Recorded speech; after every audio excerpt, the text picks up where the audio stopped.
Hello, and thank you for coming. My name is Lily Rutledge. I'm here before you today to give a voice to the voiceless and hope to the hopeless. I understand the pain. I know that there are overwhelming emotions in filling these rooms. Families have been shaken and hearts have been broken. As humans, we make mistakes, and we have made mistakes. We have also taken accountability and made steps to change. We continue to make daily strive to change for the better.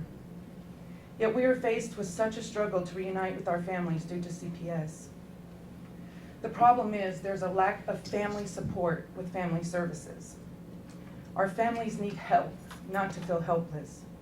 They need support, not forced separation.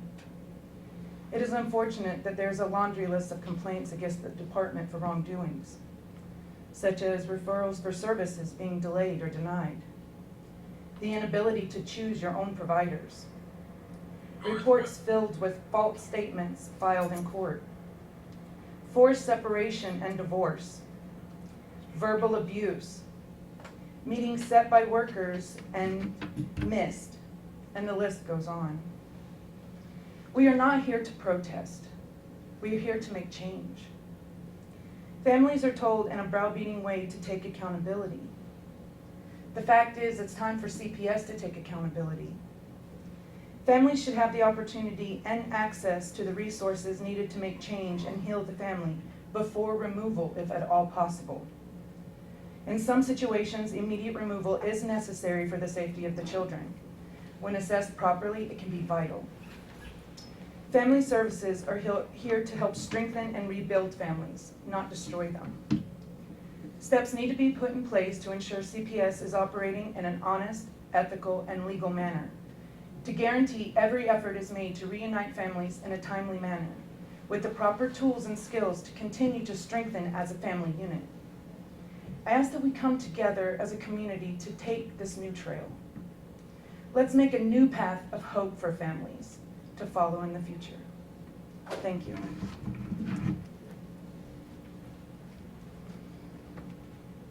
We need to request that you spell your name for us.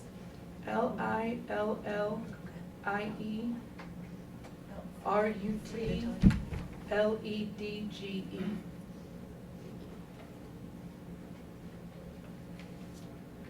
And are you a resident of Great Falls? Yes, ma'am.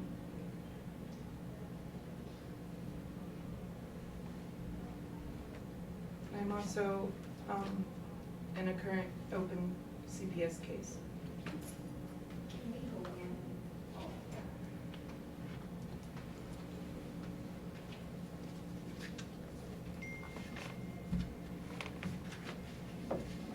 Have you given any permission to a legislator to be part of your case? Because you can give us written consent to be involved and look at your files or anything. I have not at this moment. Kristen's not coming, she's not good. Kristen's not coming. Okay. So that was legislation passed a couple sessions ago where you can get your legislator and work with you too. But we can't see your files unless you sign written permission for them. I would. So. And then we're sworn to secrecy or privacy or I whatever. also have my testimony of the situation, as well as everyone else. I will give it after everyone else has had the opportunity to speak. Diane. Hi, I'm Diane Sandoval. Could you spell us your name, please? DIANESANDOVAL. Thank you. Hi, so I'm not really sure where to start. Basically, in my case, I was constantly being accused of I was basically trying to be accused of poisoning my children with drugs, even though there was text messages between me and my ex showing that he was the one who exposed my children to drugs. The caseworker kept insisting and bullying me as far as saying that it was me. So then she had me go through these treatment plans, and she would withhold referrals for months on end would never tell me where I needed to call or what I needed to do. Then we would go to court and she would basically say that I was non-compliant, but I didn't know where to go or what to do. And when I would complete them, there would always be something different that she would add to my treatment plan, which kept my case getting extended over and over again. And when it came down to her starting the in-home safety plan, she would delay it on months on end. At one point, it was delayed 5 months.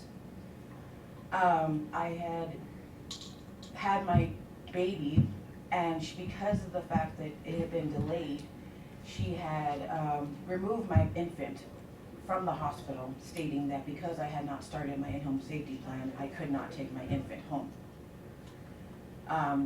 My ex was an abuser, and I showed her proof that he would hit me and my children, and she gave my children to him, stating that I was still a danger to my children, even though I had completed domestic violence courses, mental health courses, and everybody was saying that I was in maintenance at this point.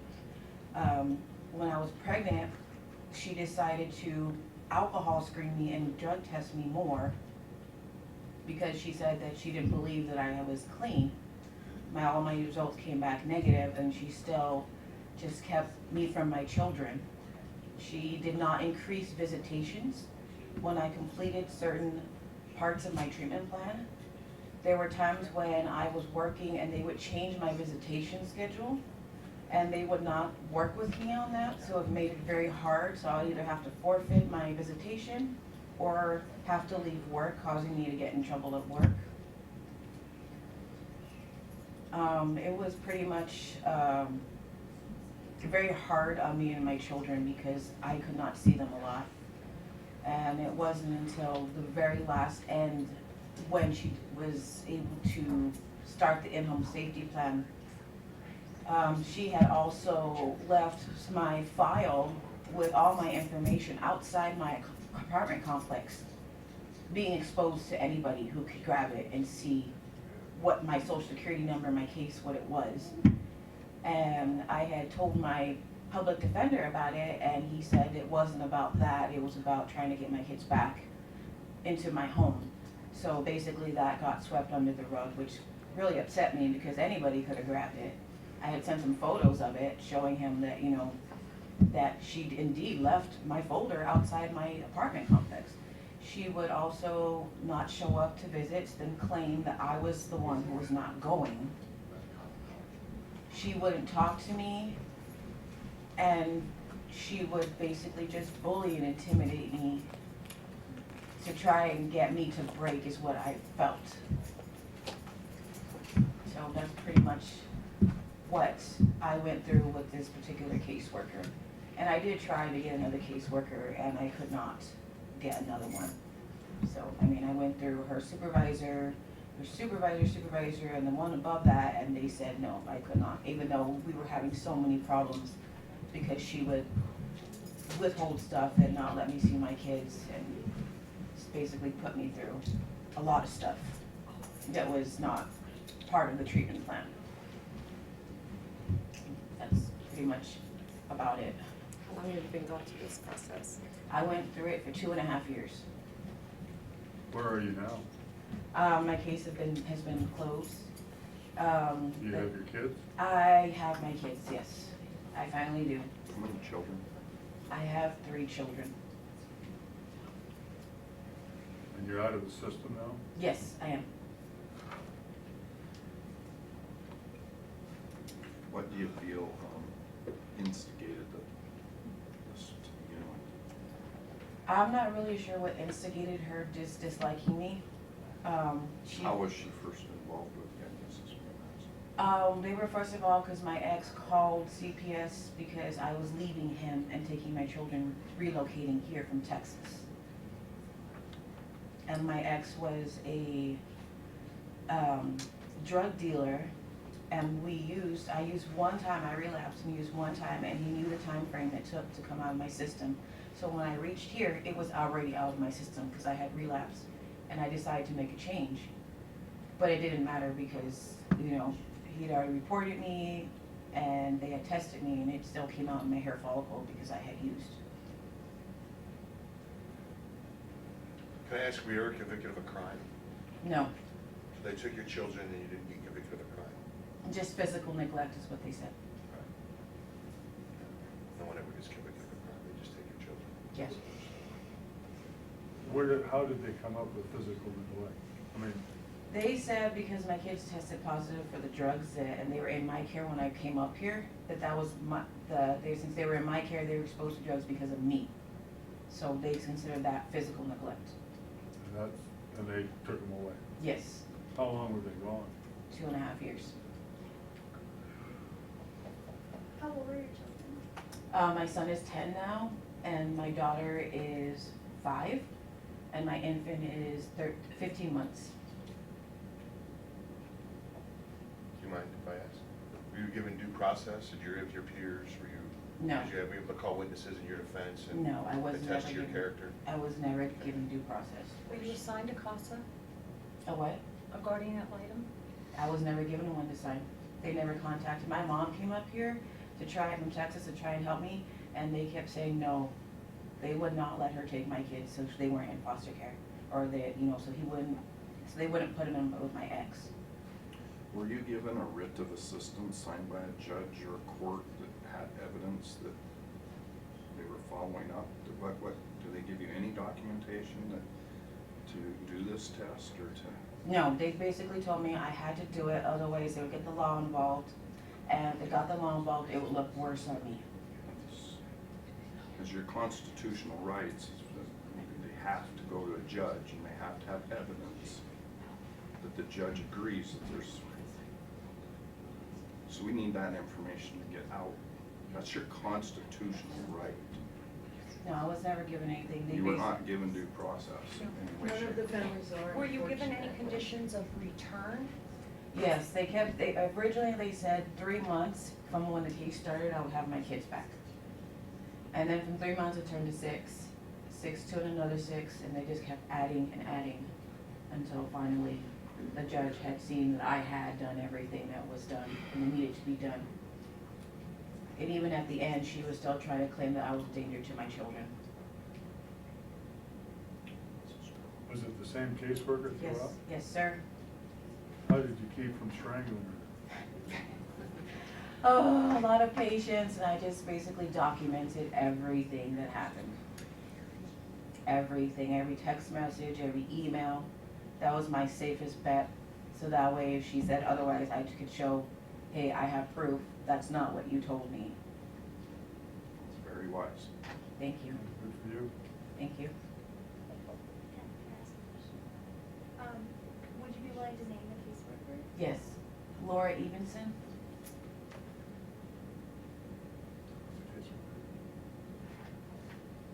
And can you spell your last name for us again? SANDOVAL.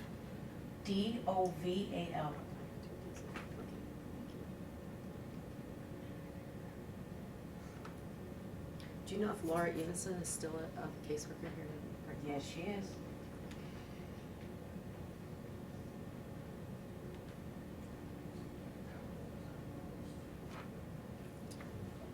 I don't have any further questions. Do you have any? Thank you. Thank you you. for coming. Appreciate you coming in. Yes. Thank you.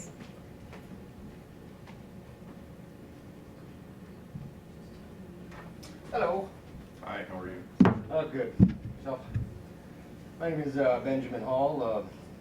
I was in a case with the woman you just briefly talked to. I'll just start off by saying I'm a 8-year Army vet. I did 2 years in Iraq. So when CPS said that I'm irresponsible and I don't know anything about how to take care of anybody, I instantly laughed in their faces. So that started off my whole process with them. Seeing as I was assigned at least $2 million worth of equipment and countless soldiers, and everything came home and everybody came back, I thought I was pretty responsible.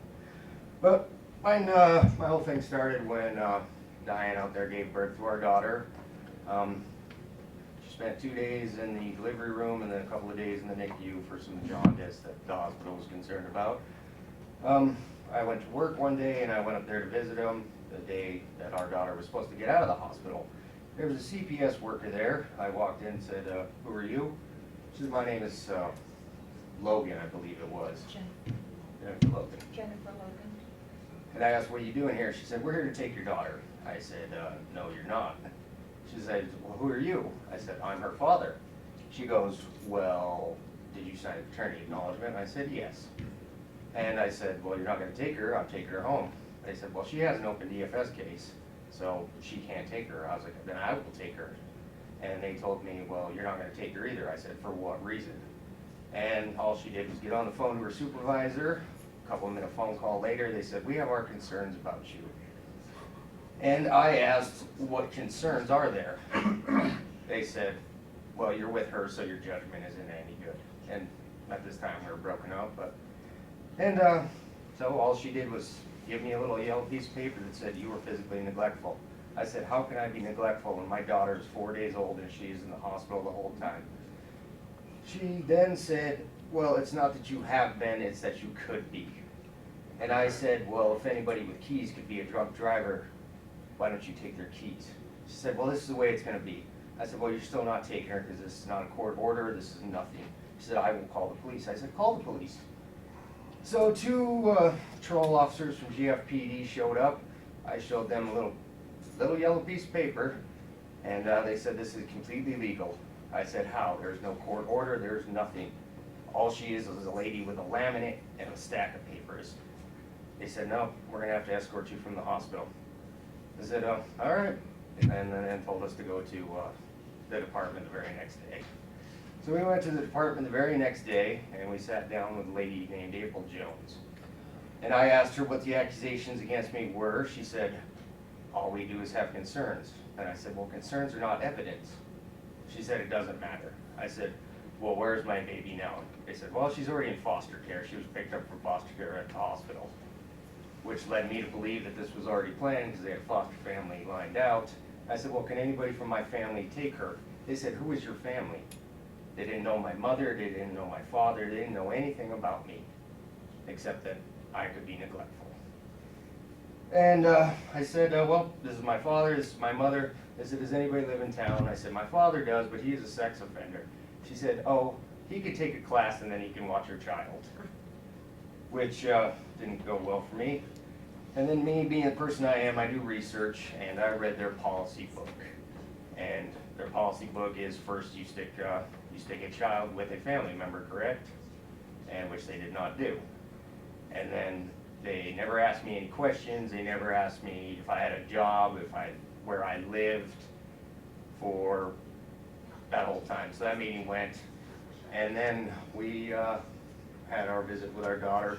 And then our visits were kind of sporadic at the DFS office because of the whole COVID thing, so we only saw her a couple of times before our first trial. Before our first trial, we asked the supervisor, Michaela Stroop, if we could have together visits with our newborn. Michaela agreed to it. She said, okay, I'll bring it up. During the adjudication, whichever the first one is, the first thing the judge said is, due to COVID, I don't want to hear anybody complaining that their rights are violated. So that instantly left a bad taste in my mouth. Can you ask who the judge was? Judge Kutzman. Because of the whole COVID thing, he let DFS talk. Neither my lawyer or her lawyer was able to talk to defend ourselves. Michaela Stroop did go up there and say that we could ask the judge if we could have together visits, and the judge agreed to it. Those were never followed through. Laura Evenson said, I don't care what the judge said, we're not gonna do it because you guys are not a couple, so we wanna see how you parent separately, which I didn't agree with. So while Diane was having in-person supervised visits at her apartment, I was at RE Services, sitting only for an hour with my daughter every now and then, because everybody used COVID as an excuse to cancel, saying she can't go nowhere. I did a couple of Zoom visits with her, but a couple-month-old baby, all she is in a swing and doing nothing. I had absolutely no contact with the department. Every time I called them, they said, oh, we'll call you back. Anytime my lawyer called them, they said they'd call her back, they never did. There was absolutely no communication between the department and me. Everything I tried to do through my lawyer because they would not cooperate with me. Finally, the day came that we were actually going to our 90-day trial to see what was going on next, if they were going to do the keep her in the system or give her back.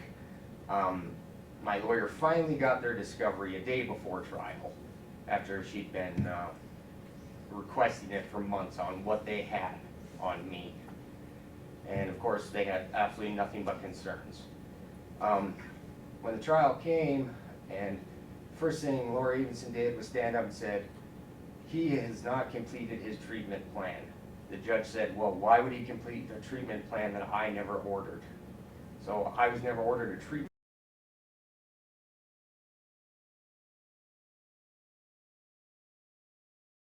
plan. I was never ordered anything. It was, we're gonna take your baby and you're gonna sit there for 3-4 months wondering what's going on until you get to see a judge again. And that's exactly what happened. We went before the judge, and as she's probably explained, that was a total clown show of CPS and the county attorneys or whoever just talking over each other and nobody getting anywhere. Everybody was talking about a case that was already dismissed, and it was really irritating the judge, saying, what has happened since this baby has been born? And they said absolutely nothing. We don't have anything. They kept trying to push and push and push to keep her, and finally the judge said, we don't have anything, give them their child back. And that's basically my thing with DFS, is there was absolutely no due process. They took my child on nothing but concerns, which I never understood. You never been convicted of a crime? Have I? You haven't been convicted? Oh, I've been convicted. No, I mean, I'm talking about for this particular incident, they didn't charge you No. with anything? No, I was not charged, I was not, nothing, there was absolutely nothing. Yeah. They just said, we think you're a bad person, so we're gonna take your child. What was their basis for thinking that? Because I was with Diane. Just because of who I had a child with. But you're not the person from Texas that she came No. with? No, Okay. I'm the father of They her. clearly state I'm, that, so. okay, I'm the father of her youngest daughter, but they thought just because I was with her and I had a child with her that I could make the decisions. And like I said, 2 years in Iraq, everybody's alive. Pretty sure I can make a decision. What do you do now? Work about Linus and oil change. Have a nice, easy job where I can come home and see my daughter every night. Thanks for your service. Yes. Thank you, Beth. Yes, thank you. You guys have a good day. Thank you. Thank you. Thanks, Ben.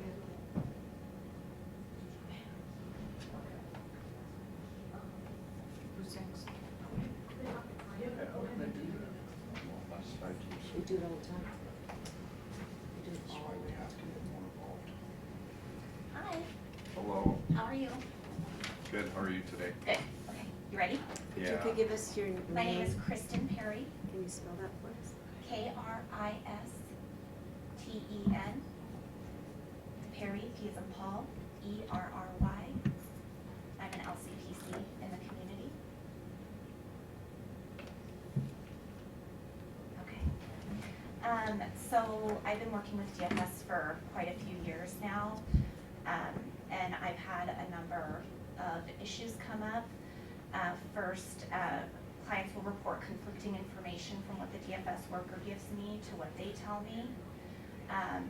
Clients are also not getting the information quickly enough, so their child will be removed, and it can be weeks before they find anything unless they're lucky enough to get placed in with me first, and I can start calling and making phone calls.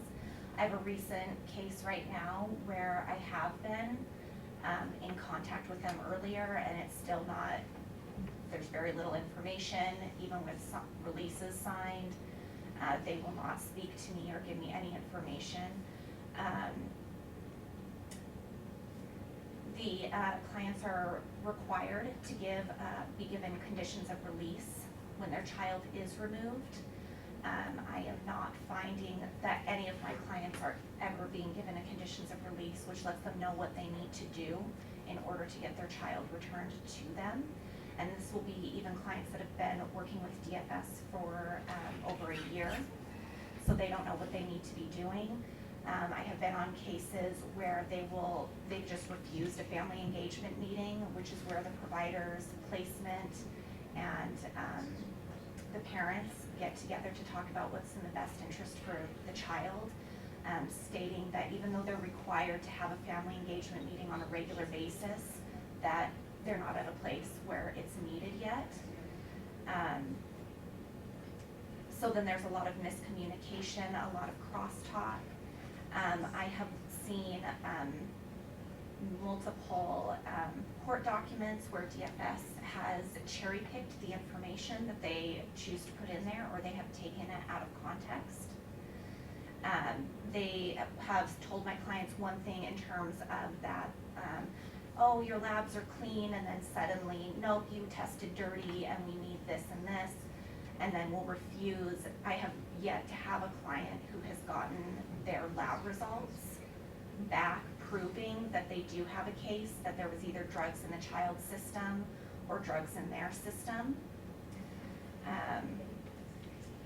Let's see, I have seen in my most recent case discrimination. Actually, that's, I see discrimination in quite a few cases. I've had clients come in and tell me that if a caseworker doesn't like them, that it is well known that they will drag their feet more on them. So, it's pretty sad that a client has to feel that way. There have been times where I haven't even trusted the caseworker or the supervisor and have had to go above because I don't know what is factual information. There are some cases where I haven't really been as much part of these, where I'll see them make my clients jump through multiple hoops, go treatment after treatment after treatment, services after services, and they'll complete them and still have them do more and more and more and say, no, we want this. And then I have another person on my caseload who barely has, a month of sobriety, and they're like, we'll return your child if we can just get one clean drug test. There was another case. So, yes. If you don't mind interjecting there, this seems to be quite a bit of conflict there in interaction. Yes. I've always had a curiosity, and I don't know if I'm right with this, but I've understood that every time they withdraw a child from a home, it triggers federal funding. Do you know if that's true? I do not know if that's true. I cannot speak to that. Just, there's got to be reason behind what's happened, because what you're sharing. Yeah, I'm not quite sure. Do you want me to continue? Okay. Yeah, I'm sorry. No, that's okay. That's okay. I currently also have a caseload where initially it was the father, and there was abuse allegations made. The father refused to comply, got one supervised visit with the children and DFS, even with the children saying there was abusive behavior, and the child's counselor, DFS returned the kids and took him off the case. Then later, the mom was involved and now has placed the same children with that father, and there continues to be abuse allegations. There's another one that there's been recent reunification because placement said they couldn't handle the kids anymore. And I'm not going to say what I'm assuming because that's not relevant. I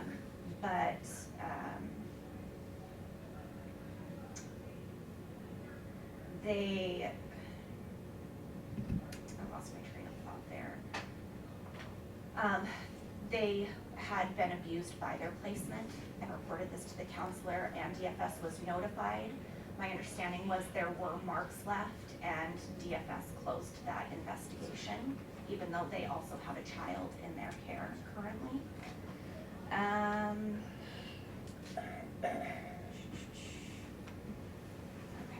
and I think that's about it that I have so far. Who do you work for? Or I yourself? work for myself. You work for yourself, and you are a provider, counselor? Yep, I'm a counselor, an LCPC licensed clinical practicing counselor. counselor. What was that again? Licensed clinical practicing counselor for mental health. So do people seek you out, or are you assigned cases from DPHHS? Some people hear about me through word of mouth, and sometimes DFS refers to me. So, Hate to sound like a broken record, but how many of your clients actually get charged with crimes and how many get due process?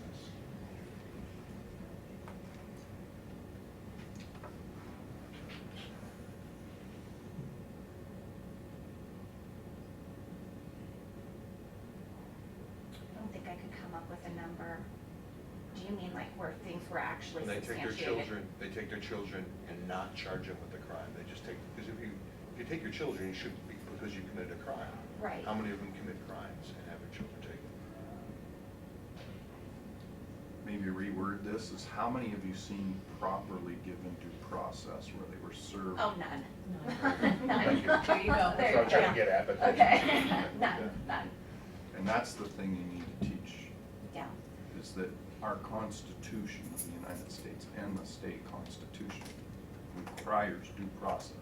That means they need to take evidence to a judge, just like law enforcement getting a search warrant. They're violating your constitutional rights if they come in and search you without having a judge agree that there's sufficient evidence to violate your constitutional rights of privacy. Right. You know, and that's happening, you know, this needs to be publicized. Yeah, it does, because I will say that I have found a lot of clients, they don't know their rights, and it's very easily to take advantage of the demographic because they don't know what their rights are. So definitely.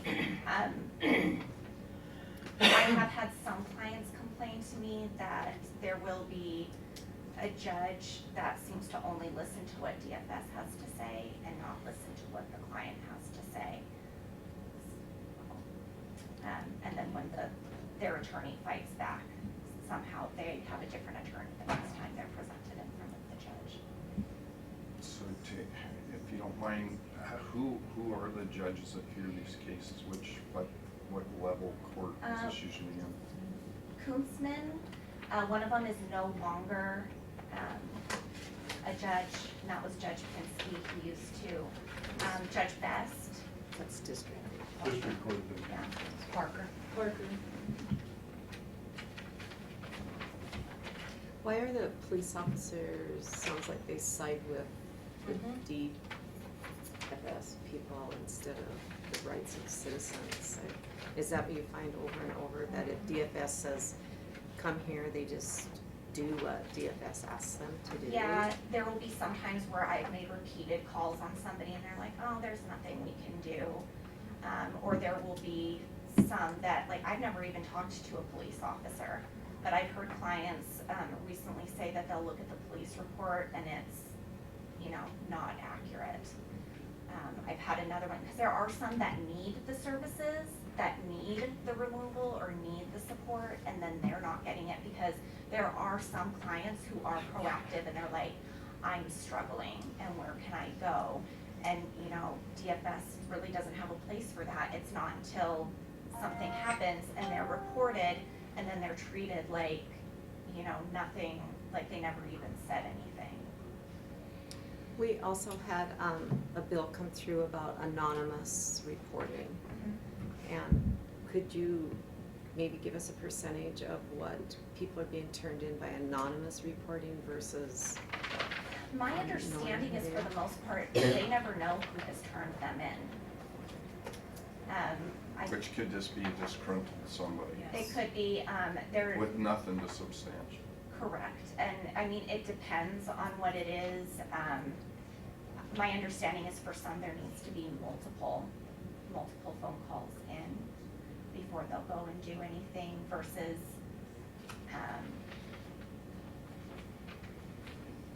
you know, you never know what's gonna make them like actually go forward, or they'll go forward for like the teeniest, tiniest thing. So, You mentioned that you saw some of your clients were unfairly discriminated against. Did you find that because of race or gender?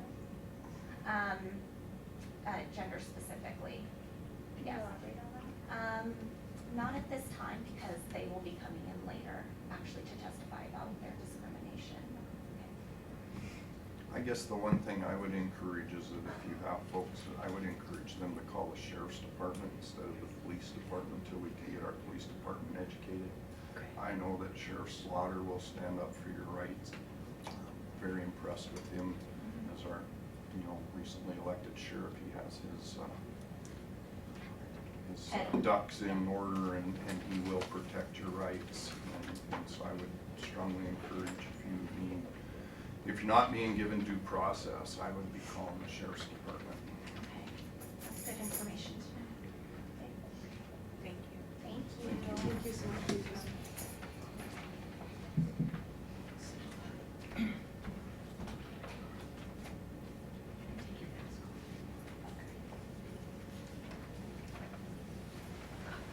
Hi, Hey, how are you today? I'm good, how are you? Good. My name is Sonova Irvin, Could you spell that for us, please?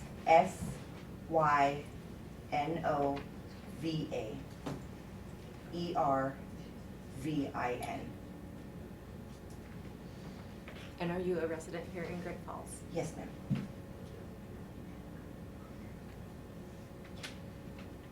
So, I have a son who is now 10 months old.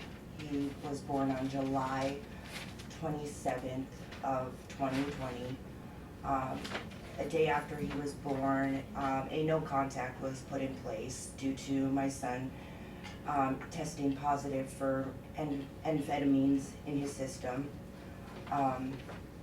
And so the day after they put the no contact in place, I was able to still call the hospital to check on my son. As I complied with everything they asked of me, they asked that I wanted to put my son in with guardianship with somebody because I just wasn't in that stage to where I was able to take care of a baby at that moment in time.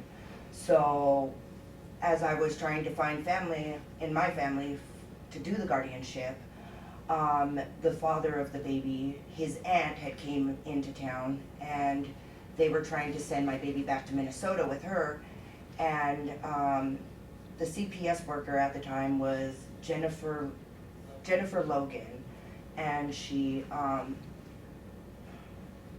told me I had 5 days because the baby would stay in the hospital for evaluation to make sure he wasn't withdrawing. So she said I had 5 days to get the guardianship in place. So the third day in, I had gotten my family. I have family members that said they would do the guardianship. She said that she would have to go before the judge to see if they would send the baby with the aunt back to Minnesota. And she said that if we didn't get it put through, that she would push it all off until Monday so that, the baby would be able to go with my family members. So I get it through, and after I got it through, I told her that Thursday that I had guardianship in place. Well, that Friday I called the hospital to check on my baby, and they tell me that my baby was taken and placed in a foster home. And I'm panicking, trying to figure out where my baby is. Jennifer Logan is not texting me back. I'm calling her, and so finally I called my family who is doing the guardianship. They get a hold of somebody through CPS gets a hold of them to tell them that the baby was placed in the system, in foster care or whatever. I didn't want him in the system. That's why I did what I needed to, and I had it all lined up.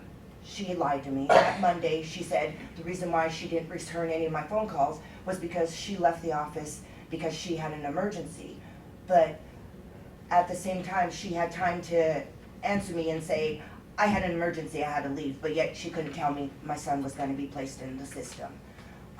So another lady that took her place calls the family. Nobody calls me to tell me anything, that my baby was being removed from the hospital, that he was going to be placed in the system, until that Monday was when I talked to Jennifer Logan. And she told me, I'm sorry, but your baby had to be placed in the system because you didn't have guardianship in place, which I had told her that I had guardianship. And so from that day forward, I've literally complied with everything. So they didn't let me do guardianship. My family took the baby. He was still placed in the system. So I did everything they asked of me. Treatment, counseling, was on the patch like they asked me. I have complied with them, everything they asked. And up to right before Thanksgiving, the baby was due to come home. I was staying with my mother. They said they had to come do a walkthrough for the baby to come home. They did their walkthrough. 2 weeks goes by. I didn't hear anything from anybody. I'm asking where my baby is he coming home or not? Finally get a response, and they tell me that the baby isn't coming home due to too many people living in the home, which was 4 other kids and my mother. And so he wasn't able to come home, so he had to stay there until they actually wanted me to go to the Cameron Center, but I didn't feel comfortable with the Cameron Center, so I said, why would I need to go to the Cameron Center when I do have a place to live, and I'm living in a place that is, safe for my baby to come home to. They didn't want him there. So, and then, and I think it was February, I finally get a notice saying that I get into my own place. So I finally got into my own place, and it did take time. My baby actually just recently came home as of May 1st. And on top of all this, I don't even know who my public defender is. I've talked to one attorney one time, and it was in December, and he said a few words to me. He asked what my name was, how, if I had any questions for him, and I said, yeah, I do. Did you get paperwork? What's going on? When do I have a court hearing? He said, January 20th is a hearing. Talk to you then. And I said, oh, okay. I don't even know if he was at the court hearing when I went to court. I don't even know when I have another court hearing coming up. And I still do not know who my public defender is. And then on top of all this, I've had multiple visitations canceled on me through RE services. So in this whole 10 months, I've maybe got to bond with my baby 2 months total, because with RE services, a lot of my visitations was canceled. In the beginning of all this, I guess with CPS, they were only letting me see him once every other week for that whole month, and then COVID hit. My mom had gotten COVID, so we had to go into quarantine, and she survived through that. In the meantime, my niece ended up catching it, so we're in quarantine 2 weeks, get to come back out and go right back into quarantine. So we're in quarantine for a whole month. And then I came out of quarantine, and then they shut down the Blackfeet Reservation where my baby was placed at for a whole month. And then that's when I finally do, after that whole month, so 2 months right there, I didn't get a bond with him. And then I finally do get to start visiting through RV services, but off and on, they were canceling almost every other week. They were canceling on me due to road conditions, which weren't bad at the time. They wouldn't go, and then they would say it was due to road conditions, so that's why they weren't able to take him. Can I ask a question? Is there any father involvement here? They did do a DNA test. They actually just recently got that back in January, February. It took that long for them to finally get a DNA test. The father wasn't there, actually. He wasn't a very big help at all. He didn't pass a UA either, so that's why the baby had to stay in CPS. So as of February, I don't know if the father is going to be involved or not. I haven't really heard much. My CPS worker isn't very compliant with me. There has been multiple times where she has not shown up to her weekly visits. I have not gotten a text message, a call saying I can't, I won't make it, I'm gonna be late. So there's been multiple times that she has not complied with me very well. There's no communication. We were never on the same page. And that's Jennifer Logan. No, my CPS worker is now Regina Turner. So Nova, how much sobriety time do you have? I have been coming to Seeking Recovery since August of 2020 to present time today.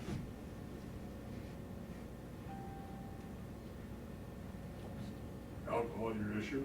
No, it was methamphetamine. That's what my drug of choice was. And I've had patches on, I've been doing patches, I've been doing UAs with Seeking Recovery. I've been sober since August, and everything has been going good for me, and I gotta say, Seeking Recovery has really helped me get my life back on track. So when are you clear of DPHS or CPS? I have no clue. My next hearing is due July 27th, to see how I'm doing and if I'm done, but I have not even gotten a set time of when I will be done. Another thing, I haven't even signed my in-home safety plan. My baby came into my home without me signing an in-home safety plan. She hasn't brought that up to me. Is your baby at home now? Yes, You my have, baby you is have here. your baby now? Yes, my baby, as of May 1st, my baby came home. Out of curiosity, are there any restrictions on your leaving the area? Huh? Are there any restrictions on your leaving the area? Not that I know of. So if you wanted to move to Texas, you could? I know for a fact I have unsupervised, it's unsupervised with him now, so I'm okay to be with him, but I'm not sure if I'm allowed to leave Montana, actually, so.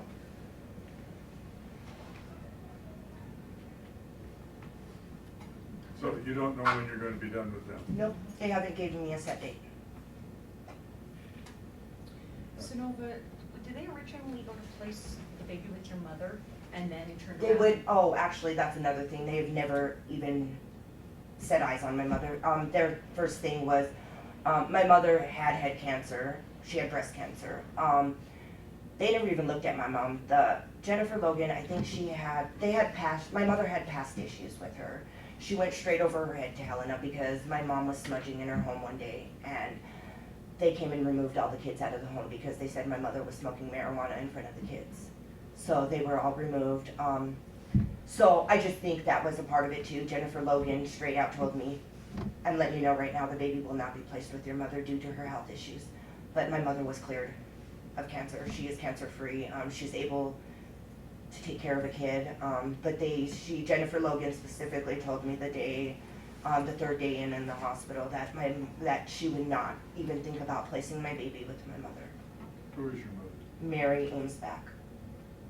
And she's Native American. How do you spell her last name? AIMSBACK. And she's from the Blackfoot. Yes. How has CPS intervention hindered or helped your recovery process? With CPS, they've actually interfered with it. I guess I've had to cancel multiple appointments due to them actually just changing my plans, like telling me, for instance, my baby was supposed to be home, so I was trying to rearrange things for my baby to come home as well, so I wasn't able to do treatment. Due to me trying to get things for the baby set up at my mother's house. When I did, they rejected my baby to come home, so that has interfered with me a lot. They didn't even want my mother babysitting my baby as well, due to her health issues, which, once again, she was cleared of cancer. So they said that my baby was to be placed into daycare because my mother is not. They don't want my mother to take on that responsibility, but my mother is the one that brought that up to me. I would never, put my mom in that situation, but my mom has not been able to bond with the baby as well.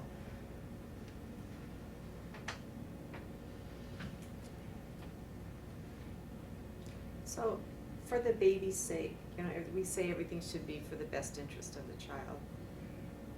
Who has the baby bonded with at this point in time? My baby is not bonded with anybody.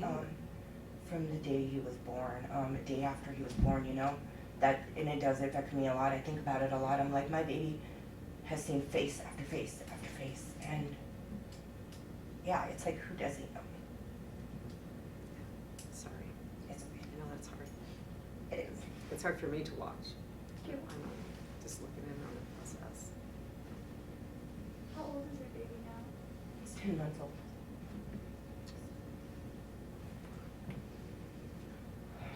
Are you worried about his development because of?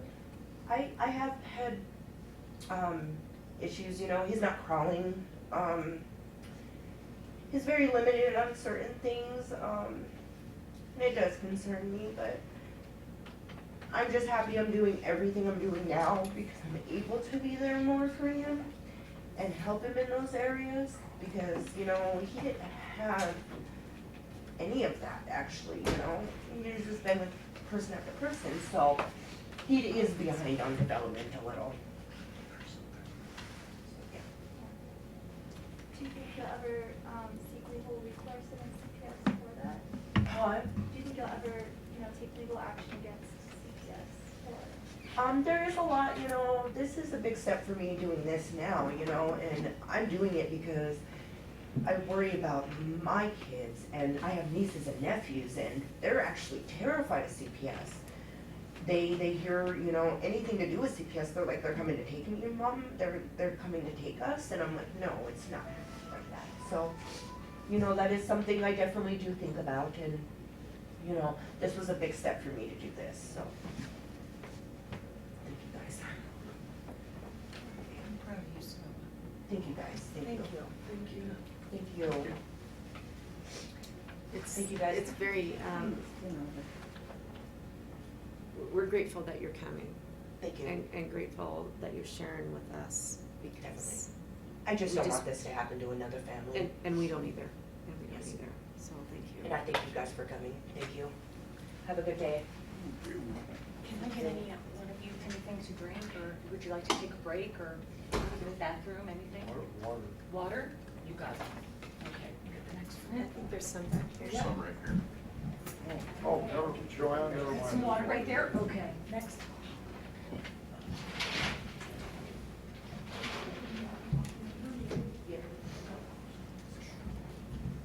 If you could tell us your name and spell it and then where you're My from. name's you increase- Malachi. Ma- Malachi, Malachi. M-A-L-A-C-H-I. I'm originally from Ohio. Okay. So I've been in Great Falls. What's the for- rest of your name? Lewis. Lewis. Yes. L-E-W-I-S. What brought you to Great Falls? Family.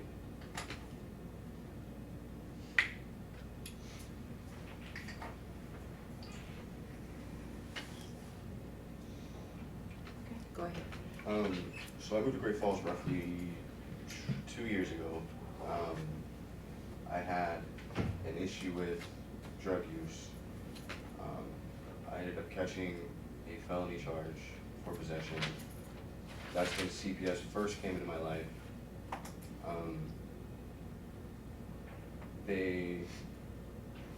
I don't think they had a court-ordered case, but they had opened an investigation on me, and since my children came back positive for methamphetamine in their hair, I had to become compliant with their orders. The first case only lasted about 6 to 8 months. I ended up leaving Great Falls and moved in with my mother, who resides in Geraldine, and the lady that was working my case here in Great Falls was just a intake interviewer, I guess. So there was no actual real case manager for my case until I moved an hour and a half away, and my case got shipped to Havre. And then I had Jackson, who was in the Havre department of CPS, who would come to my house, you know, my mom and my mother's every week on the week. Long story short, that case got closed. I was very compliant with them. My children were deemed safe. How many kids? 2. Yes, Their I have a ages? 3-year-old and a 5-year-old. So were they 1 and 3 when it started? Yes. So we ended up moving back to Great Falls because my mother and I had a falling out. So we ended up coming back to Great Falls. We went to the Cameron Family Center, and that was roughly 10 months ago. Things were going okay there. CPS was still involved. And my case finally got dismissed and closed around the end of June of 2020. We stayed in the Cameron Center for 6 months, which caused a lot of issues with my sobriety and my family. We had moved out, moved in with a friend shortly after that. And I had a relapse. And I went to my probation officer and told her, and she had arrested me and reported me to CPS stating that my children were not safe. So a open report had been opened. 2 months later, the report is still open. I was struggling with my new job. You know, I work nights, roughly 6-7 hours a night. So I was working my butt off trying to provide for my family, and I had a minor slip in my sobriety. And then that's when CPS really came down on me. They, When you say you had a minor slip, what is your, I had relapsed of what you methamphetamine. And that was when I was staying in a hotel before we moved into an apartment. So they came in, they tested my children and my wife. My children came up positive for methamphetamine, my wife did not. And now they're starting to realize like they might have just, you know, hand to mouth kind of thing with children. Like, cause I never brought that stuff around my children. If I were using, I would not come home. I would not put my children in danger like that. And then shortly after that, my open investigation came to an actual, well, a voluntary, In-home safety plan. yeah, in-home safety plan, which was voluntary. And the way that they worded this was, it's either you do the voluntary plan or we take the children. There was no, we're gonna go through the court system and do this the proper way. It was either do this or we're taking your children. Well, I've been with Seeking Recovery for, well, since Joanne opened it. And it's been a really long battle with my addiction. But I finally came to terms with it not too long ago.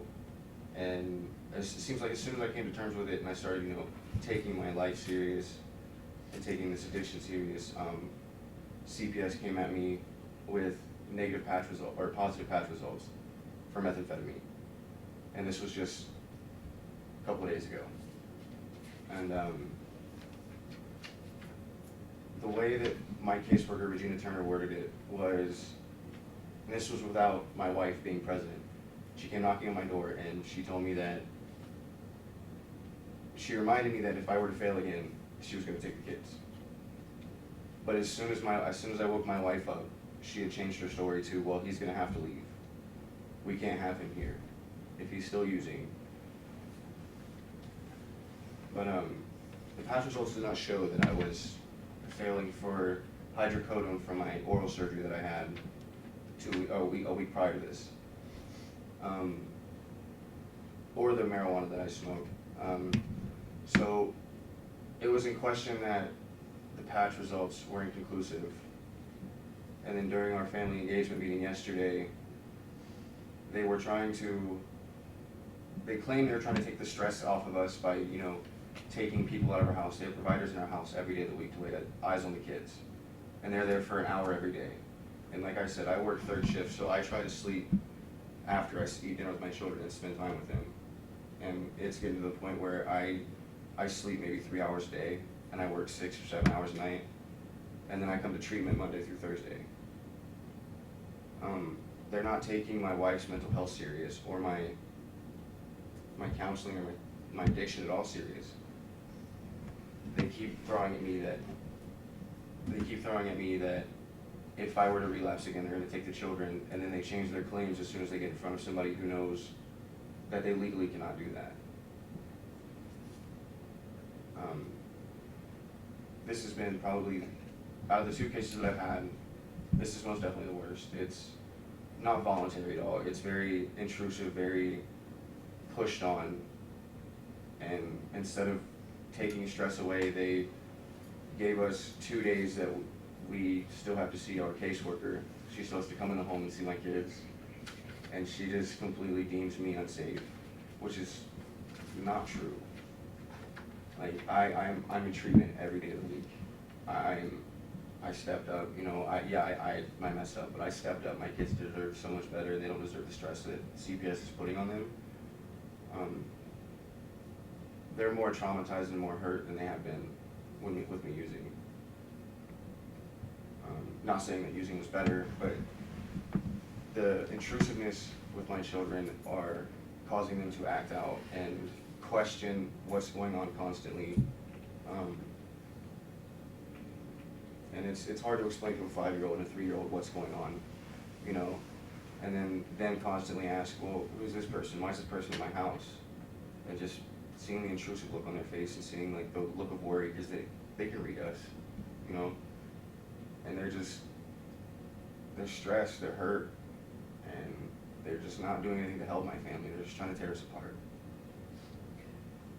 Malachi, when did this most recent intervention, which you said they come in daily, when did that begin, and when it started, that voluntary treatment plan started, how long did they say that it was going to last, when they first said that it was going to be put into place? They said that they would review my voluntary plan within 30 days.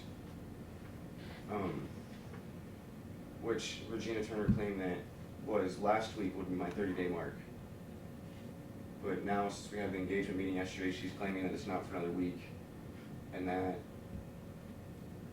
they're not going to change much more until the 60-day mark. My voluntary plan was put in place on April 19th of 2021. The reports came from, of course, my PO and somebody else.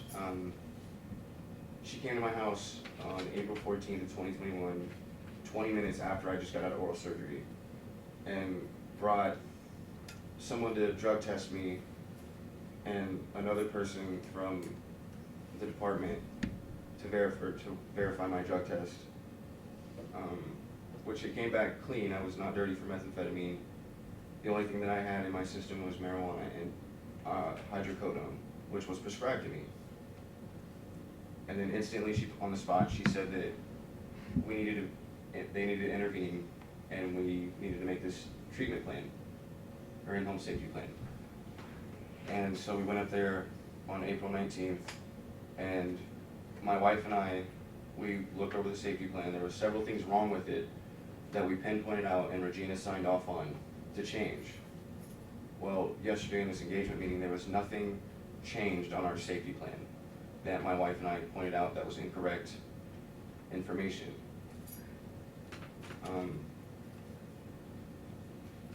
And it's just, since then on, since April 19th, there's been people in my house every day of the week, even on weekends, to lay eyes on my kids for an hour. I mean, granted, you know, some of the people that come to my house are very beneficial.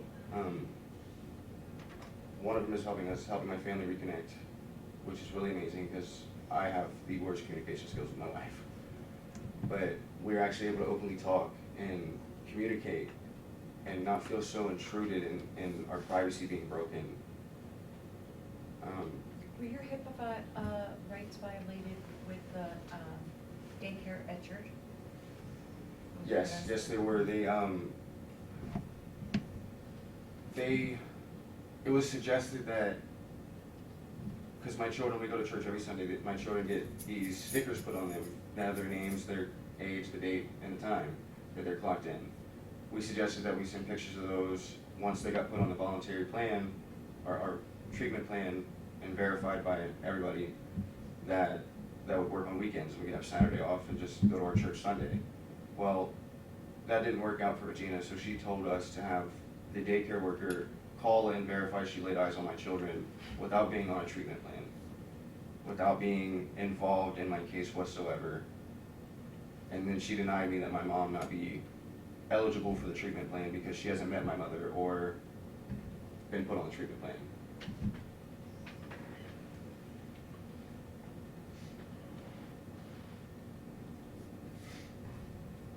How has this affected since this went into effect in April, how would you say this has affected your treatment process,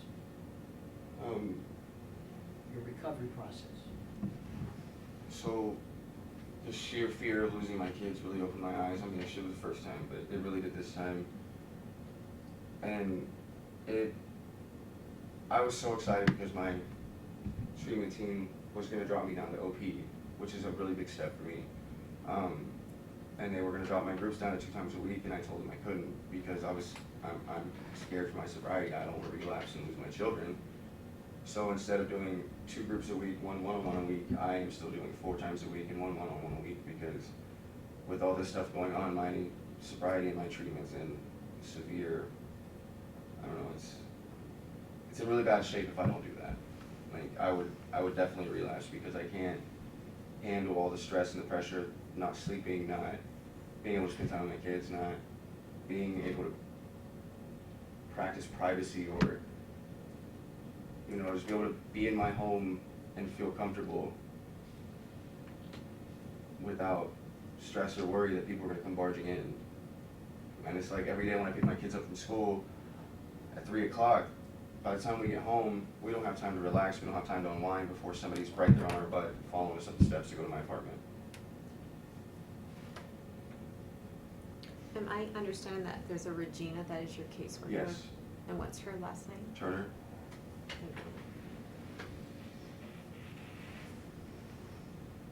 When you say OP, what does that mean? Outpatient. As of right now, I'm still in IOP, which is intensive outpatient. And usually they last about, 6 to 8 weeks, depending on. Up to 3 months. Yeah. 6 weeks to 3 months. Would it be safe to say that the stress that's being put upon you is jeopardizing your sobriety? Most definitely, it's jeopardizing my wife's mental health. Like, we have been working so hard to get her to where she can openly talk and be able to create some sort of social life for herself instead of being so closed in. And this outside pressure and stress is just causing her to shut down. And it's not helping my family whatsoever. My wife's going into depression, and I don't want to stand on the verge of a relapse, but I'm just physically drained. I don't know how else to put it. You said that several details of your treatment plan were incorrect and that they didn't address that? Yes, during the date and time of us signing off on the treatment plan through CPS, I had went through before signing and pointed out several things that were misinterpreted and like they were just not factual. Okay, could you elaborate on that? So one of them stated that under a year's time that my children had failed hair follicle tests twice for methamphetamine, which was not true. It was over a year and a half. The first time they failed was over a year and a half ago, and the second time was after that year and a half mark. And they still try to say that it was within under a year time they failed twice, and that's regulation for them to take my children. And Regina had signed off on that, stating that she would change it. And another thing is that they tried to say that my voluntary plan through CPS prior to this was not fully in compliance. And the details going on stated that I had failed a UA and not came with responsibility and taking responsibility on my action, which is not true. I contacted Jackson from Haver, and he was really fired up about it because he still had all my UAs. He tested me every week. Seeking Recovery tested me every week. You know, I drove an hour and a half every day of the week to come here. And they tried to say that I was using constantly, and that's just not factual. And then during our engagement meeting yesterday, she had stated that 3 months prior to this investigation being opened, I was using, and my treatment team stepped in and said that it was an intermittent use, and that I admitted to using, and we corrected that as soon as it happened. And I admitted to it, and I will admit to it to the day I die. I messed up, and they took it like I was murdering my children. They used 3 months prior to this investigation being opened to open the investigation. because my PO had arrested me in February, and that's when the report was made. And then the report was just about to be closed, and then they came at me with, well, here's these dirty UAs. Here's this from 2 months ago. So you're either gonna do this voluntary plan or we're taking your children. And it was no questions asked. It didn't seem voluntary. It seemed like, you know, you're either gonna do that, you're either gonna take this route or we're gonna take you to court and we're gonna take the kids. Well, I would say looking at you, Malachi, that you look emotionally drained and you look physically drained. Yeah. I mean, you do. You talk with the tiredness in your voice, and your eyes are even like, if I could go to sleep right now, I'd love to be asleep. Oh yeah, I got off work at 7 o'clock this morning, but I was determined to be here. So I'm curious, this might be a little off topic, but what in your drug treatment process is helping you be successful? Prior to this, I was taking everything with a grain of salt. And I mean, as of a lot of addicts do, we don't take things serious and we're very stubborn. We don't, what's the word I'm looking for? In denial a little bit? Yeah, we don't want to take accountability for our actions. So we'll use every any excuse we can to do what we want to do and how we want to do it. So the thing that I take most serious about my treatment is just the sheer will and belief, how much I believe in myself and how far I've seen Joanne and Trudy and everybody else who's been here come. Like, I mean, Joanne opened her own practice, and that really was a big eye-opener for me, and makes me, actually I'm driven to get my LAC, because I want to help people, and just the will and power she has behind her is what really helps me throughout the day. And the fact that I can help others when they come in here, that makes it worthwhile for me. What's the attraction for a person to go into the drug element of life? Is it to escape from areas, makes you? Yeah, a lot of it's based on childhood trauma or past traumas that we don't know how to deal with, because being brought up, we emotionally and physically don't know how to deal with emotion. So what caused me to use was my father. He was very abusive and very neglectful to me, and no matter what, I still went to him and looked up to him. And not dealing with that trauma since I was a little boy to now, it just caused me to go further and further in a hole that I was digging, and use more and more, just neglect my family and drain myself. So yeah. So how are your kids unsafe in your environment from CPS's point of view? How are they unsafe? They're unsafe because they feel like that I'm a ticking time bomb. At any time I can just blow and go use. They feel And like, are you abusive when you're No. under the influence? No, I'm not around. That doesn't make sense. Malachi, a year and a half ago, before you got into treatment, how frequently were you using the methamphetamine? Every 5 minutes. When you relapsed the last time, how long was that run? Just a one-time use. Like I said, it was due to my job. I was the only one working until I got this promotion. I was able to hire a crew. I think that speaks for itself. I was promoted within 2 weeks of starting my job, and I turned what we do around completely for this town. And that just, I admitted to my treatment team, to CPS, and to even my bosses that I had relapsed. And I've never had any employer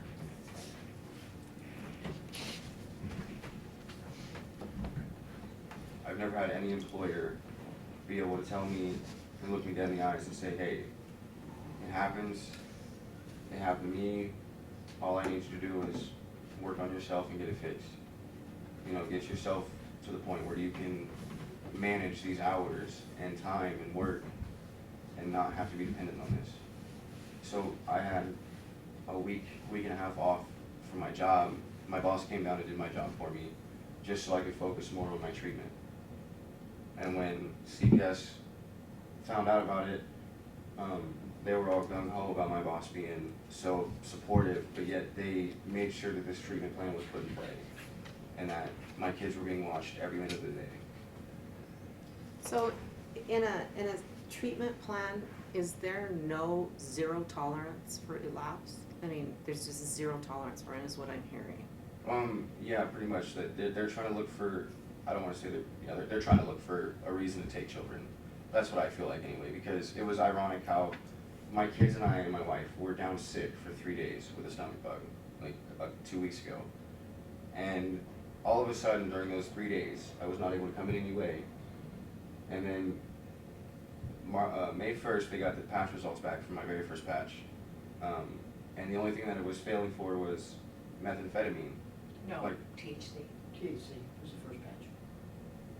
She said on both patches it's just methamphetamine. Meth, if that's the only thing that Yeah. UDS showed. Yeah, that's the only thing the patch showed was that I was failing for methamphetamine, but my drug test from here stated different. I was failing for marijuana and marijuana and hydrocodone. No. No meth whatsoever. I haven't used since that last relapse, and it was literally a one-time thing. I knew I was wrong for doing it, and I openly came out and said that I did it. You know, I took accountability and I took responsibility, and I'm being completely and utterly punished for it. And so are my children. Like, they don't deserve that from me. That's. Do you get to know who the testing is done by? All I know is that I get the patch from compliance and monitoring. I don't know who they send it off to, or anything like that. We have they use Farm Check, and that's the manufacturer. And I have a study from Farm Check themselves stating that the patch is not 100% reliable. And that urinalysis is still the gold standard for testing because we can tell through a detection window right around when they've used. If somebody is used and then they come, let's say the day prior, and then the next day they go to put a patch on, that patch will ring up positive from the day's prior use. But if they've been clean, it doesn't matter to CPS, it's still positive. But when we compare the UAs, they said we do not recognize your UAs. We do not bring them into court, we don't recognize them. So the only thing the judges see is what the county attorney gives them, and that is the patch results. I sent over 37 pages of clean UAs on a client and stood to testify, and the only evidence regarding her usage that was handed to the judge with patch results. So I stepped forward and said, Your Honor, I sent over, I think it was 35 or 37 pages of clean UAs 8 days prior to this hearing. I have the fax transmission sheet that shows the county attorney received this, and I was reprimanded in court by the judge for being hostile. And there was another case that I don't understand why, they don't like to accept our urine drug screens, our UDSs. However, one of the clients tested positive for an alcohol on a UDS, and they wanted to pull that one test to use against that client, but did not want to look at the other UDSs. On a federal level, the Department of Health and Human Services contracted with Millennium Health, which is the lab we use, and it's also the lab Benefice uses, and it's also the lab that's recognized in the courts. The only entity that doesn't recognize it is CPS. We observe all probation and parole and CPS UAs.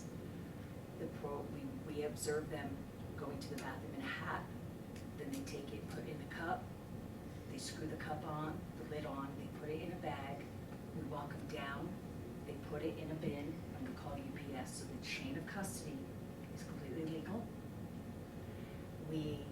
Probation and parole accepts our UAs as observed, and they are, but we have been told numerous times that, and our clients say, why do we have to UA here? CPS says it doesn't matter anyway, but we do anyway to protect them.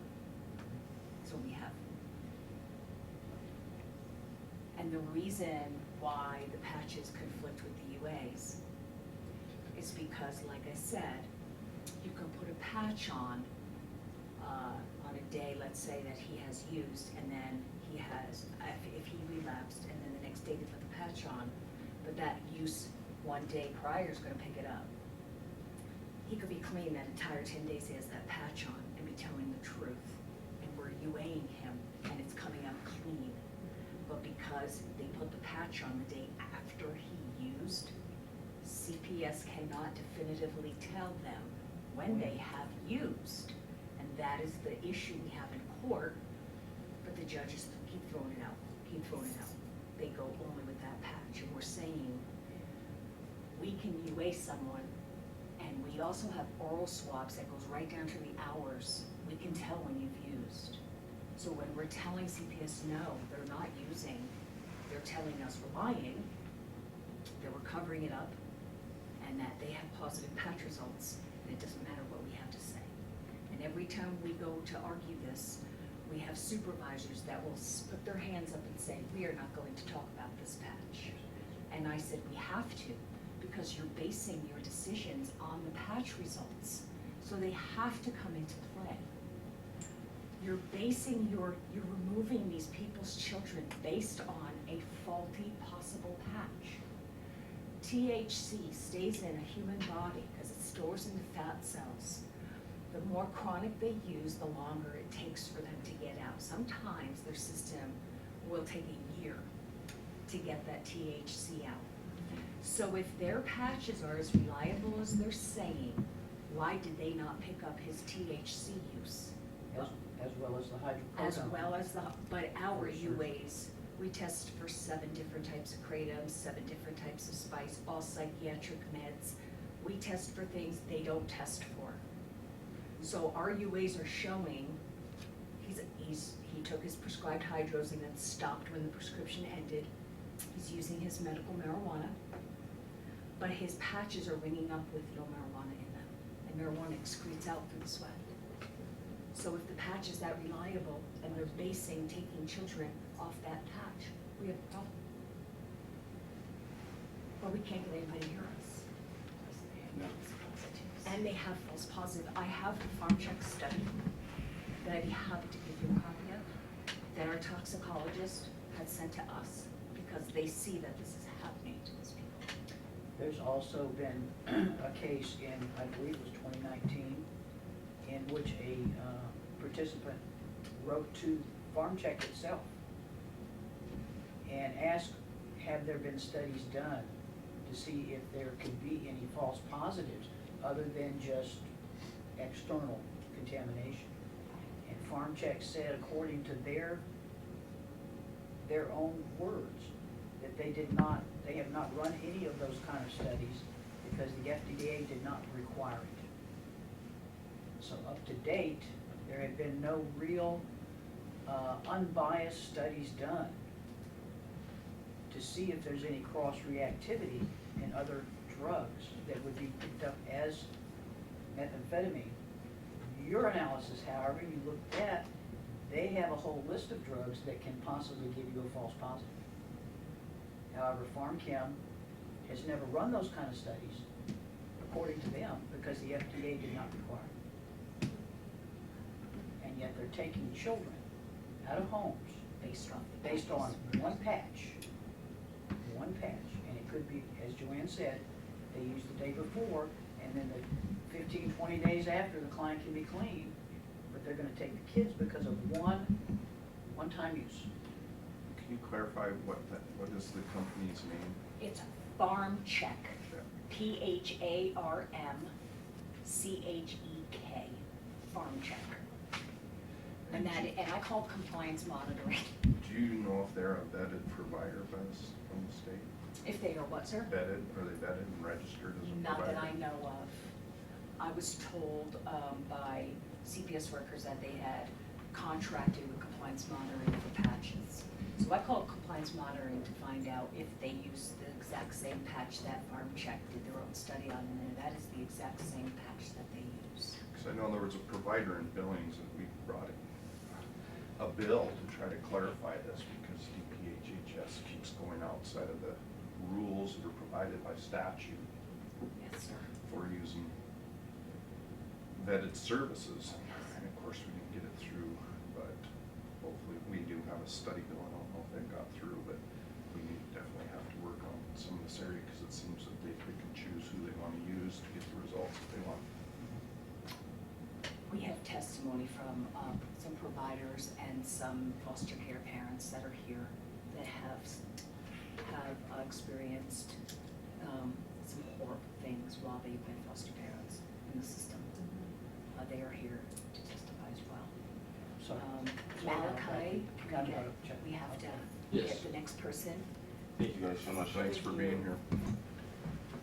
You stay on the right path there, buddy. Oh, most definitely. He's amazing. The only comment that I'll ask the legislators a question, so substance abuse issues, is that a mental health issue? Would you consider that a mental health issue? Right? Then why are they treating them like a criminal issue?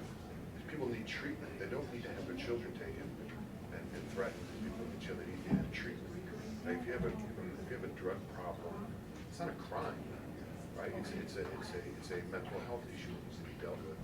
I think that whole thing needs to be looked at Well, differently. but I do believe it gets to be a crime if they allow their children to be exposed. No, I'm not- That's where the problem does, and that gives them some ground to be concerned and have to move forward. But not with reckless abandon. Right. You still need to have Correct. rules. That's why I Right. said that we need Exactly. Correct. have steps put in place. And I'll talk with you about punitive versus justice. Right. Yeah. Okay.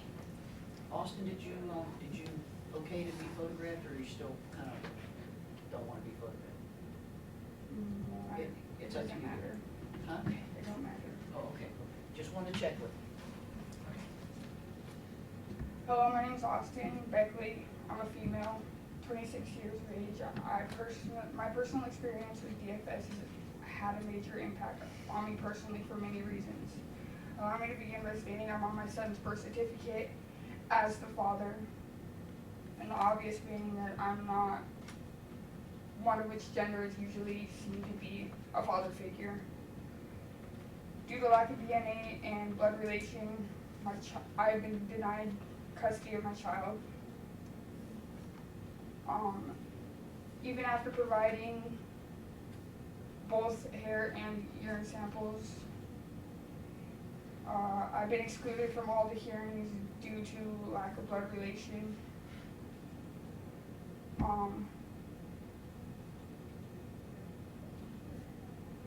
I feel victimized or not man enough to be my child's father. This whole situation has taken a big impact on my mental health, and despite being on the birth certificate, they looked into the biological father for better placement with blood relation.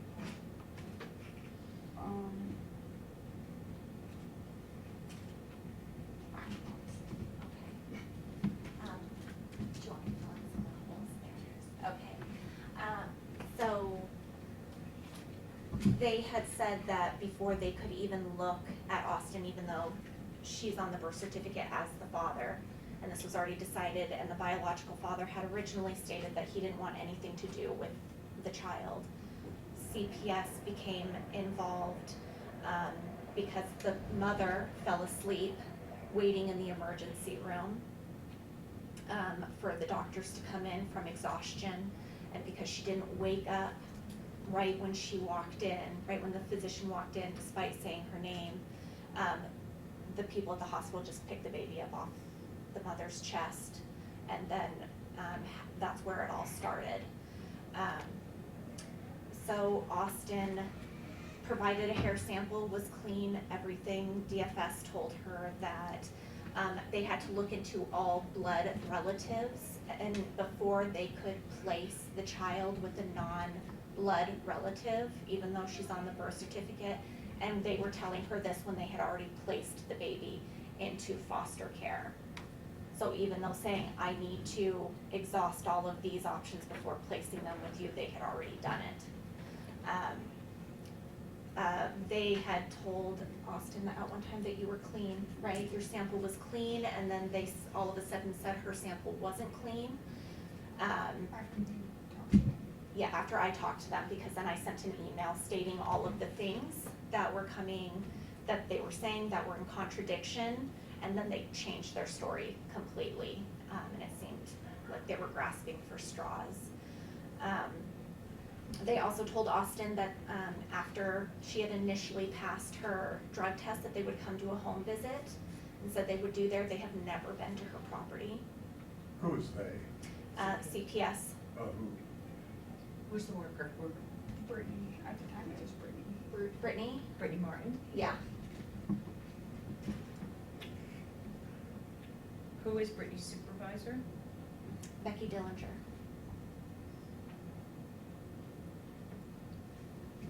Does the DHS supervisors have to sign off on those in-home inspections, right? I have no idea. Okay. I can't get any information. This is actually one of the most difficult times I've ever had trying to get information. Who was the supervisor again? Becky Dillinger.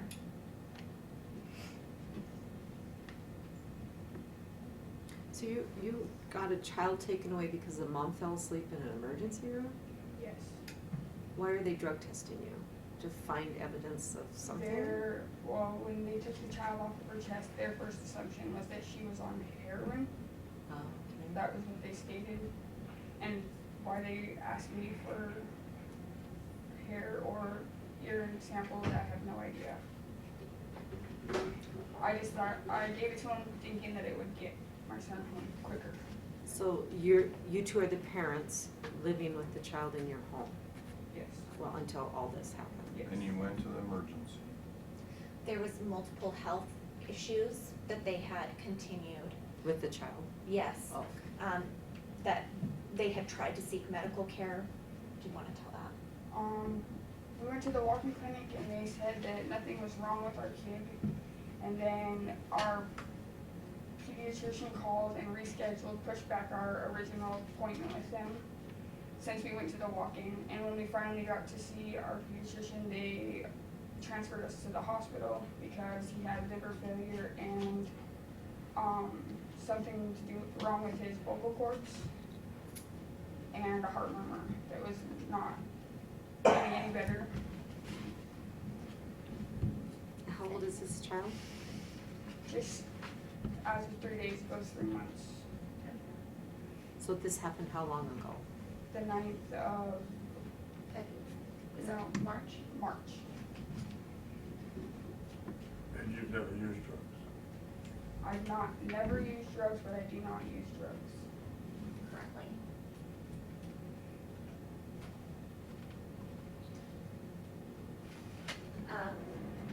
And then DFS is trying to say that parents were negligent in terms of medical care, even though it's the medical providers who were negligent.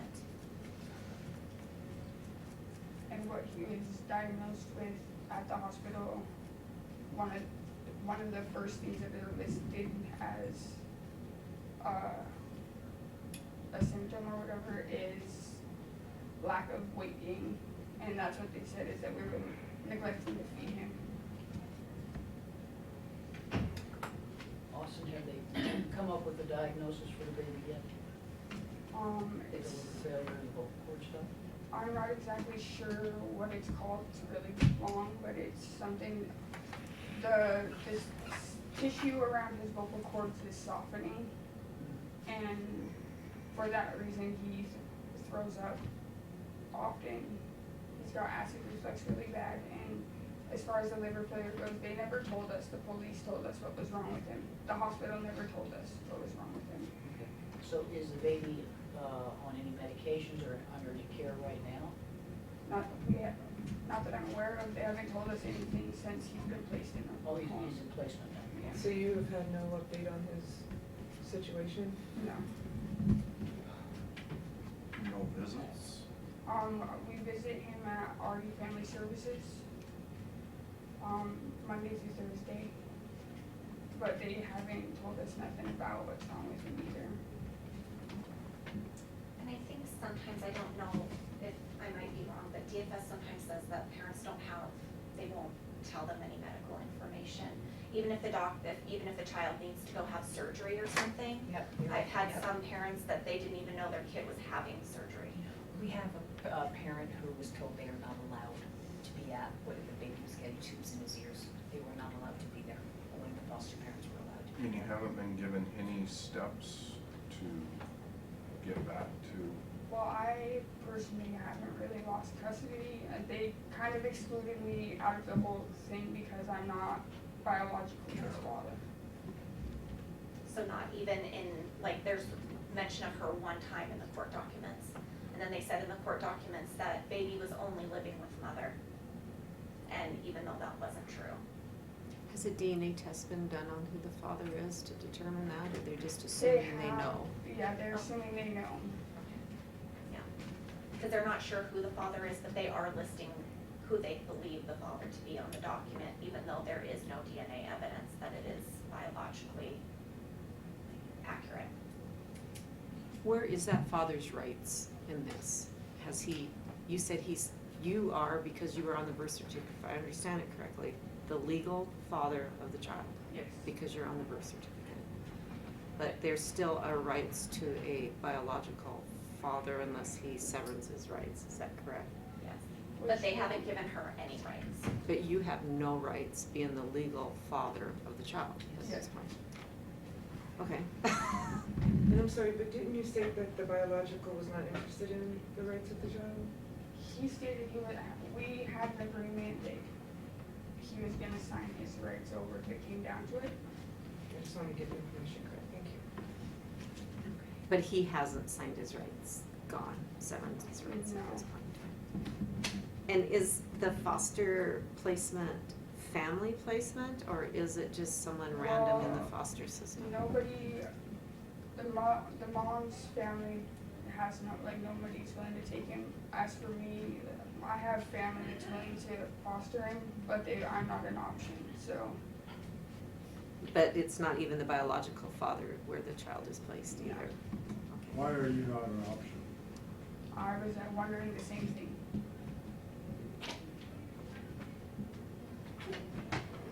I've studied this a little bit about fathers' rights, and actually I'm trying to get some legislation through on it. And if something came up that they needed money from in a situation, because you are the legal father, they're gonna hold you accountable to that because you signed the birth certificate. If it came to child support at this point in time, you would be the legal father and they would come to you for child support. I know this. But yet, in this situation, they're saying, you're not. That does not make any sense to me at all. It's a pick and choose. So keep fighting because you are the legal father of the child on the birth certificate and have that right as far as I understand the law to be. And I just don't understand, who would go to emergency room tired and fall asleep at this point in time? They could grab your child. How do they have that right? I mean, that just isn't making sense to me either. They don't have that right. But they They just, wanted to show This is that they another don't have case that of right. no due process. Yeah. Unfortunately, all of our cases have the same issue of no due process given. None of our families have been arrested for the child abuse that they're accused of. Never are. The children are just taken. So if your child has an issue and they're underweight, this is why CPS is stepping in, saying neglect, is really what you're saying they're saying is happening. Yes. And if you fed your kid every day, and, if I fed my teenage daughter every day and she's bulimic and losing weight, they could come in and take my child away from me, even though she might be choosing that behavior herself. Your child obviously isn't, but that's the grounds that they're basing this Yes. whole case off of, right there, if I'm It's understanding. heartbreaking because they're searching out medical care, doing the right thing as parents to look out for their child, and that is exactly what caused them to lose their child. Our 1 month checkup was pushed back because we went to the walk-in clinic 3 days prior to being told that for our appointment with our pediatrician. And then our pediatrician's office called us and pushed back the appointment we had with him because we went to the walk-in clinic and they said nothing was wrong with him. So by the time we saw him for our 1 month checkup, it was actually the 2 month checkup line. And that's when they told us we were neglecting to feed him. and it sounds like that with the lack of medical information, there could be a baseline physiological problem with the child that it would not thrive. Right. And nothing to do with what the parents are or are not doing. And so, you know, with you not having appropriate information medically, you know, it makes it difficult to make a case for yourself that you weren't neglecting the child. How, No. oh, sorry. How did CPS get involved here? Did the hospital call them? I believe the hospital called them because she didn't wake up when they removed the baby from her chest. And their first assumption is that she was on drugs. Is there full-time CPS people at the hospital? Yes, they are, they have offices there, so they can dispatch right away. No, it's true. Interesting. Was the baby born underweight? I don't think so, no. I mean, that would be anywhere from, Has the 5 mother been pounds given to- any I don't know. plan to get, Yes. She's supposed to do a 90-day treatment, plan and was it there something, I don't remember, something else that she was supposed to finish. Oh, mental health counseling, I think. did she test positive for any drugs? Yes.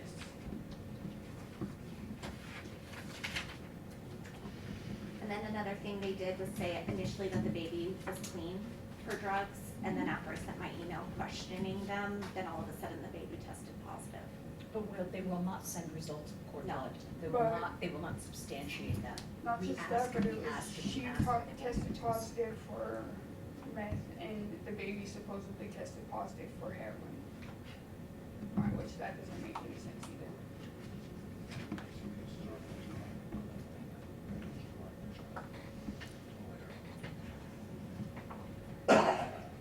Is the mom going through meth treatment right now then?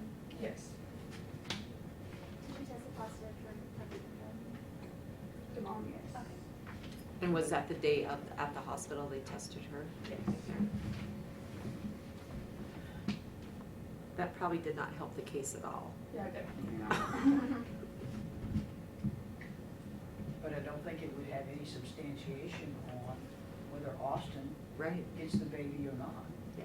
You know, the mother, yes, but, you know, why hold the baby from Austin? Could you have the baby if she left the home at this point in time, or you're just out of it They completely? just excluded me from the whole thing. Okay. Well, thank you for coming in. Thank you. Thank you so much. Thank you, Austin. Keep fighting. Thank you, Kristen. Thank you, everybody. May I say something about this? I've been at this a long time. Could you give us Babies. your name? My name is John Walton. Thank you. I'm an old platoon sergeant left over from Vietnam. We saw some bad things happen to kids, and that's why I fight so hard for them. Now, getting back to this, we started a group, grandparents group, 6 of us. We sent out a petition, and pretty soon there were 2,000 from one end of the state to the other. People do care, but people are afraid. Now, myself, I was standing against a barrage of questions, the supervisor and the regional director, and they flat told me, if you don't shut up, you are never going to see your grandkids again. And I had a choice. I was trying to save one that's been placed with a molester of his own little daughter. I had to make a choice, let him go, save the others. I couldn't do it. So shortly, the kids were taken off to the school bus. And my story is a long one. It started back in 2012. But in our group, we had a request for membership from a lawyer here in town. I had a bad feeling about this lawyer. He was working hand in hand with DFS. And this is one of those cases where the birth daddy did step up. That's kind of unusual. But the they were working hand in hand with this lawyer. I can't think of his name, I probably better not say it anyway, I've been to jail enough times already. But he wanted to join. We did some research on him, and babies are worth 10,000 to 20,000 going through his brokerage outfit, I guess you would call it. And he made a pretty damn good living at it. You take a look at his house and his toys and everything, he's making a good living at it. But anyway, he was turned down for our group. And he immediately took his advertisement off of Facebook for his, it's a business. It's a business is what it is. And babies are worth more money. They're worth a hell of a lot more money than ordinary kids. But they get $3 from the federal government for every $1 that they spent. I'm talking about DFS. $3. And then they get up to $10,000 for each adoption. Up to. And it starts at, I think, 6,000. So there's another. But we have looked and we cannot find any place in the government records, state government, of how much money is coming into the state from the federal government. We did find out where it goes. An awful lot of it goes into the general fund. Now, I asked the, at that time, state director, how much of that federal money do you actually get for the kids of the $3? And she said $1.48 goes to the kids. I said, where does the rest of it go? And she said, well, the state uses it out of its general fund.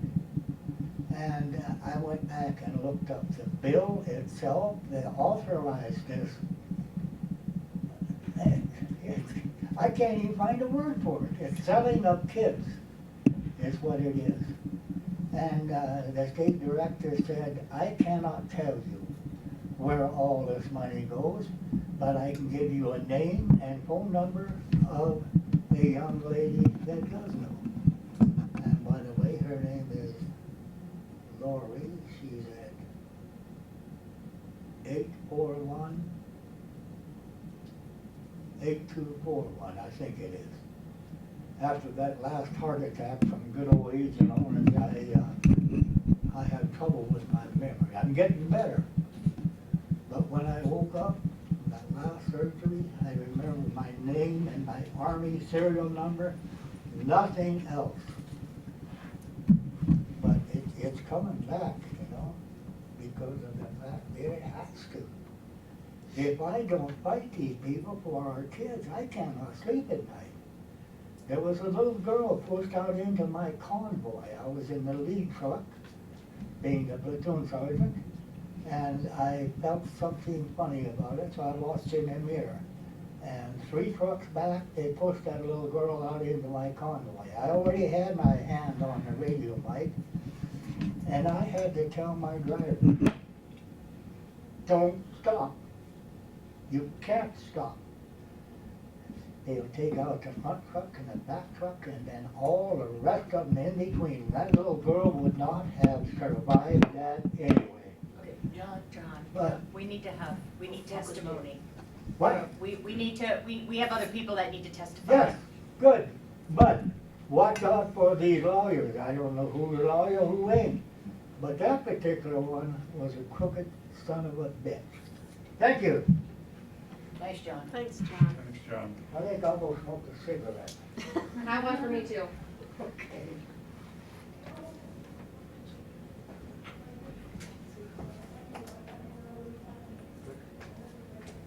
My name tag fell off. I'd like to stick to my, as my daughter calls it, my sofa clothes on the couch. So my name is Kaylynn, K-A-L-Y-N-N, Cook, COOKE, and I am a foster mom. And so I wanted to come and kind of, I guess, speak on behalf of foster parents and some of the things that we go against as well, because I know a lot of people are foster parents, or I've struggled with this, is all we want is their kids and we want to adopt them. That's all we want, which is actually not the truth at all. We want to help with reunification as well. So we are struggling the same as these biological parents as well with CPS and RE services, and we want to be able to help those that are trying to get their children back with going up against these guys, as well as also helping, you know, us get somewhat of a voice because we're quite squished. So I guess on this side, I was reading the paper that was out there with kind of, you know, some points on what to discuss, what not to discuss. And I really don't know where to start. So I would just hope maybe you guys could maybe steer me in some direction on where you'd like me to start for a foster parent, or just kind of just take off. Right from the beginning, Oh. From the beginning. Well, I started this journey because myself and my sisters were in foster care as teenagers. And so I have seen that side of it as well. I have seen being a foster child as a teenager, and luckily enough I was able to place with my sisters. We were in a foster home that was not the best standards, and so that's one thing that I want to touch on is we need to make sure these homes are actually suitable for these children. I lived in a basement that had studs for walls, and there was no carpet. It was straight concrete. There was no windows downstairs. Now, as a foster parent, I know that's not a thing. They need to have an egress window or a window to get out of if there's a case of emergency. There needs to be walls and doors. These things need to be addressed with these foster parents, and I think a lot of the times when it comes to sibling groups, we just need to get them in and get them in somewhere quick, because you don't want to separate them, and that is a great thing that we do. I'm a big advocate on that, but we need to make sure that we are checking these foster parents as well, because these people that I was with had great intentions, but they did not have a suitable living space for children, and that is one thing that I think is a thing that most biological parents, including myself, would want my kid to be in, is a suitable living situation. Yes. So we had an earlier testimony about homes being visited by Yes. CPS. Yes. More frequent than I was comfortable with, but I'm getting from you that maybe a foster home isn't visited that often. You know, it depends on the caseworker. It depends on how dedicated they are to their cases and how they want to actually make a difference in these kids' lives and put those kids first. Myself, when I was in foster care, I never once had a single visit from a caseworker in any of the homes I was in, and I was in 2. Which was the first one in the basement with studs for walls.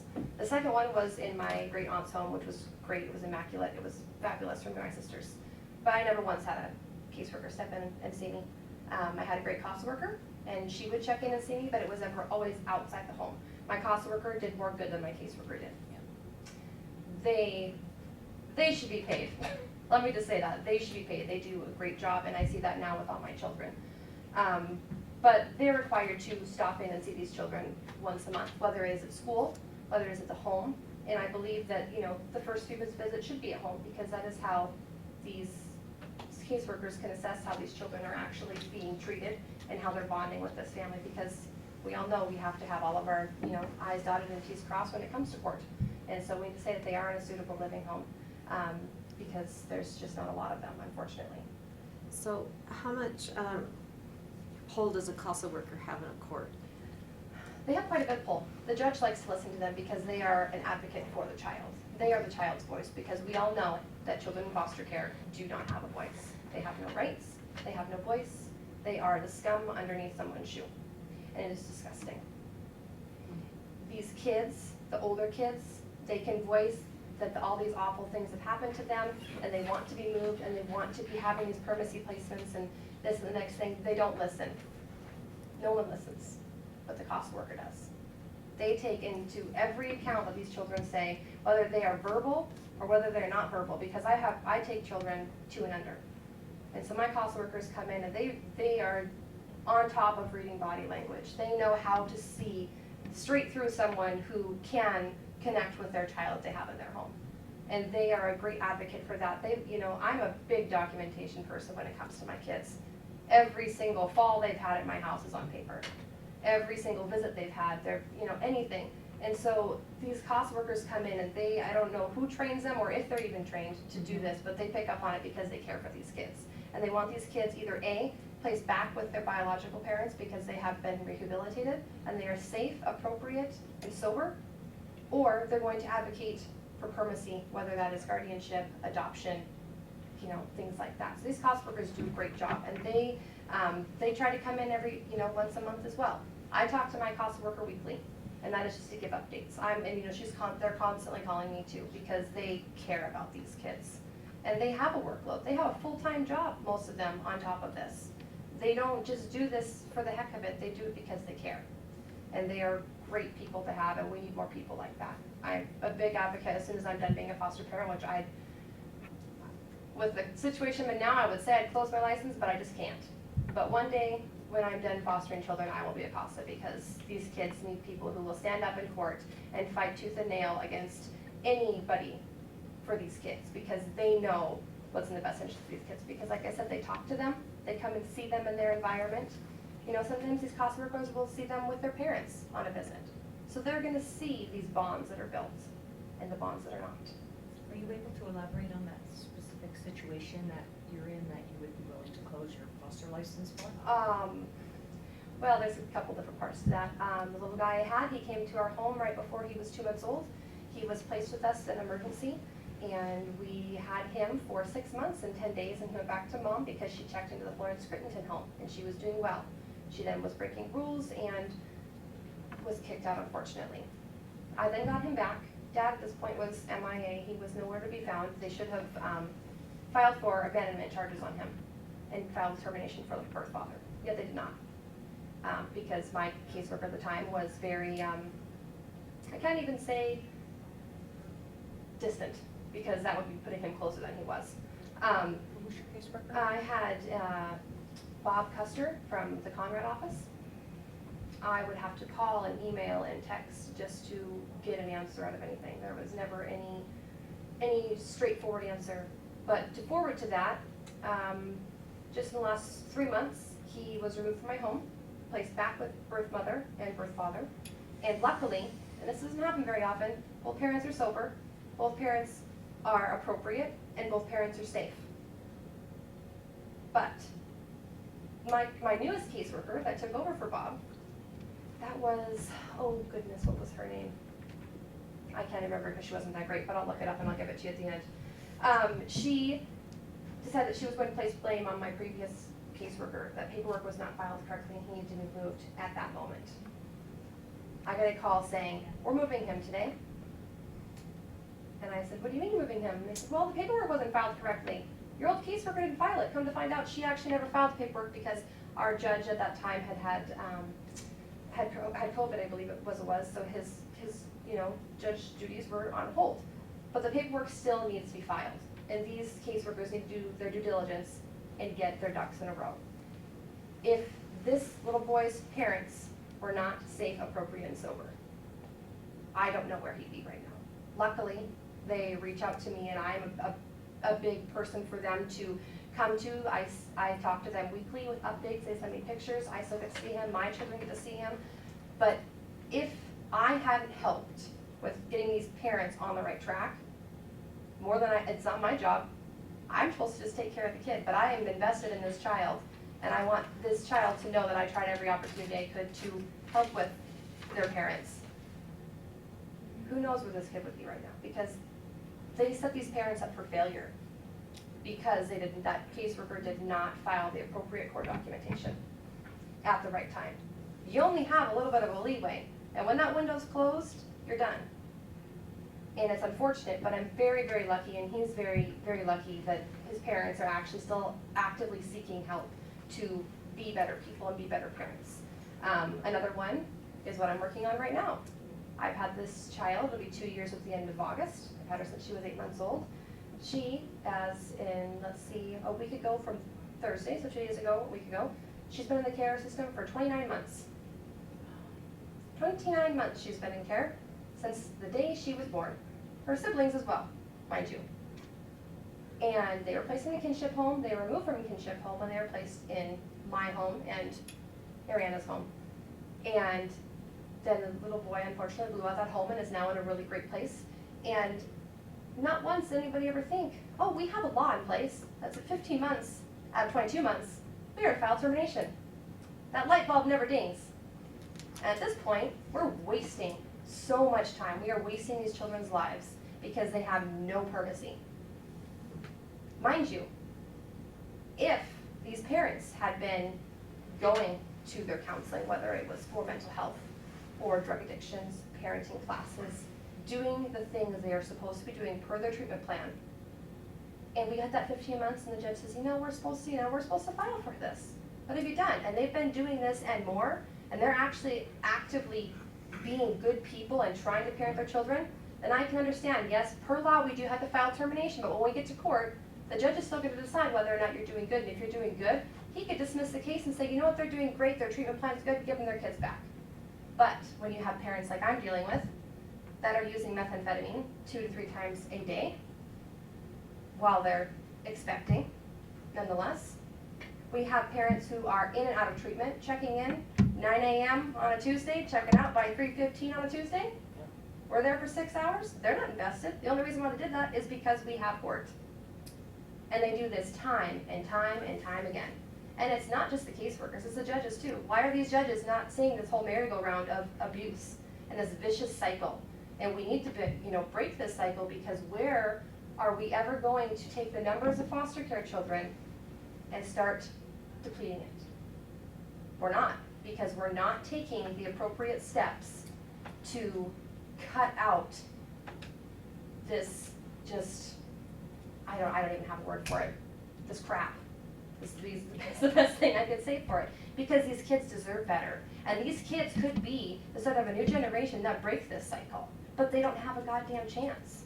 And the reason why they don't have a chance is because we don't follow the law of the 15 out of 22 months. We don't check up on these children in these foster homes. We aren't sitting here being like, oh my gosh, well these parents are doing a real crap job. We're wasting these kids' lives. We're traumatizing these children by having them hang on by a thread, because we're still forcing them to go to the visits when their parents show up high. Hell, my one little girl, she was 9 months old and she went to a visit and mom fell asleep with her holding her on the couch. And you know what the visit place said? That's all right, they're just taking a nap. And I said, oh, they're just taking a nap, huh? Because I've seen a lot of high people in my life, and that is not taking a nap. That is a crash right there. So what do you think about parents that are doing well, that are getting snowballed? It's absolutely ludicrous. And being kept from the children? They shouldn't be kept from their children. Parents have a right to their children. Whether you're doing good or you're doing bad, those parents have a right. And if you're doing your job, your caseworker should have your back.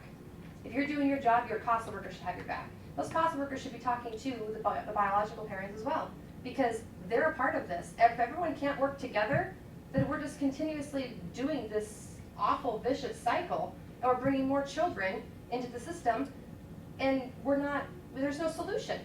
There's no solution at all. Have you ever advocated for reunification for parents on their behalf? Absolutely. She has one. I have one. I actually just adopted her. No, yeah, your little guy. Oh, and him Well, too. that's what Yeah, they and want. him too. Yeah, there's 2 of them. So my little guy that I had for the 2 months before he went back, I had helped mom get into the Florence Crittenton home. I had advocated for her. I had called. I had talked to the counselors there. They would give me updates. I would email them back. And you're a foster mom? I'm a foster mom. I don't need to do this. So why was CPS not doing this? I guess it's as good as mine. Underfunded. They're underfunded. They're undertrained. No, I'm joking. Well, their turnover is immense. Their turnover is absolutely ridiculous. And the reason why their turnover is like that is because there's no training. Have no training. There's no any at training. all. And you know what, you have to have, the thing that bothers me about CPS and your requirements to be a CPS worker, you have to have a bachelor's degree. Let me tell you, I could be a better CPS caseworker as a foster parent, because I've lived it, I'm still living it, and I'm advocating, than these people who have master's degrees in social work. Because I actually care about these kids. I'm not here for a paycheck. I don't get paid to do this. Any money that comes into my home is for my kids. It's for their shoes and their diapers and anything else that they may need. You know, I go and anything for these kids, they need it, they have it. It's because of the funds that we get, which really isn't even a lot. You have kids that grow and grow and grow, and you're only allotted $200 every 6 months for a clothing stipend. Have you If you get it. experienced? Yes, you get as- it. If you get it. If you get it. Mhm. Have you experienced as a foster mom where you were very for reunification of the child and the parent and saw it not happen? Yes, with my, well, I guess not happen, not with my case. I mean, I've seen it, but not like been into it. And just another example with, my little girl we just adopted, be a year ago this month, and when we were very pro reunification, she was only supposed to come live at our home for 6 months. She came all the way from Libby to come live with us because her mom was in the pre-release. I worked very, very hard with her mother. And unfortunately, her mother was not able to do it. And she was able to be the bigger person, which most people can't be, and say, you know what, she called me, she said, I just had a visit with my daughter, and she goes, and we've been doing this for months, and every time she cries, and she cries for you. She's like, and every time she cries, all I can think about is wanting to go get high. She's like, I can't be a mom and be a parent. And she's like, you have showed me that it's okay, because you know what, that little girl still sees her mom. I still allow it. She has my phone number. She knows, you know, that she can come around for certain events, and I allow it, but only if she is safe, sober, and appropriate. Because that's the 3 keys to anything. To be a parent, to be a foster parent, to be a part of your child's life after you've been terminated on or you've signed over. And I worked really hard at that reunification, so it was really hard for me as a foster parent, but it didn't make me give up because I helped her furnish her whole entire apartment. You know, just to get her daughter back because I saw that she was trying. And why was I the only one that was helping her? Why was no one else helping her when she was doing the work that she needed to do at that time? And then when she started to see that I was the only one helping her and she had no one else in the community to step forward and say, well, hey, yeah, we do these meetings for addictions every whatever time, even though you're not an addict now, you used to be, and we'd still love to be able to help you so you have a safe place to come for when you're feeling like, you know, life's out of control. She was never once offered the support ever. But I offered it. Call me when you're having a bad day. You know, that's just, no one in the system has support, especially the kids. They really don't. And it's extremely unfortunate because not every parent deserves their kids, but every kid deserves their parents. I have a question for you. It's my understanding that DPHHS gets reimbursed if they foster out the child. They don't get reimbursed if they reunite the child. You know, I'm not sure on that, so I couldn't speak on it, but I have heard that is correct, but I don't take the word for it because I haven't actually So looked there's into an that. incentive to foster out, if that's the case, there's an incentive to break the family up and foster the child out as opposed to reunite. Well, in a sense, and you know, it really just depends on there's so many different circumstances that it could depend on, really. And there needs to be investigations that are done before the children are removed. You can't just be like, oh, hey, I got a call from Sally Sue down the street and she said you're beating your kids, so guess what, we're taking them today and you'll see them never. That's not how it works. It does, and it's absolutely disgusting. Because there are good parents out there that are gonna raise their voice with their kid. And guess what, it's not against the law to spank your own biological child. But someone down the street is gonna say that you're sitting there throwing them against the wall when you're not. Now, where are these, you know, where are these reports coming in is, you know, either it's spitefulness or it's, I don't agree with how you parent, it's none of your business. Do these kids deserve to be taken? Because they could be in a very great home and they're being taken and they don't need to. Due process is so important. That would all go away if there was a due process. Absolutely. If we had an actual investigation going from the start, these things, they could deplete things. You know, we could start to fall back on not having to need so many foster families because there's not so many foster kids. Right now, we're struggling.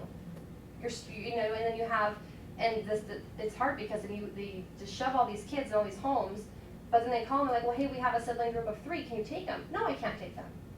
I don't have enough room in my car. Do you want to buy me a bus? Because then we can talk. Because that's the only way I'm getting them around. You know, I can only see as many as I can. And I mean, I hope that I can speak on a lot of foster parents. We have a heart of gold, and we want to help these kids. And if it is in their best interest to be back with their parents, that's what we want. Can I just fight for that. We do. Go for it. Can you speculate, if there were more stringent requirements for taking children, there wouldn't be such a shortage of foster parents. Do you think that would be, No. if there was a better criteria? I do not think so. So many children wouldn't be taken? No. And my reasoning for that is we go through extensive background checks. They dive into your history. They want to know who you are and how you parent. And that's just my experience though. It could have been different for somebody else, but I had people in my home checking every single door. They were checking my mental health. They were checking my husband's mental health. They were checking my daughter's mental health, and she was 6. I think what he was asking is if the CPS investigated the cases Oh, before yeah. removal, do you think there would be a Well- shortage? There wouldn't be a shortage of foster because the Yeah, but children then wouldn't there's, be in you know, foster. there is some emergency removal, so there are stands for that. So Sure. if it's, you know, like from birth, there's meth use, or there's actual bruises on these children when they're coming to school.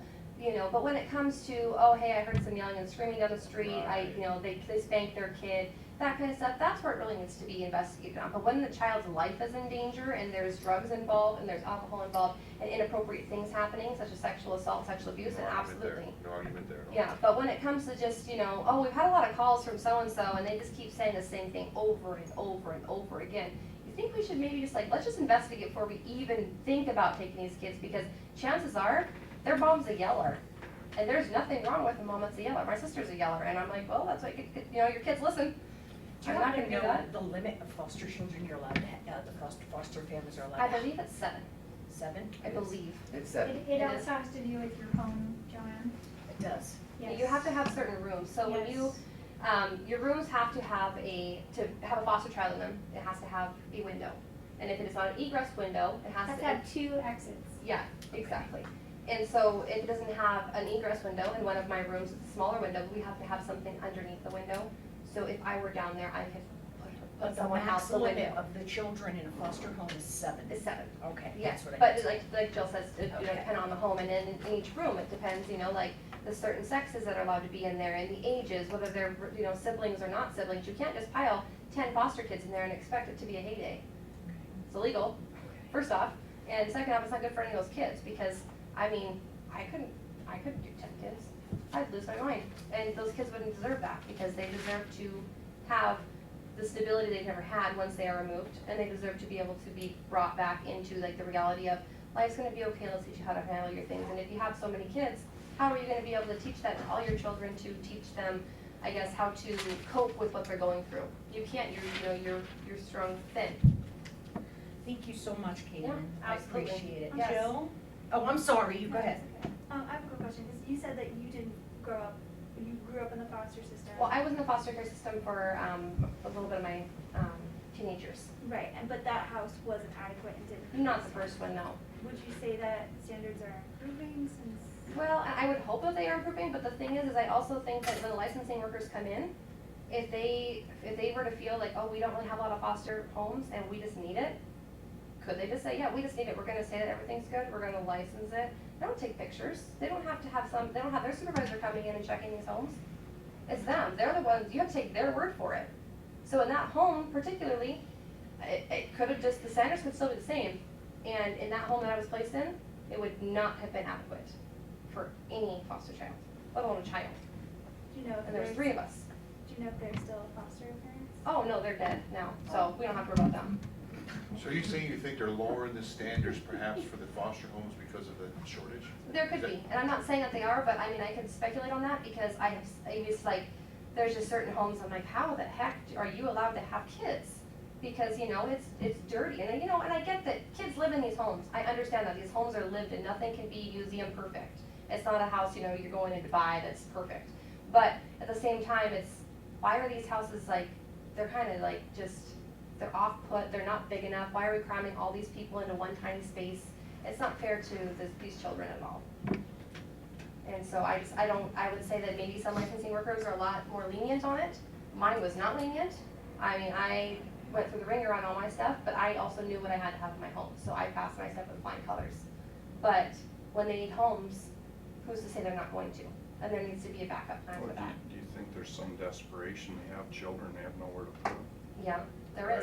is, but that, I mean, I understand it, we're short 300 to 400 foster homes. yes. But you're losing foster parents as fast as Yes. you're getting It's kids because because- of how broken it is. Yes, and it's because of the, you know, a lot of it's because of the caseworkers too. These caseworkers are untruthful a lot of the times. They promise things they can't deliver on. But first off, a caseworker should never be promising anything. They should say, these are the facts. This is what we always work for unification.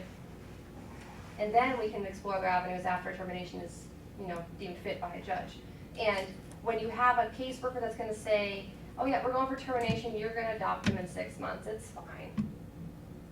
Well, now you have that, and then that doesn't happen, you're gonna take one foster family that was all gung-ho to help these children, and now all of a sudden they're not gonna wanna help anymore, they're pulling their license because they just now think the whole thing's a sham.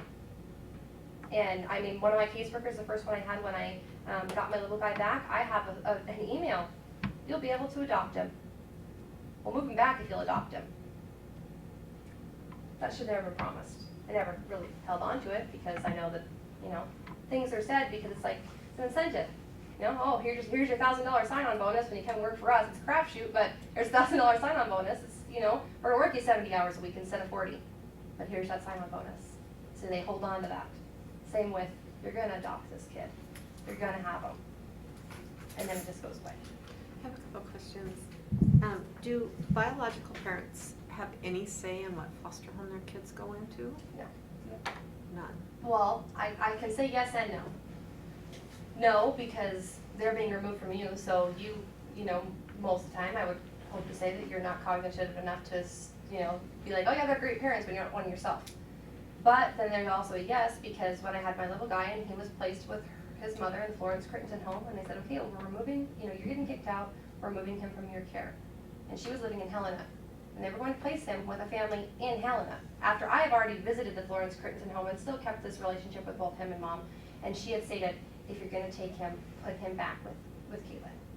So I said that you could have somewhat of a say when it comes to if they've already been removed once, but really, I don't think they do. And in some cases, it shouldn't. You should not have a say, because then there's that whole, well, we're getting muddy here because you know them and you know that they're good parents, but is that going to cause some turmoil when it comes to, you know, when we go to Judgment Day, pretty much, on, well, yeah, but they were seeing the kids outside of CPS, you know, jurisdiction, like, they're not, you know, they're only supposed to be supervised at RA services, they're only supposed to be supervised at CPS, and then they're allowing that, so there is that as well. Yeah, I have another question about when a child needs health care. How much say does the foster parents have? And I'm finding that biological parents are finding things that have been done to their children after the fact. So with me personally, I always, I try to keep the best open line of communication with all my bio parents, even though I don't agree with a lot of the things they do. Just because the little guy got circumcised. I got the okay from mom. It was in writing, it was okay. My newest baby has a lip tie. She's not even 2 months old and she has a hard time eating a bottle. So we're getting that taken care of, but mom knows that we're going to that appointment. But I also advocate for that, because I don't know, is my caseworker gonna say, oh, hey, by the way, they're gonna take the baby to this appointment because of these concerns. I don't trust, I mean, I wish I could trust that they would, you know, say something, but I don't. And so then I say, hey, I'm taking the child to this doctor's appointment for this reason. If it's not if it's a checkup, I don't really do much. But if it's for something serious like a lip tie, they might have to laser her lip. She would, you know, that's a big deal for a not 2-month-old baby. And so mom's gonna know about that. But doesn't have to by law. Not You're just that doing I'm- that not as a I'm aware of. courtesy. I'm doing it as a courtesy because if it was my kid, I wanna know what's going on. And I do it because even though I don't agree with these parents 9 times out of 10 with what they're doing with their lives and how they treat their children, doesn't mean that they don't deserve to know what's going on with their kids. They're still their parents. They're still their parents. But you could have circumcised that child without the parent even knowing, and they just, sorry, I'm that's the way not it sure happened. about that, but I believe so. So who's the legal guardian in that case, you or the parents the legal guardian in that particular case, of circumcision? CPS is legal guardian. Yeah. So they're like the serves. Yeah. But I've always just been a big advocate of, did you tell the parents? I'll write a letter. Can I call them? Because they need to know these things. And not every foster parent's like that, unfortunately. But I try my hardest to do that because I think it's in the best interest of the child. You know, that's what CPS is supposed to be here for, is the best interest of the child. And if they're not gonna do their job, then I'm gonna have to. So could CPS take the child out of your foster home, go do something and bring it back to the home, and you would have no idea what happened in the process? Yes. Because I know a situation that's what happened, and the biological parent are like, are you kidding me? Yeah.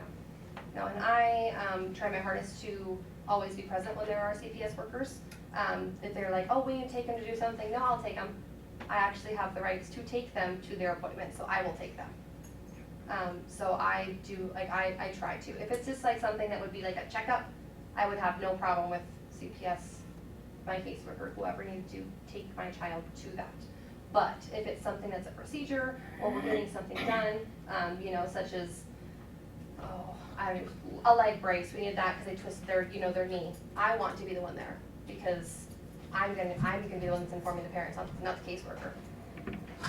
And then, could CPS ever knock on your door at 2 a.m. in the morning and do a strip search of a child? Oh, or I'm sure they examine could. them, or I'm sure they could. We've been informed, yes, they can. They They can. can show up at any time. they don't have to inform you, they can just show They up? They can just show up and knock on the door. And, Without a court order? Yeah, because they have custody of that child. They, yeah, they're the Oh, guardians of that the child, so they get to do as they please. And that's why they also feel like they can threaten foster parents and, oh, I'm gonna move this kid. You don't do what we want. You don't do what we want, you don't do this. I was asked an opinion from RE Services. A father was late, very, very late for his visit, and they called and they actually had him in the room while I was on the phone with them, which I thought was extremely inappropriate. And they had stated, well, Dad's, 25 minutes late for his visit, if we go back a little bit. Per contract for DPHHS and the RE Services, if the parent is 15 minutes or more late, the visit's canceled. Because that then interrupts the child's day. Well, they called me and said, well, he's here and he wants his visit. What would you do? I said, well, and I always answer this way, in my opinion, do with it as you will, take it with a grain of salt, he wouldn't get his visit. And the reason being is because he's 25 minutes late. And I am on my way to the daycare to go pick up my other child. And if I don't pick her up and she sees me, we have a distraught mess. And that, in fact, would go ahead and turn the visit with Dad, which should be a somewhat good visit, into a complete meltdown city, which in turn is not fair to either the parent or the child at that point. And RE Services had called my caseworker and said I had canceled the visit and all these things. And my CPS worker called me and said I was interfering with the case because all I do is cancel visits. And I said I've only canceled them when they've been sick per COVID rules. That's when they've been sick. And I had let them know, I told them, this is my opinion, do with it as you will. And when I got off the phone with her, I said, so, visits canceled? She said, yep, sounds good. And at that point, I called the daycare and said, don't release her to them because I'm on my way. I don't want to have to be in limbo when I have things I'm doing today. I want her there so I can pick her up. And it was a big, huge hullabaloo because I canceled the visit, when in fact, I asked them, they asked my opinion, I gave it, and she had said, I will move her from you. And I said, oh, you're gonna move a child from me because you asked my opinion, and then you didn't like my opinion, and from day one, I've always told you, if you don't want my opinion, please don't ask. And I've always been very upfront with that and very, very nice about it. But you should not be threatening a foster parent to move a child because you don't agree with them on an opinion you asked for. It's saying, what do you think about dinner tonight? Well, it was crap. That's it, we're moving the kid. It's going to be something as simple as that. And it's just, it's irresponsible on that caseworker's, on their shoulders because the children right there, those kids don't matter. Because now you're going to threaten to move them because you asked an opinion, and moving them is going to cause more trauma and more bad than good than keeping them where they're at and talking to me about what is going on. And why are you upset? Are you having a bad day? Because I understand you're having a bad day because your job's really not that easy. But you don't take it out on me. You don't ever threaten to move a child when they are secure and there is nothing wrong with the home they're in, all because you didn't like someone's opinion. And that is unacceptable. Absolutely unacceptable because those kids deserve better. And CPS can do that without question. Absolutely. They'll be like, oh yeah, well just like, Jill had an incident and I'll let her, tell you about it. And it's just like, it's mind-boggling because aren't we here for these kids? You don't have to like me, but I'm doing a damn good job raising these kids. When do the kids matter? When do they So matter? I assume you have to sign a contract or something to become a foster? We go through background checks. Like I said, they go through all of your family history. Do you have any priors to law enforcement, priors to I CPS? understand that, but do you sign a contract with them or, Like stating, I don't know. Not Sure. really. no, no, They- we're you just just work. license. Okay, Yeah. I'm gonna do have a this. license. and- Yeah, we have a license. Your That's, first year license is for a year, and then they come back and they relicense you. So you take a class, and they set you up, like you have to get fingerprinted and all that kind of stuff. Hers was a little bit different licensing. I went through DFS right away. So I got fingerprinted, I turned in an application, and then I got set up for a Saturday class we had to go to, which was kind of, I hate to say a joke, but we went to a class for one day. I got scheduled for a licensor to come out to my house probably, I think it was like 3 or 4 months after that class, because they're so far behind. They met with me like 2 hours and bam, I have a license. That's all it took, with no education from my end. Yeah, there's no education for So foster there's parents. only an application, some training, but there's never a contract between the state and the No. foster parent. Us as And no foster real parents, we have No real no training. say, No. none. We have no 'Cause say you're- in anything. Cause they're not, cause We have CPS no- is still the authority. Yep. Yes, Yes. You're just the flow through. yes. We have no say what goes on with these kids when it comes to a At legal all. standpoint, at all. We don't get to talk to the judge, we don't, nothing. But you don't even go into the courtroom? We You get get to to be go to in the court, courtroom. but You're- we But don't even talk. that's a struggle But you're not a sometimes. voice. Well, you're lucky if your caseworker will even let you know you have a court date. Yes. Exactly. Yeah. So if your caseworker is not open with you, you have to file with the court to be notified because the child lives with you. Yes. Yep. Because CASA. I've had That's why multiple the times CASAs are where I great. have not known about court dates. Or CASA has told, we'll call and tell you. I'm Jill Simmons. We're gonna, is it okay if I have Maureen come in before, she's got a 1 o'clock appointment, so she's gonna just about 5 minutes, 10 minutes, and then you can go? That's okay? Okay, thank you. Ariana Anything else from you Walker. guys? A-R-I-A-N-A. Yes, thank you. Thank you. Thank you. Yes, thank you. A-R-I-A-N-A, Walker, W-A-L-K-E-R. Hi, how y'all doing? Sorry. Good. Hello. Are we ready? Marie McGinnis, I'm a mental health counselor, I'm a licensed professional counselor, so I'm a provider. I just wanted to give a little depth. I work for Seeking Recovery right now. I've been licensed in this state since '94, so I've been here for a long time. In '99, I opened up my own private practice, kept it open till about 2012. Worked with DFS, and the depth part is that I kind of had told some of my coworkers that some of the stories I hear from my clients today about their relationship with CPS are the same stories I heard back in the early 20s. So this is not a new kind of thing. There seems to be the buzzword right now, a systemic kind of issue going on. Back in the early 20s, DFS did some kind of survey, and I was one of the people that DFS said go to talk to, and so they came to talk to me about my experience as a provider working with DFS, and I didn't see any changes that came out of that survey. I had not even heard any follow through on that survey. So I know there has been in the past getting information from people, but nothing seems to come of it. But I just wanted to give depth, just because I've been in this business a very long time. I've been involved with DFS since 1999, and I'm meeting the same families with the same stories over and over again, and it's, I don't know what to do. Right now I'm in a position where one of the supervisors thinks that I'm either not qualified, which is humorous, or that I'm not the right person to be doing counseling for the DFS client, which is more humorous because I've been seeing DFS people for at least a year now. And it's only been in the last month since I've been really advocating for the clients that that's the behavior, this is not appropriate, or we need to have a family engagement meeting, not 12 months after the fact, but 30 to 60, 90 days when they do this kind of stuff, and then I send off things and then I don't get invited. I don't get invited to a lot of things because I'm not sure they like my input, because I think you need to advocate for your client, and I'm an advocator, but again, I just wanted to give it depth.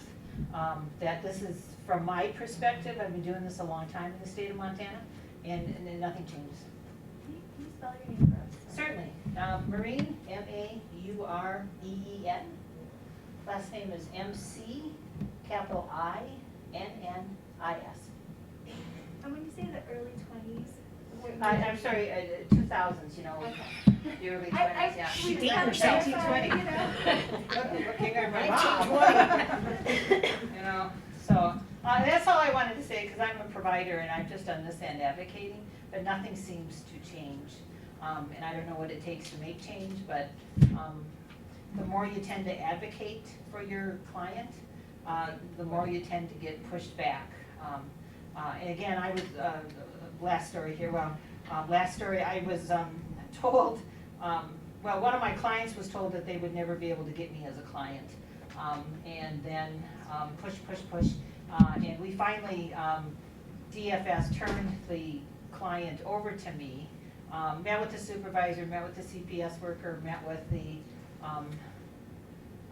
original counselor that was not, they had a trust issue with, And then eventually it made to me, and they're still denying that they're allowing this person to come see me, as if I don't exist. I can document the conversation we had, I can document all the visits that he's had, and they don't think I'm the right counselor for this person. And I guess quick background is that in my private practice, I was called Families in Transition, because what I did was a lot of co-parenting work, I did a lot of family system work, I did a lot of one-on-one child development work. If anyone has the kind of counseling that DFS should be looking for, I certainly should be on that list. So, but I just wanted to give you a little depth to it, because this is not a current issue. This is an ongoing issue. So does DPHHS take your recommendations when they are doing a psychiatric evaluation, or is that what your role is? Yes, right, the mental health assessment, that's the level that I'm at, because I'm a master's level. I would have to say no, and what I would have to say is they're not actually interested in any of my reports, because I have had to say to them, first of all, if you have a busy caseload, I don't have realistically time to just stop and drop them a report any old time. If they send me an email, which I've told them I'm happy to respond to it, I'm happy to do all of that kind of stuff, but they don't contact me. So if they don't contact me, no information is given unless I go out of my way to give them. And I try really hard to go to their family engagement meetings, because that's where you do it. But if you read an FEM report back, never in there does it say what it is that you said during the FEM family engagement meeting. And so I don't feel as though they take what we have to say seriously. That's how I feel as a professional, is that they don't ask any questions they don't want to know, so they don't have to. Yes. Are you a vetted contract provider? I'm not a contract provider, but I am a Medicaid provider. And I only need to be a contract provider if they don't have Medicaid and DFS is paying for it. But if they have Medicaid, and they can, certainly according to my ethics, is that they can choose the counselor they want. And if Medicaid is paying for it and I'm qualified for Medicaid, they should be able to see me as a counselor if that's their choice. So you're only seeing Medicaid patients? A lot of my clients are Medicaid. I'm not saying only, because I have some insurance and people that don't have addictions, that just have mental health issues. But Medicaid is one of the insurances that I'm qualified. DPHHS isn't paying for those? No, most of the people, I would say, I'm gonna have to say all of the people that I see that have CPS workers are Medicaid. And have they come on their own free will? Then they come on their own. And then when they find out they're here, we tell them, no, you're not allowed to come here. Because we're DHS and we get to tell you where you can go. You do not have a right to choose your provider. Right, and since Seeking Recovery is an addiction and a mental health, a lot of people I get as a referral from the addiction. Yes. So CPS will send them over for a chemical dependency evaluation. And sometimes they'll say mental health and sometimes they won't, it depends. I haven't gotten a lot of mental health. But the recommendation from the chemical dependency assessment is that they need mental health services. And so then they'll come see me. And so then they're doing their chemical dependency and they're doing their mental health counseling in one agency. Have you ever had DPHHS retaliate against you? Probably the closest to retaliation is, I think now they've decided that I'm not the right counselor for their clientele. And so they'll flat out not send people my way, or if someone starts to see me, then they'll tell them that they're not following their treatment plan because they're not getting mental health services because they didn't go to the person that DFS told them to go to. And are you licensed through them? DPHHS? Oh, no, I'm licensed through the state of Montana, to the board. Yeah. As a mental health counselor, they just have to be able to take Medicaid to take anybody that's associated with DFS. And do you do children or just adults? I can do children, but I do adults and teens. So, Did you say almost 100% of the people that you have that are CPS are on Medicaid? yeah, I can't think of anybody who's on private insurance. Did you ever think that maybe they're targeting low-income families that are that makes a lot of people that are Medicaid are low-income families, right? I don't know what you mean by targeting. Well, I mean, they go after families that can't defend themselves, they can't get attorneys, they can't, that's what I found in my research.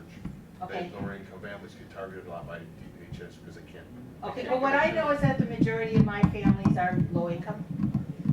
You know, people that are struggling, sometimes caught, in that, I don't know if it's the donut hole or they're caught in that gap. You know, that, and then when, of course, when DFS gets involved with you, then they pile all these things on top of you and they tell you to go get a job. And I don't know in which minute of what day you go get a job. I had a gal one time, and this was years ago, from Sun Prairie, no transportation. Her husband they had one car.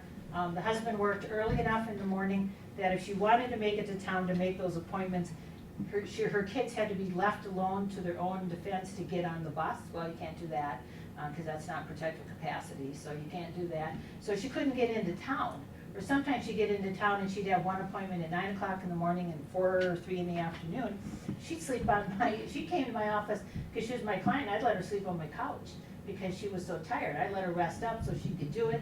So then, you know, meet her husband, and that was a transportation horror story. And so I'm not sure I don't know after all these years the status of her children, but the barrier of transportation was huge. And again, living out in Sun Prairie, there's not a bus that goes out to Sun Prairie. And then you'd have to take a taxi or Uber or whatever, you know, is the modern thing to do these days. But no money. Can I say something on that? I feel like you asked that question, and the median wage of Great Falls is very low. So once you start having children, you're targeting this community alone. So many people could qualify. So I don't necessarily know if that's a proper question because I don't think they're targeting. It's just that there's a very high rate of Medicaid in this community. How many of them are able to get like good attorneys and not public defenders? Do most of them all have public defenders? Are they able to afford? I would say that the majority of my people have public defenders they can't afford. They would like to. Right. You know, and a lot of them get, you know, the in the office public defender, but the attorney in the community. And then I'm not so sure the attorney in the community provides anything other than, you know, some of them they never even know who they are until they show up in court. Yep. So we have lots of those. Don't return phone calls. The public defenders, we got one right now. She's kind of on top of it, but she's got to be overwhelmed. But the public defenders are their own issues because it's like it's a job. It has nothing to do with defense or talking to the client and anything that they want. So it's just kind of let's get through and let's just move this along. Yep. And that's very frustrating for the clients. Sometimes very overwhelming, but certainly it is not productive, at least from my professional opinion. So, any other questions or thoughts? I just wanted to give you some depth that this is not new. You know, and again, I can take a client from 2001 and attach it to a client here in 2021. It's the same. It gets a little frustrating because like we do interim studies in between our legislative sessions, and we could be studying any of this stuff that we're talking about today, but that's really discouraging to me that we haven't moved the needle. Yes. Well, it's discouraging to this one who, at the end of her private practice, wasn't doing CPS because it was so frustrating, and that was just adding to the whole bad situation for me. So I just kept saying no. Finally, they stopped sending people, and then I come back, and then nothing changed. It's changed. So. Thank you. Okay, thank you. Jill? Would you guys like to take a break before we move on? I'm good. Okay. It's up to Brian. Are you okay? We're kind of used It's to going this. to, Okay. That's What time is it? It's 1 o'clock. 1 o'clock. It's lunchtime. I miss lunch. well, I gotta make a phone call. You're gonna do that, I'm gonna run to the bathroom, if I can find it. Should be down the hall and over. You gotta get a key. Why you're being protective when you shouldn't have to be protected like that. But I understand. We've Well, been yeah. to other meetings before. And, Yeah, you yeah. know, Yeah. but we see it across the state. Yeah. So I guess I'll give kind of my background from two directions. I grew up middle class. My husband grew up middle class. Our parents are still married. I'm not part of the foster care system. I didn't have anything. I had 2 biological children. I raised them. My husband and I were watching, the news in the mornings before getting ready, and they always, once a month, they start highlighting kid awaiting adoption. And my 27-year-old owns a gymnastics gym. And she came to me and she says, Mom, I got these 2 foster kids in my program. They're not clothed, they're not being fed. She goes, I don't know what to do. And I've never been in these kind of situations. I am not a very good advocate. I was raised conservative, and my parents taught me to, be quiet and stay in the background. So I'm not your typical advocate. We didn't do anything for a while. And these are kids placed in placement. These are not kids from the other side. And so she just kept coming to me. What do you mean? These are kids placed in a foster home that are coming to her gym. Why do I got placement? It was kind of an odd deal. They put out online, these kids really want to do gymnastics. Well, and the system does not pay for anything, and the foster family would not transport them and would not pay for it. And my husband says, talk to my daughter, she'll take him. So my husband was willing to pay for it. So they called her and they got enrolled, but they were not clothed, they were not fed well, and they were in the system. So we eventually wandered up into the DFS and walked in and didn't know what to do. Like, I don't know how to call the 1-800 line to turn somebody in. I've never run in that. Like, it's not knowledge that I have. And we talked to them and they're like, well, we can't do anything to help you, but you have to call this number. So, but in the meantime, they're pushing us to become foster families because we actually showed up. And we actually ended up at the licensing office by accident because we didn't know what we were doing. So I brought the paperwork home and I kind of sat on it and eventually told my husband that's where I went. And I'm like, what do you think? And we didn't even discuss it in depth. We just decided our kids were gone. We were a little bit bored with not having anything else besides work to do. And we thought we could do good with our lives. So we're not super religious, not been in the system. So we just kind of landed as a foster family in the system kind of by accident, if that makes sense. As for how I ended up here, I have a business relationship with Joanne. Joanne came to me before she opened Seeking Recovery and said, I don't want to work for benefits anymore. How do I get out? And we helped Joanne get her business up and going. And so I own a company that's what we do. We work with medical offices, their billing side, whatever they need to kind of get going. And so that's how I ended up here today. I also, I don't know how to put this, like my economic status kind of puts me as a different financial foster family than the typical one, and I don't utilize that, but so I have a completely different experience than Kaylin. I told you my experience with licensing, which isn't much. You are not educated on anything. So I got my first placement. Fluke of all flukes, it was the brother of the 2 girls that were at my daughter's gym who was placed with that family and was removed because the placement was not feeding and clothing him. So that's how I ended up kind of in the system. The system does know I am a parent, that I am gone once my 2 kids are gone right now. I have never been treated so bad in my life as a foster parent by caseworkers. But I can tell you my experience is different than hers in the fact that she gets visits all the time. My first placement, never saw my caseworker once. Or my caseworker, excuse me. Never showed up in my house. Treated bad, give examples, how were you being treated badly by them?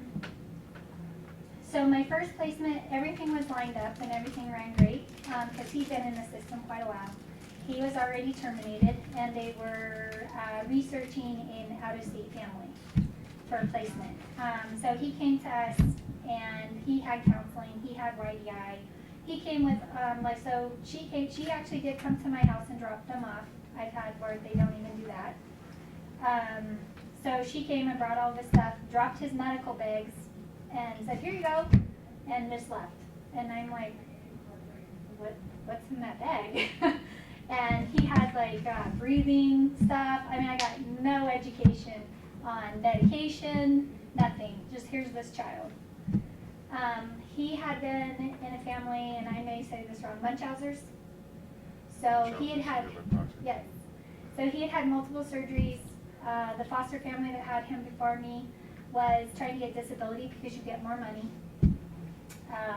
He came with no clothes that fit. He did come with a bunch of clothes, but they were all picked up from the free places that you could grab clothes and things like that. But just dropped off and never saw her again. This is your second placement? This is my first placement. Oh, your first? My first placement. Oh my gosh.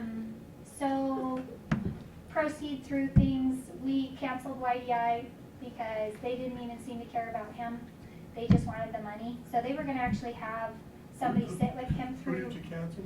YDI. He Who's had that? a YDI person. Youth Dynamics Incorporated, Really? YDI. Mhm. So they were going to have a young man sit with him through school all day long, and he was in first grade. That was supposed to help him socialize and whatnot, and we didn't understand it. This little guy, he did have reactive attachment disorder, which we were not informed. We had to figure that out. This little guy was a little rocket. I mean, he loved people, jumped all over us, loved us, was a little adrenaline junkie, your average little 7-year-old boy. And I was like, what do you mean he's disabled? There is nothing wrong with this kid. I mean, I had him long enough. There were no medical issues. There was nothing. So we canceled YDI because we did feel like that you're just ousting him by putting a person with him in class all day long. It annoys the teacher. It makes him an outcast with the kids.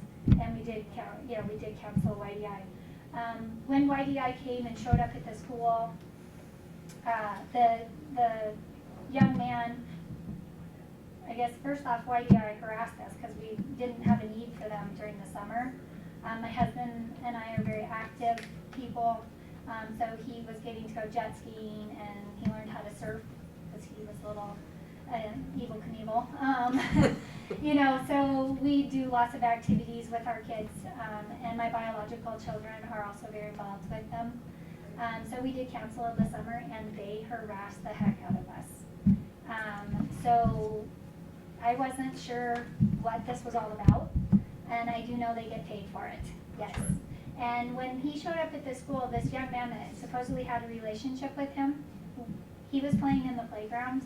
We're at the school, they want to meet us, and he never even acknowledged him once. And yet he had been his mentor, or whatever they call it, for the year. So I canceled it. I'm just like, I'm done, over, done with. Everything actually ran fairly smooth. I didn't know the caseworker was actually supposed to be checking in on me. It's my first placement. I know nothing. So we never saw her. Who I was the did an caseworker? occasional. Who was the caseworker? Am I really gonna say this? Because you know that we get.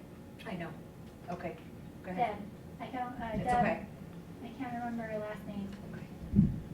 For the record, it's terrible that you're afraid to say a name of a caseworker so that you retaliate against. That's, Though that's I would ridiculous. state at this point, it really doesn't matter. Yeah. This issue I'm going runs back, deep and through. And Well, I passed that bridge a long time ago. It's just frustrating, but their turnover, their lack of training, the whole system's broke. Well, we It have is. no training, and they want us to take care of these kids. So as I talk, so Clayton's gone. We had no notice. Like the family flew in. We had zero notice. He was leaving us. It was like 48 hours, and they were basically taking him to see grandma for the last time, mom for the last time, which we had had no visitations, anything like that. They promised us that we would get to meet the auntie and like introduce him to her And because we're now he's very invested in us. He loved living with us. And so, and I showed How up long at the has he been with CPS. you He at was that with us point? like 4 months. It was a pretty short one, but I think we were the first real good home he'd been in. So she's harassing me. I'm like, it was the day school was out, and so my in-laws were taking care of him, and so I had to get off work, and owning a business, not everything always runs the way you want. So I got off a little late, and she's harassing me like, why haven't I showed up at the office yet? She literally met me at the door and didn't even let me come into the CPS office and took his stuff. And that was it. We were supposed to go to dinner with the auntie, have a transition so that the child was comfortable and everything, and nothing happened. And I don't know what was said, what was done. We were removed from Facebook from the auntie, basically treated like we were criminals. That's how we felt. And at that point, we were going to pull our license. And we're like, we can't do this. This just doesn't work for us. Excuse me, why was he taken from you? Was the biological family? It was, he went, and I think it was for money. He was not placed in a very good environment in Arkansas. The only thing, I know nothing of what's happened to him. My husband did find her on Facebook again. She does not post anything about him, talk about him. And my son-in-law, prosecuting attorney's office, there is a case with him involved, and I have no privilege of knowing. So something bad has happened. That's all I know. Well, doesn't CPS always try to find kinship? Yeah. Well, they do, and if I can interject for a second, at what point do we stop? Do we say, you have this amount of time to step forward? Right. He was 7 years old and was terminated on. Right. Why did they not come forward? And I had a crap excuse on, well, sometimes the family doesn't come forward because if they come forward, then the bio parents give up. That is not what happens. These families, if they're, they need to have a certain amount of time to step forward, because I feel like if that would have happened, she would not have had to give him back. Because of that, he was 7 years old. This family knew about him for 7 years and never once stepped up and thought, he's important enough for us to take. And the only reason why they did is because he was then in the foster care system, and then there was a check attached to him every month. Yeah, she quit her job. Yeah. So that she was beforehand, replacing her income. When there's no foster care income, and a family member were to step up and say, hey, we want to take this kid so they're not in foster care, they don't get that help. But when the kid's in foster care, and then we have these years, and then we're finally like, oh, well, I could use the extra money, they're gonna come forward. And at what point do we start saying, enough is enough on all these years? That was 7 years. 7 years. I thought you just said though that there's a 15-month. There's not doing it. But they're not doing it. Well, they're not doing it, and not to mention in Jill's case here, that little boy was terminated on already. Right. So why all of a sudden are they allowed to come forward after 7 years? That law is not followed, and it should be because it is a law. It's just like, well, might as well just throw out drinking and driving while we're at it. Our kids, 29 months, our kids have been in the It's system. these Your guys' time are frames short. need My to current go. kids are 7.5 years. Yeah, and her new ones are just crazy. And at what point do we say, enough is enough, we get that you're family, but where have you been? Now, this can happen because of the Child Indian That's where I'm Act. at, yeah. And was he native? So I have 2 girls right now that I've had in placement for 16 months, and they are Native American. So they can go anytime. I mean, that's the federal So law. they are 10 and 11, and they've been in the system 7.5 years on them. That's it. Well, So, but I was gonna pull my license just because my husband and I didn't think we could emotionally handle I don't see being how you treated like that, and so we weren't in it very long. What keeps you going is it's not the kids' fault. Well, exactly. So my daughter got verbal on Facebook, and my name went through mud at the DFS office. In fact, I got told they were that caseworker was gonna pull my license. So I called my licensor, and I'm like, how can she pull my license? I didn't post anything personally. My daughter actually private messaged somebody who screenshotted it, who said it because she knew the caseworker. So it wasn't out public, like majorly public. But she didn't really even say anything bad. She did state the caseworker was horrible. And so that's all it took for retaliation to start on my husband and I at DFS. So our license was still sitting there. My licensors working super hard to keep us involved. And Two different departments? Yes, they are different departments. Very, very different. Sounds like they're departments. two different departments. Yeah. Yes. Okay. They're like, we don't have One enough people, positive. please stay in it, please stay in it, we don't get families like you. Yeah. So, and then as everybody knows, the Antonio, little boy got killed. And my husband and I are looking at this, you know, and we're just like, oh my gosh, and I got a phone call and I couldn't say no. So here I am, another placement, 2 kids. Mom actually, or the 13-year-old actually called on mom to be placed. She wanted out. And we didn't have them very long, and my caseworker was absolutely wonderful. So there are good caseworkers. I only had him a couple weeks. This was a Native American child. She had never lived on the Indian reservation, and her dad was Caucasian. And the laws kick in for Native Americans, and somebody on the reservation that had some distant relation to them had their license and decided they wanted them, and it was for money. So they were never actually enrolled in school. Their medical needs were not met. And my caseworker that had them actually quit being a caseworker because of having to remove them from our home to somebody else. And I wasn't invested. I was not invested, but at this point he's been a caseworker so long that he couldn't handle it anymore. He's like, I cannot take kids out of homes like yours. And the 13-year-old was begging to not be moved from our home and taken to the reservation. They are back in placement. The crazy ride, they were 13 and 5. It was a little bit difficult for my husband and I because there was such a big age difference. And they want you to maintain them in the schools that you're in, and we live out in the country. So it was a little bit of a hard ride, and I got the call to take them back. And so we were like, okay, let's take them back. Well, in the meantime, I got called for an emergency placement. So we were supposed to have them 2 days. It's been 16 months, and these are my current placements. They are Native American children also. So I did have to turn down the 2 I was supposed to get back. Sorry, that's mine. So I had mine, I got them in February, end of January 2020. COVID hits. I've never seen a caseworker again. So once again, I'm a total different circumstance than Kaylin. I was not given the privilege of getting them dropped off.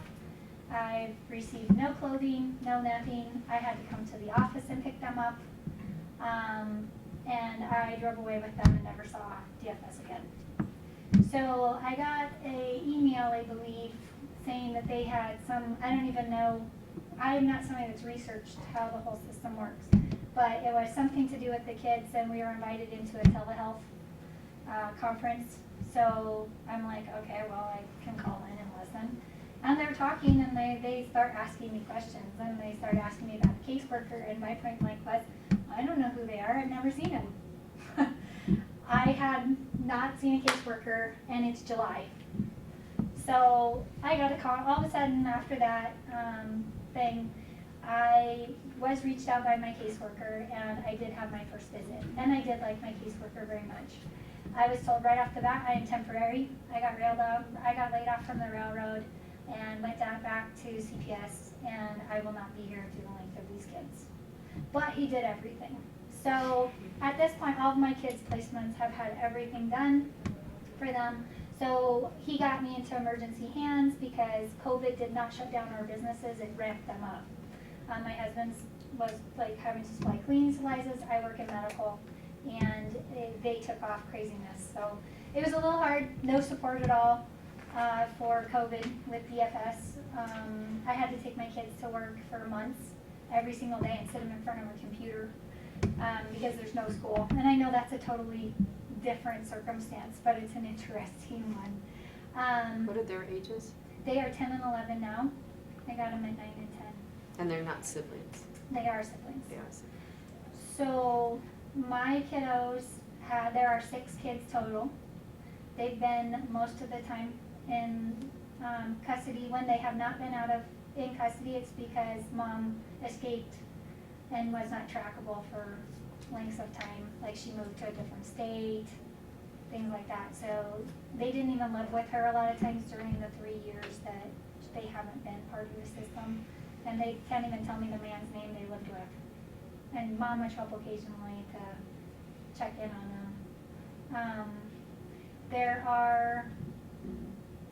I have the 2 oldest. The 2 in the middle actually have been adopted. Mom has signed them off. And then we have the 2 youngest. The very youngest has a different father. So my 2 were taken in January, the other 2 were not. The youngest one was placed with the father, and the second youngest one made it to the reservation before CPS could get in. So he's actually been under jurisdiction, or they just talked to, but there's been no CPS involved until January. So Dad, mine's a crazy case, you guys, and just it's interesting. Is your caseworker Native? No. Do So they have a Native American caseworker when they're Native? No. None of mine have had Native American. But they could at any time go to the reservation? Yes. That's what you said before. Yep, IGWA can step in at any Yes. time if they are, Up into the minute of adoption. yep. So I guess I should go back. So my experience, respite care has been atrocious. I've never been able to get respite care. You're supposed to get so many hours a year. I don't have a ton of support. My 20-year-old kids are not always the best to hand off these kids to. They're good, but you know, they didn't sign up for it. And so I had, Kaylin's husband actually works for my husband. She saved me one time because my respite care fell through. My caseworkers are supposed to get me respite care, but they did not get me respite care. How often is that?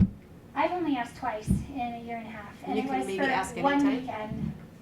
Yeah, you're supposed to get how many hours a year? It's a lot. Like 101 or 111, something like that hours a It was year. higher than that. Yeah, per child. And it's more than that. Is it? I don't think it is. I think it's about the 100-hour mark. But we never get reimbursed. No, it's a so one you time turn in the reward. paperwork to get reimbursed, and I've never seen a penny of it. Well, I got a question for you. We keep hearing about the dereliction of duty, it seems like. What percentage of the budget goes towards DPHS? You showed me one time. Isn't it like in the 50? I think it's 43%. 43% of the whole budget of Montana goes to that. Does that sound right, $12 Brian? billion. And they can't follow up and do what they're supposed to do. But they also By have the biggest- 3,000 employees. So this will be a little interesting with what you're kind of asking. So we haven't calculated out, it's like $19 and some odd change a day for these kids. 19. $19 is all I get per kid. I'm supposed to feed them, clothe them, and pay for their activities out of that. So you're not encouraging families to, I'm not there for the money, I don't care.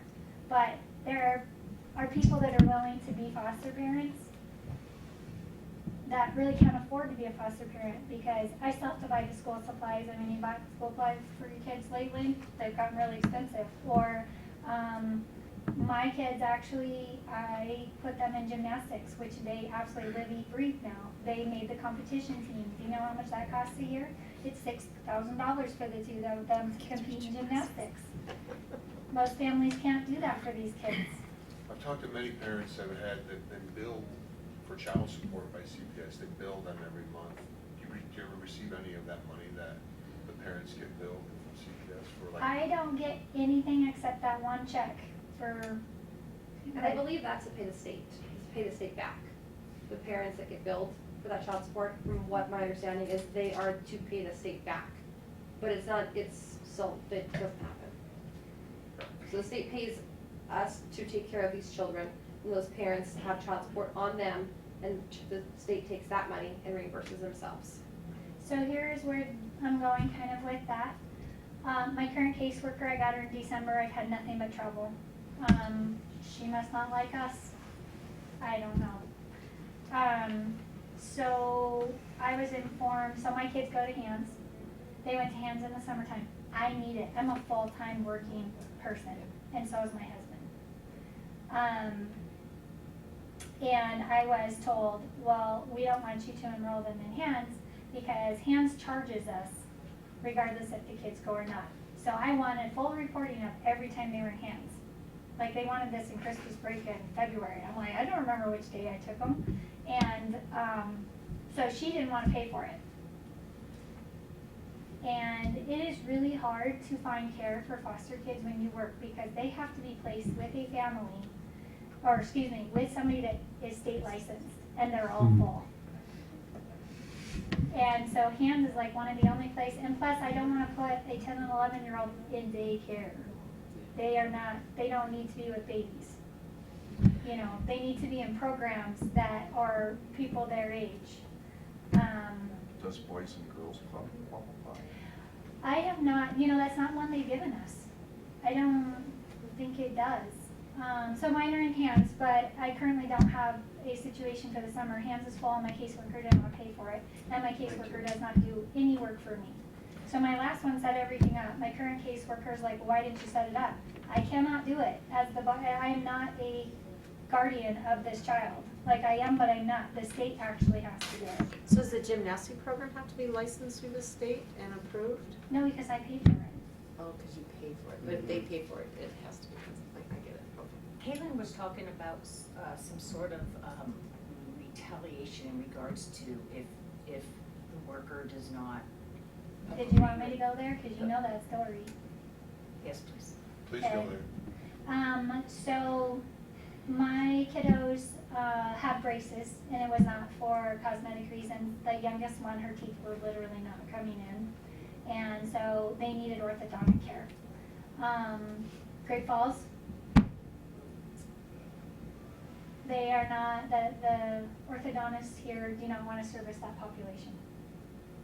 So you cannot get orthodontic care in Great Falls, Montana for your foster Because of the kids. Medicaid, because they're on Yeah. Medicaid or something? Yes.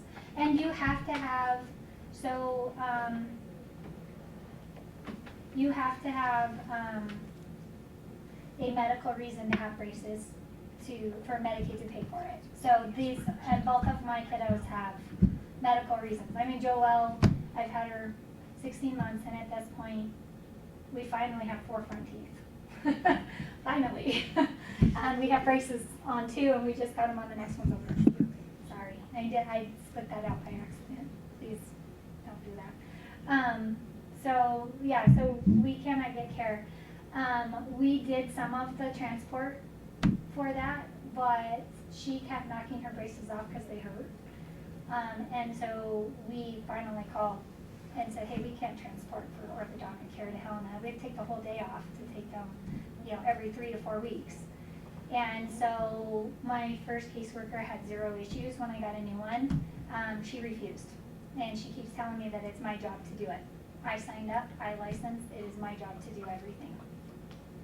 And so my husband got a little flippant with her and told her, if you can't take them to the orthodontist appointment, which they've been set up for months with the other caseworker, then I guess you should just find a new placement. So within 4 hours, my kids were getting pulled. And what was really frustrating was that their 2 siblings have been in the receiving home for months, and all of a sudden in 4 hours you found placement for all 4 of them. And you left a 3-year-old and a 6-year-old in a receiving home. I was just floored. And then unfortunately this went down as I was trying to leave town for the second possible time. We went to Arizona for the weekend to see my parents and wanted to leave the kids to have time to ourselves. And so she was just gonna come and pick them up from the home that they were staying at for respite care. No consideration for the trauma that she was doing to these kids. 0. This is a social worker? Yep. Care to use her name? Nope. No? Okay. Very good. I still have her as a caseworker right now. Fair enough. So I fought tooth and nail that day to keep the kids, and I do still have them. I went to my licensor, I went to the supervisors. And so I do still have them. I did get called a week before our family vacation. We actually took our kids to Disney World, SeaWorld, Busch Gardens, the whole works for spring break. I was called a week before. They go out taking them, pack their clothes. What do you mean? We're going on vacation next week. We promised they could go on vacation. It didn't happen. I feel like she's playing with me. I got called again. Did you hear about that one? It was a week and a half, 2 weeks ago. Pack their clothes, get them ready. They're going to the reservation. Mom does not meet, I don't know, 1 visit a month. She makes. She counsels most of them. She counsels everything. She doesn't appear in court. She did go to drug rehab for 2 days. I think she made it 2 days. She does not seek out any treatment. She is homeless. The other 2 siblings have been placed because a lot of drama has happened with things. The youngest child's father was with mom, set her apartment on fire, got arrested. He's in jail now. And she actually took that baby up to the Indian reservation, so CPS could not get her. But then she abducted her, so she's now placed. So the youngest 2 have been placed since January. She only made it at the Cameron Center like 2 months. But I guess more, it's like advocating at this point. My kids have been through such a big mess that as a caseworker, how can you take them from a stable home that's finally given them, like they finally are getting invited to things. Do you realize foster kids don't get invited to birthday parties or over to people's houses? Or there's a stigma. I mean, there's a stigma with having a Native child I didn't expect to have. We went to decorate to go to state gymnastics, and my kids rode in the wrong spot, and that was expected of them. That's the way they were raised. I was like, are you kidding me? They didn't know better. That was the height they could reach on the track. They're like, so it's been a battle, but the hardest part has been I've never been treated so poorly in my life for trying to do something right in my life for somebody else. It feels like a roller coaster that you can't get on. Yeah. And you're at their beckoning call, so don't plan a vacation. Don't plan anything in your life because you're just at the beckoning call of everything. So if you're trying to figure out also why there are not enough foster families, it is because how we're treated. Do I believe in reunification? If that farm kid's clean and she is good to those kids and stuff, I have 0 issue with it. I did not get into this for adoption. But my mom, my bio mom, needs to be terminated. You've had them 11 years and you haven't had them 11 years. And so I feel like we're continuing, and I know there's laws with ICWA. I feel like you are continuing to set these children up for failure because there's nobody there that's supporting them. They have lived in so many families. The oldest one is extremely intelligent. She won the CMR Wrestle essay in 5th grade with no help from a parent, no help from anybody. And I got her, I was blown away. She's very smart. The younger one got learning disabilities. But she wants to go to college. And you know what her goal is right now? And they're very verbal. They've been with us long enough that they kind of forget what it's like because they were very verbal in the beginning. They never want to live with their mom again. And stuff. And they're open to adoption. They're open to live with somebody besides if it's adoption. It's not just like their understanding is pretty good. They know they don't want to live with their mom. They want a relationship with their mom. They don't ever want to live with her. And their dad, I don't even know. He's not even part of the picture. I mean, we all know who he is. But for some reason, and I've not been privileged to know anything, he is not considered by CPS. So I don't know if he was terminated a long time ago. I don't believe so, but he is not considered anything, and he does not try. So it's not like he's being kept. As for like on Joanne's point and where a lot of these guys are coming in, I do feel that the caseworker put my mom into my bio mom into a complete tailspin because she was trying to get clean. And I think that caseworker threw her so far off with how rude she was and how difficult she was to work with that she is kind of gone off the grid, pretty much. So no phone, no play, nobody knows where she lives, nobody knows her phone numbers, nothing, it's all gone. And that was not the case before my current caseworker. So I know I probably talked way too long because I think there's other people, but I do want to kind of bring up the fact that with the options, DFS does outsource visitation to RE Family Services. I have never seen a more poorly run business in my life. What's it called? RE Family Services. RE Family Services? Yes. RE. RE Family Services. Are they here in Great Falls? Yes. Oh, they're just right down the street. Yes. So they bid for that, I believe. Is that a state bid? No. It's not a state bid. They're What's granted that RE though. stand for? Reunification, reunify, reunite, whatever, no, they have no. They're the exact opposite. Are they like Youth Dynamics? No. No? So They that service used- differently. They took over when Healthy Mothers, Healthy Babies shut down. It's the same thing, it's a visit center where the kids and parents get to go and visit, and it's a nightmare. Healthy Mothers, Healthy Babies still exists. Oh, does that? Yes, it does. I think they were taken from the bid. I think that they won the bid for the services. They have no credentialed, licensed, educated providers on their staff that can bill directly to an insurance. But they are a provider. They are visit For the coaches, states?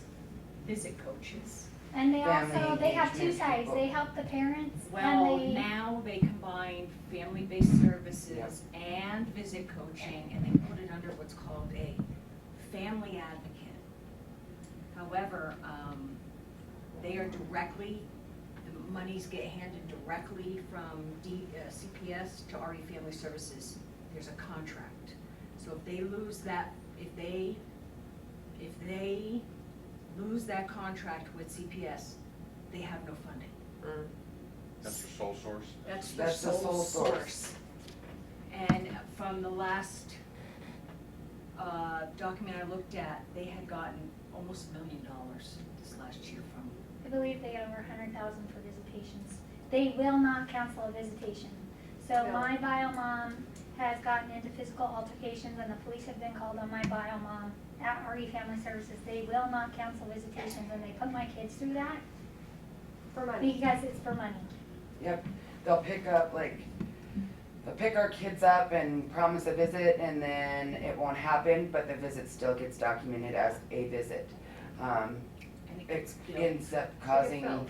yeah, Absolutely. yep, That's all it's about the billing. Yes. Yeah. Even Yeah. if visits don't happen with the parents. Yes. yep, yeah, that's, like, it wouldn't happen, but it'd still get billed out that So- it did. So we can I ask for an had- audit. We can Yes. ask for an audit. Oh, please. So I There's had- there's Good a luck. lot of stuff there. I had scheduled visits all along, To the audit. but they, like, I think they got paid all along, but my kids weren't seeing their mom. And then back to my current caseworker doesn't want the state to pay for it. So mom actually is making visits and would cancel ahead of time.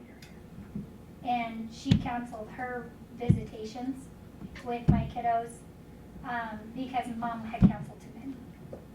So I mean, it's like this, like I felt like I'm being pulled all these different directions. Like I know they want those visits because they're getting paid, but on the other end, like I've got a caseworker who is actually trying to watch the budget of the system.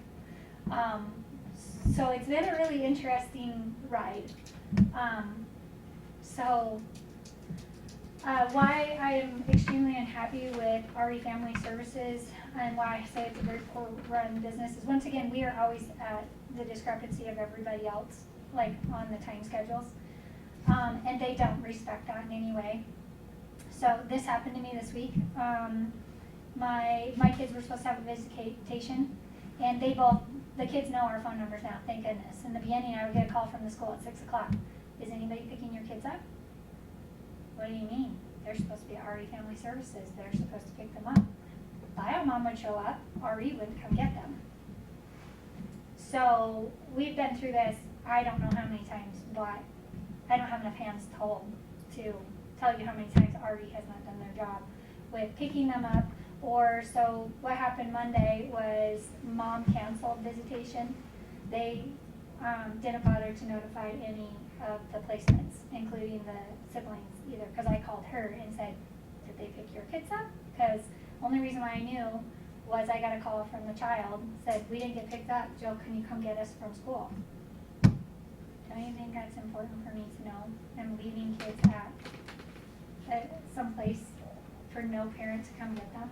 So people have been mentioning about state certifications for these organizations. They were able to get state certified without any licensed people on their staff? I actually don't know how RE. But I think that's just a process of applying, paying a fee, and getting approved. And I believe that's what they did. They are a nonprofit. I know that. Not any staff has any.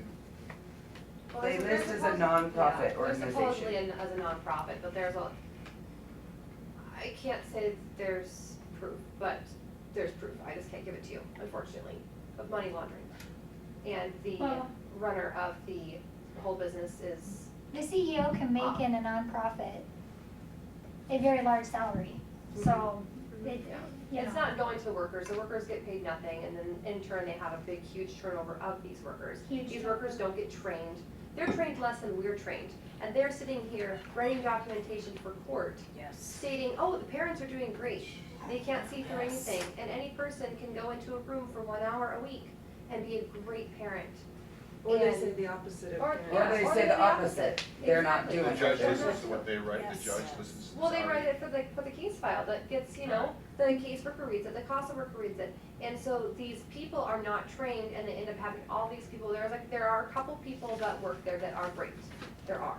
But the majority of them, it's that you need a high school diploma to work there, The good ones left yeah. are starting to talk, and we're told that if they are not to go against CPS, because if they break that contract, then they don't have any money. And if one of the workers tries to go against the CPS worker, they take them off your case immediately, so they can no longer speak for you. No, it's absolutely ridiculous. Well, I have a quick question. Sounds like You a said mafia. that they just need a high school diploma, but earlier you were saying how you said other people have master's degrees and they don't know what they're doing. Well, yes, but with a high school diploma, they're still in training, that's the thing. Is if There's- you're gonna require just a high school diploma, there needs to be some training. She's So- mixed up a master's degree for For CPS, social- for the social workers. work side of it. Yeah, and so like, you know, they're saying you need that, well, I know a lot more for these kids, and those people do it because they're not invested. And if you're gonna work in these positions, you need to be invested in these children and the outcome of this community. Do you know that they don't have like the personal experience that like you have? Well, not even that, there's no training, that's the bottom line, there's no training. They don't even have training like we have, and we barely have anything. What we're finding as addiction counselors that are scary is that they don't have the education or the training to identify whether the parent is on drugs, so they bring the child to the visit. Yeah. And we had an incident where the mother was using heroin and fentanyl, and that's a contact drug, so they touched that child and exposed that child. But the workers are not educated enough to be able to look and say, okay, you've got pinpoint pupils, Right. something's up, you're not in out. They can't identify when the parents are using drugs, Or, so they let them. Lack of training. And there's or training. they There's do no identify training. it and they let the visit go on anyway. Because I've had a visit coach say, Yeah. tell me straight up, mom was on methamphetamine today, but she still was allowed to touch our kids and And play with still the allowed kids to hold the baby. and It's like, we have all this money going to I RE think- Family Services and everything else, why aren't these people having to give a UA beforehand? You can get almost immediate results. I think all of our kids were meth positive, weren't they? yes, they were. Well, you know, they have to open up their books if they're getting money through the state, they have to open their books up, do you know that? This RE thing? We can request it. Yeah, if I they're getting think- money from the state, if they're a private company, even if they're getting money from the state. That was a bill we introduced that didn't make it, that would force DPHHS to follow the contract laws that are on the books. Because when they go outside of that, they don't have any way to follow those funds. The other thing is when somebody isn't vetted, and sign the contract, they don't pay the 1.5% fee. So it's just natural for them to want to come outside of that because they So, make more money. I think that our, The owner of RE Family Services is a foster parent. Yes. CPS funnels those children to his home and then forces the parents to take his services. So he gets money both from being a foster parent. Double dipping. he And also now, has one in Billings. his Yes. wife and him are the board, so you can't complain to the board. They won't return your phone calls. They won't return your phone No, calls. they don't answer the phone, We've and they had- will not return your phone calls. We've had CPS go in and remove 2 extra children from his home because he was above capacity with foster children. And why is he still licensed? But he owns a company that CPS is sending the parents to, he's getting money, he's got the parents' children, and then his parents are having to use his services at the same I time. feel like there should be options in this town. Or, I don't know anything about outside of Great Falls, because I really haven't advocated or gotten deep into it, but I would never use RE Family Services. My kids have been left so many times that it's just not fair to us. Like, how hard is it to call me and say, Mom canceled? And then I have to, then I can make arrangements to go pick the kids up. Or let's reverse it. Let's say you're not picking up the kids. You would lose your license. Yeah, our kids would be taken away. Your kids Yeah. would be taken We'd be away. in so much trouble, all Yeah. the time. But So- if the roles are reversed, it doesn't matter. We've had children left unsupervised with parents they should not be unsupervised with. And then we have, because the transportation doesn't show up, visit coaches don't come back, they quit in the middle of the day and walk off the job. This was an interesting scenario. So the kids go to Hands after school, and all of a sudden, they decided that you needed a driver's license to pick the kids up, and my husband, for some reason, didn't have his, and they refused to let him have the kids. And so, we're not even listed though we're listed for pickup, but we're not listed as guardians or anything with the school. So I went and picked the kids up after 6 o'clock, which is after closing hours. And she went off on me, and I literally sat at the door with my license for the police because I thought Hans was going to call the police because my husband was judged for being Caucasian picking up Native American children at the school as a foster parent. It was a really frustrating, interesting scenario that we got to go through. So it's frustrating, you know. I had my placement letter like all ready for the police because I thought they were gonna come get me. Carry everything with you all the time. Yeah.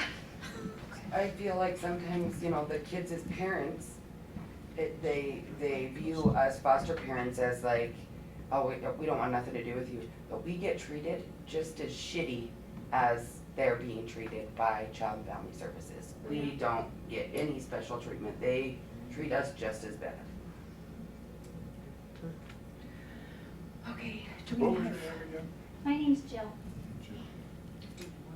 I mean, I can't even come on, as things come, like as we talk, then you're like, oh yeah, this happened and this happened Oh yeah, and this happened. between It the three puts of your us, we life, could be here for a week.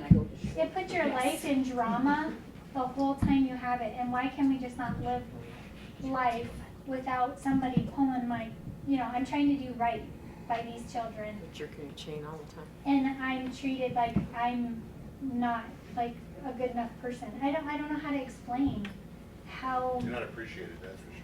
and not at all. And You don't and you matter. were asking, you know, why we have a shortage of foster families. This is why we have a shortage. And I mean, I sat back and I haven't talked to Joanne, but I was like, I keep telling my husband, we need to open one of these centers because I could do 100 times better job than RE Family Services. I mean, I run a medical billing company that bills in 29 states in the United States. So it's like, I know how you can make this happen, but it's the whole system I think is so broken, I don't know where you even start. You chop off at the knees and rebuild. Yeah, I think that's what needs to be done. Thanks, Jill. I agree. So. Trudy, did you want to step forward? Yeah, just something real short. Thank you. Thank you guys for your time. Yes, thank you. Thank you. Appreciate you guys. Thank you. Absolutely. Thank Have a great you. day. Yes, well, thank you so much. Have a new perspective. Absolutely. Yeah.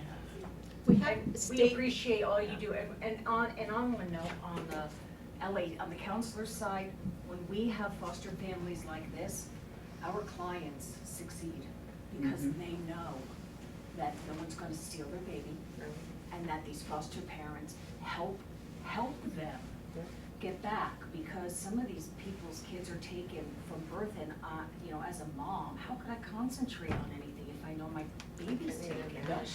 So when you have foster parents like this, it makes our job, it helps their recovery tenfold. And they're that's just what we're like, here for. Yes, but, yeah, well, Unfortunately, there's not very many. not No, very and many there- of you guys. Yeah, and I think a lot of it Yes. has to deal with all the problems we've been having for 15 years. But we wanna thank you as counselors for everything that you do as foster parents. Can I guess I'm gonna throw it back out there one more time. I feel like it needs to be educated from every direction, because we're just thrown into this system, and I'm relying on the caseworker to be honest with me. And I have found every single caseworker is giving me a bunch of malarkey. They want it so that it runs the way they want it, not the way the system is supposed to run. So each time I'm like, I was told, well, you have to transport. No, I'm told on the back end, no, if you can't do it, they're supposed to do it. And the whole thing about CASA, I was like, what's a CASA? I had a bag for one. I finally got my kids a CASA because they need an advocate. Because I have people telling me in court that their dads at every visit, he's never been at one. He doesn't go to anything. So why would you even report to the court that because you want to continue this and get money from your guys' side from a business standpoint? I don't understand. We have to meet with the parents, and that Yeah. they won't allow that. So that we can all try to build like a relationship so that everybody is here for the kids. There needs to be some sort of support. So my oldest one posted some social media that was along the line of sexual content looking stuff that we kind of flipped our lid on, and I yelled at her. And she's been with me almost a year at this point, so she knows that she's not really in trouble. And I yelled at her from like across the room because she knew I was angry. It was the first time I actually showed much emotion towards anger with her at doing that. And she actually attempted to drink something that night, suicide-wise. No support from anybody. I wasn't given anything. I was told, call Shodair. Like, where's the steps before that? Yeah. Because that's the last step. Zero help. And, there should be some education for us along the way on how to deal with, like disciplining children so that these things don't happen. I mean, I only yelled at her, and they're so used to being abused that they don't want to tell the truth.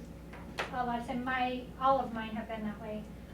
So I just got the youngest one to start being honest when she does something, because I'm like, we're a pretty laid back family. Like, I've not ever had to ride my kids super hard.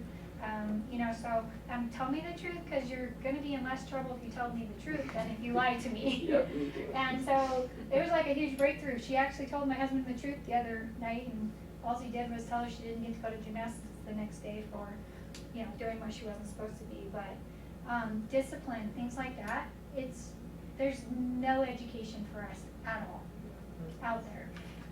Sorry, one last question.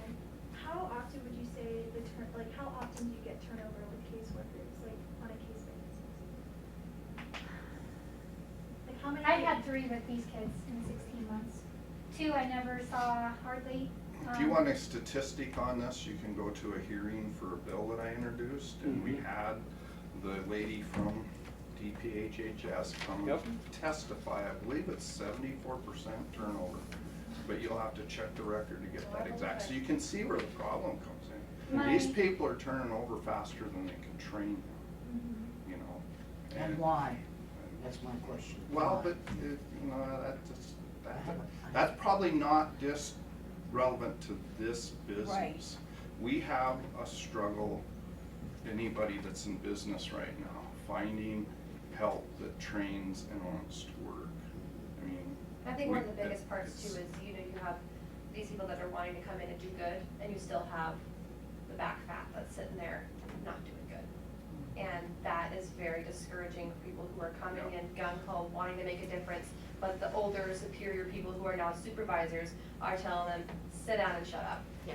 The You don't one, matter, the one it's fine. encouraging thing is that we can take right now is that there's been a change of leadership. Yes. Yes.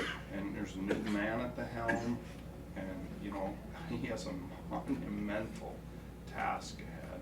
Good. And hopefully, you know, through support and efforts given through those changes, we'll see Did you know some CPS changes. locked their doors here in Great Falls because of COVID and you could not get help? Like I showed up and knocked on the door and they won't let you in. They I'm don't like, do it from home. yeah. And has it been unlocked since?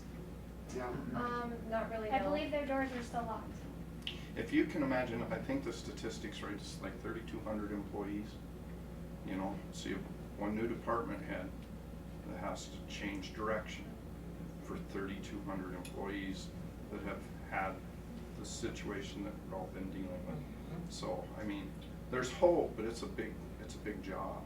So hopefully we can all pull together to Yes. make things better. Well, when things like this start happening more often, let us know. I went to a Well, that's what training if on somebody came to me Wednesday. and said, Jill, I'll help you and I'll walk you through this, I'd be like, I will do this, I will do these visitation things because I don't ever want foster placements to go through what I go through. And I work in a business that I'm the one that they call when their business is floundering. Unfortunately, and I need to save them, so I'm like on that constant, I know how this is, you're constantly trying to fix something, and, yeah. Well, thank you, ladies. I went to a training on Wednesday, and it was a 2-day training that has been brought in. As a state, we've hired a company to help us fix some things. So I was there all day Wednesday. If I would have known, I would have been there Thursday too, but I already had commitments. And then I'm meeting with Marty Vining on Wednesday, so, we're having the conversations, and leadership is very much displeased with what they got dropped into their laps. So I just want you to know we're trying to move the needle, and I think you will see. I guess I have one more, like, I know that they need time off also, but we have the kids 24/7. And if something happens on a bank holiday, gosh forbid, because they're not working that day. And I mean, school's going, I'm working, but they have the day off because it's a bank holiday, it's, you know, like Martin Luther King Day or something like that. And I literally have been told, it's my day off. What do you mean it's your day off? I don't ever get a day off. So I feel like the system needs something like, yes, they deserve time off, but somebody needs to help me. An on-call worker or something. Yes. Yeah, where's the emergency help for times like that? Thank you. Thank you so much. Thank you Okay. very much. Thank you. I have a quick question. When you say new man at the home, who are you referring to? Adam Meyer. Okay, can you spell it? Spell his last name? Yeah. I always spell it M wrong. I'll look it up. M-E-I-I. M-E-I-R, right? It ends with an R. M-E-I-E-R. It ends with an R. Yeah, So whatever the M-E-I vowels are in between. M-E-I-E-R. Yeah. Meyer. M-E-I-R. And he was hired out of Kentucky. Wonderful. And is now director of DPHHS. Okay, Trudy. I'm up. Well, it's kind of hard to follow all of the good stuff that's been said so far. My name is Trudy Nelson. And I'm a licensed addiction counselor, now at Seeking Recovery. Speak up. I can do that. I can do that. There's a quote that pops in my head, and I even forgot where it comes from. But it basically goes, who watches the watcher? I've been with Seeking Recovery now a little over a year. I have worked in the addiction field with everything from drug court clients to outpatient to residentials. I have worked with a lot of other organizations. What's really interesting to me is that there's just a few people wielding a little bit of power, causing a lot of chaos. What I've seen in my clients, let me back up. There's a thing called 12 core functions that we addiction counselors are introduced to very early. And in those core functions, it says that as addiction counselors, we don't look at just use, but we look at the total person. And so we're looking at the total person, family, economic, job, mental health. And if one of those parameters is a little out of kilter, it can pull people's attention away from what they come to see me for, which is their addictive process. And I would say over the past year, I have seen over and over and over again, clients begin to make headway, and then they slip back because of only one or two people's power play in one organization. And it spreads, it's like a fungus, it spreads. And so again, I ask, who watches the watcher? Give you a little vignette. One of the ladies that you saw here today, okay, she didn't give half of what they put her through. Occasionally I'm allowed, okay, or I find out about some of these RE Family Service meetings or these Zoom meetings that they're having, and usually it's the last minute. But I get to go, and it was having to do with this individual coming up positive with a patch. And so being the basically logical person that I am, I did all my research. And I took my little folder of research, and I was ready to discuss. Well, the individual who showed up from CPS, second sentence out of her mouth when she saw my goodies was, "We're not even going to talk about that. We're not even going to go there." Not open-minded. Things that I have seen just send shivers through me. I have a high ethical standard. I think any professional that works in our field or in the ancillary mental health or medical field needs high ethical standards. And I'm not seeing that coming from a very few that is spreading out. And they have power, and we go to the people that are supposed to be over them, and the people over them tend to just back up because they don't want to get hit by all the proverbial fecal material hitting the revolving fan. And I want to know, how can people get into such positions? And if you look back in some of the documentation that I'm sure you'll find as you go along, Maureen said since 2000, 2001, she's been encountering the same thing. But if you look back, some of the same names keep popping up. So why are they still there? Who watches the watcher? Who watches the watcher? I hold myself to ethical standards, but sometimes you have to hold other people to ethical standards. If I have a counselor under my purview, and I find that they're not ethically treating a client in a certain way, we'll have a talk. And we may have to have a second talk. Third talk, they're gone. That's the way I was taught as a supervisor. First talk, one-on-one. Second talk, documentation. Third talk, here's your pink slip. So why are these people still pervading? Yeah, I understand. I'll throw it out to you. It's because they have such high turnover. Okay, and so I if you understand. show up for work and you're breathing, you still got your job. Okay, and here's the thing though. And I hate why, to say that, why is but there such high turnover? it's the reality. Okay, why is there such high turnover? It's probably from a lack of pay structure. I think it's lack of training. Okay. And lack of training. And I have many another more? thing. How many about a more lack of people- passion? You find somebody with a passion, like these ladies that were sitting over here. You find somebody with a passion, like this lady sitting over here, or Carolyn sitting next to her. Find somebody with a passion for it. And the money, if you can pay the bills, you're good to go, to me. But you find somebody with a passion and with the ethics, and you're not gonna lose staff. Yeah? The reason you lose staff is because you treat them like shit. And how are you allowed to treat them like shit? I also would interject that these are probably not the easiest jobs to perform. Oh, no, that's not. Because the people that are in these positions are dealing with some of the worst situations and some of the most helpless cases of being able to get to move from where they're at. And you keep saying, yeah, they are some of the same people, family, generations.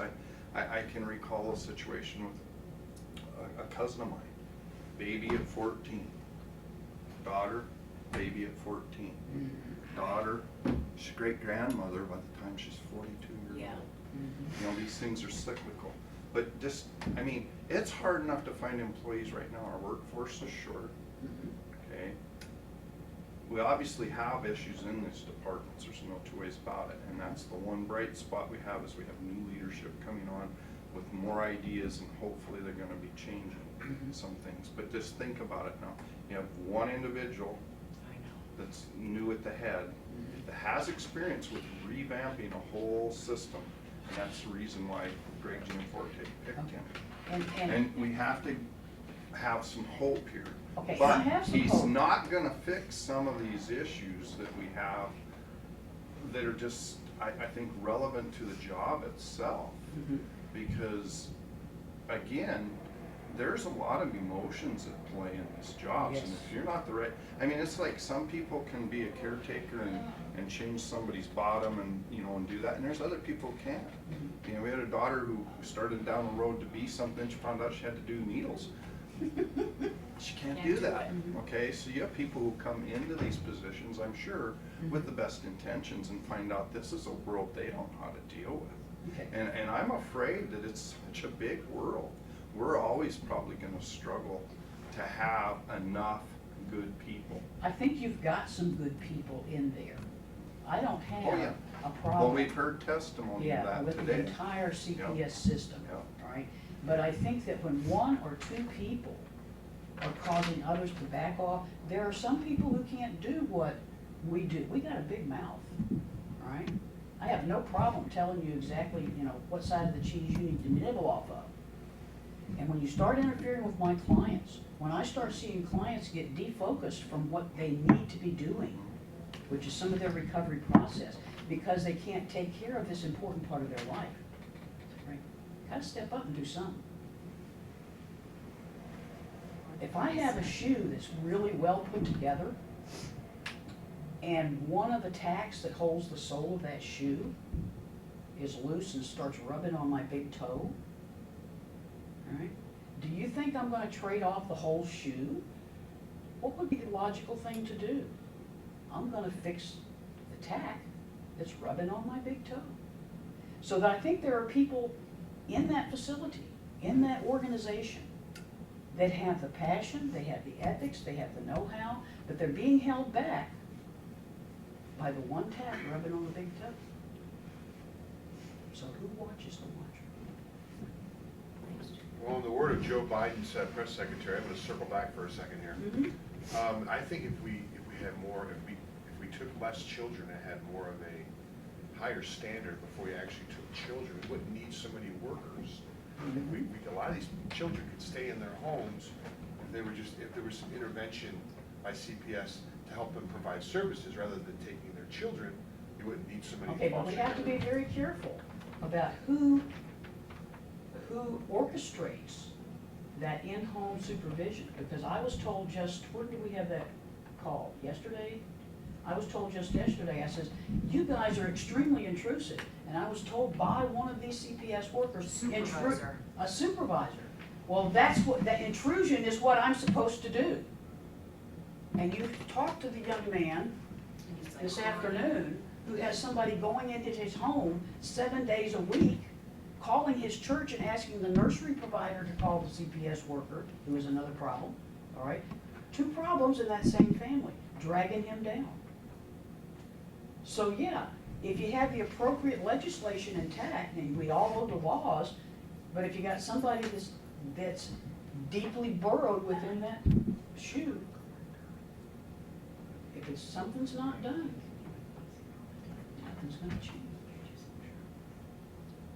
Now, you say, Trudy, you're out to get somebody? No, I'm out to remove the nails. I know it can work well. I've seen it work well.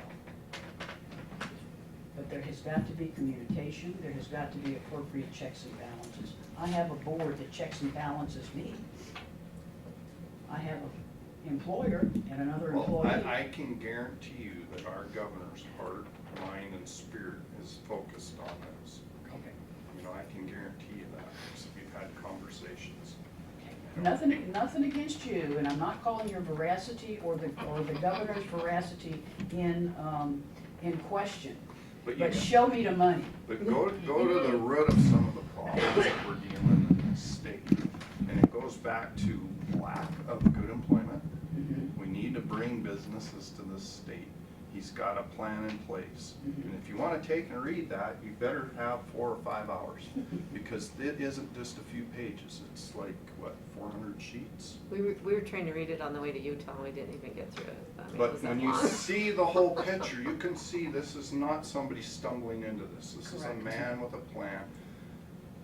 And he's put people in place to make this come about.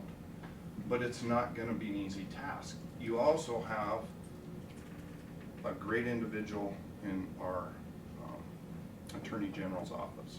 Thank you.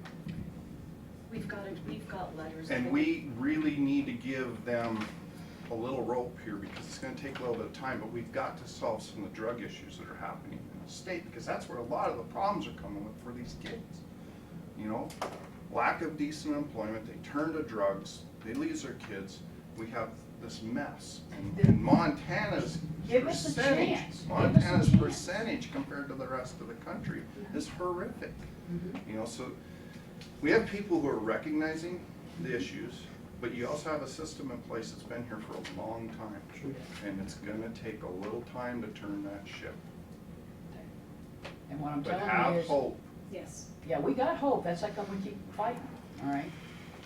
But what we want is, we want our people to be heard. This is mainly not for us to stand up here. Sure. But this is mainly for clients to be heard today, to empower them. Right? And I think, and I asked on Wednesday when I went to the training for that department, it's great, it was talking about their communication going on there, and it was basically on blame and accountability. And they gave a scenario of a family situation, and a child ended up being dead in the process. And so they were evaluating that. And what I found that wasn't part of the process, which I think you're talking about, was the family ever brought in for their perspective of what was going on? And they aren't part of the process. And families are scared, and Jim and I have experienced this, to even come forward because of retaliation. I've heard that there are psychiatrists and psychologists that get retaliated to go against the system. We're hearing foster parents that, you know, they're scared to tell their name today because of retaliation. Joanne has a text from, how long ago was that? December? This past So December? somehow we have the bully in the room that I think is stopping that communication. And I'm gonna work, hopefully in the next session, to try to find out who that is, why it is, and to stop whoever that bullying is, so that training that I just went to, that the department head Director Meyer brought in, is everybody in the process. It can't be just your department, though it needs to start there maybe. But when are families gonna be comfortable enough to come forward? When are foster parents gonna be comfortable enough to come? So we can have the whole conversation. We're not having the whole conversation. That's right. And we're trying to fix it from this and this and this and this, but they all fit together. Starts right here. They all fit together, to me. So I don't know if that helps what you're asking, but it takes all of us willing to be the watchers and be the talkers and moving the train forward. You listening? Good job. I have a quick I just have a quick question about the anonymous calls that go in. Is there data available about like the percentage of anonymous versus named calls that go to DPHHS? Whenever I'm a mandated reporter, okay, so I can tell you from experience that when I give a call, rarely have I been asked my name, I'm asked the client name, I'm asked what situation, how I came about the information. Then I'm asked for like a contact phone number or contact address. And that's when I make an anonymous call, as a provider. So, as a non-provider, I don't know if they do the same thing or not. So is data collected about those calls? I would go to that bill, I don't know the number right off the top of my head, and listen to that hearing. It was an interesting hearing. And it was in Health and Human Services, and the sponsor of the bill, I believe, was Representative Lenz, if I right off the top of my head. But I have my opinions of it, which I'll keep quiet today. Oh, no. Because we'll go down a whole nother rabbit hole. One more question. Oh, I'm sorry. It's not a question, it's a comment. You guys have been editorializing on what your thoughts were, and I'm going to do the same. Aye. Your comment was intrusiveness, and I agree with that. I got involved in a situation here about 3 or 4 weeks ago. And what had happened is a first grader had been asked, she had some marks on her arm. What happened there? Well, my mother burnt me with a cigarette. Holy Christ, that set off the repercussions that you can't believe. Anyhow, the mother had 2 babies at home. They came and they took those 2 babies right now. The police showed up. They arrested her. They put her in jail because of what a first grader said. I couldn't believe it. Without any prior? Without anything. Investigation. Well, since learned later, anyway, and this was a second incident. The prior incident was in October. The father was, the first grader, same first grader, said the father had tickled her in inappropriate places, or the places. Well, the school system then just, and again, UPS, the DPHHS came and said, you can't be in the house. He slept in his Suburban for 6 or 10 days. Finally had a court case, and the judge just threw it out. He laughed at what the thing. Anyway, it was and because part of this is all the reaction, and I've sat in on a conference call down at the Capitol where the slaughter was involved, and there was another lady that had something up here.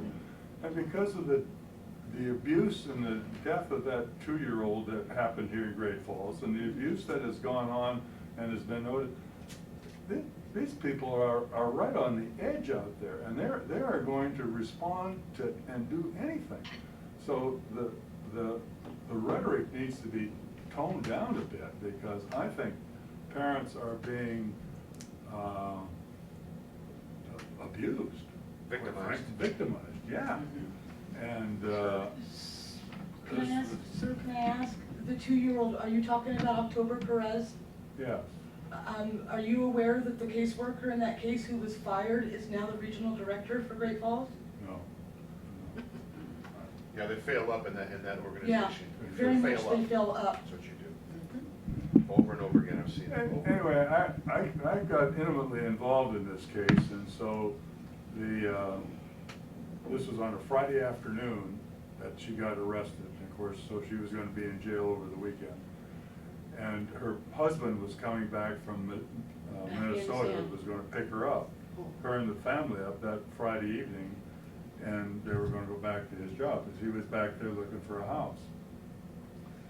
Anyhow, I ended up meeting with him the next day, and I said, he was over on the west side of town, and I was on the east side, and I said, well, I'll meet you at the country club, because that's a convenient place, and I would be quiet. And he said, well, I got 6 kids with me. You probably don't want to meet them. You're right, we don't. So he came out to my store, and he walked in, and those 6 kids were happy, they were laughing, they were joyful, they were polite.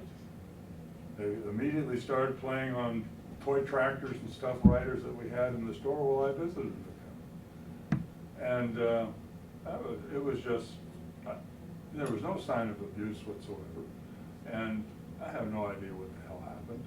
But, you know, as my wife and I were talking about, you know, they were living in the motel out there on the east end of town, in probably cramped quarters, and you had 6 kids under 8, and of course they were boisterous and noisy and whatnot, and the mother could very easily have said, "Don't do this," or "I'm going to do this to you," and the kid did it anyway, and she went zap. You know, instead of spanking them, she did something that was a lot easier. I don't condone it, but it certainly does not warrant being arrested and put in jail without some type of investigation, in my opinion. So anyway,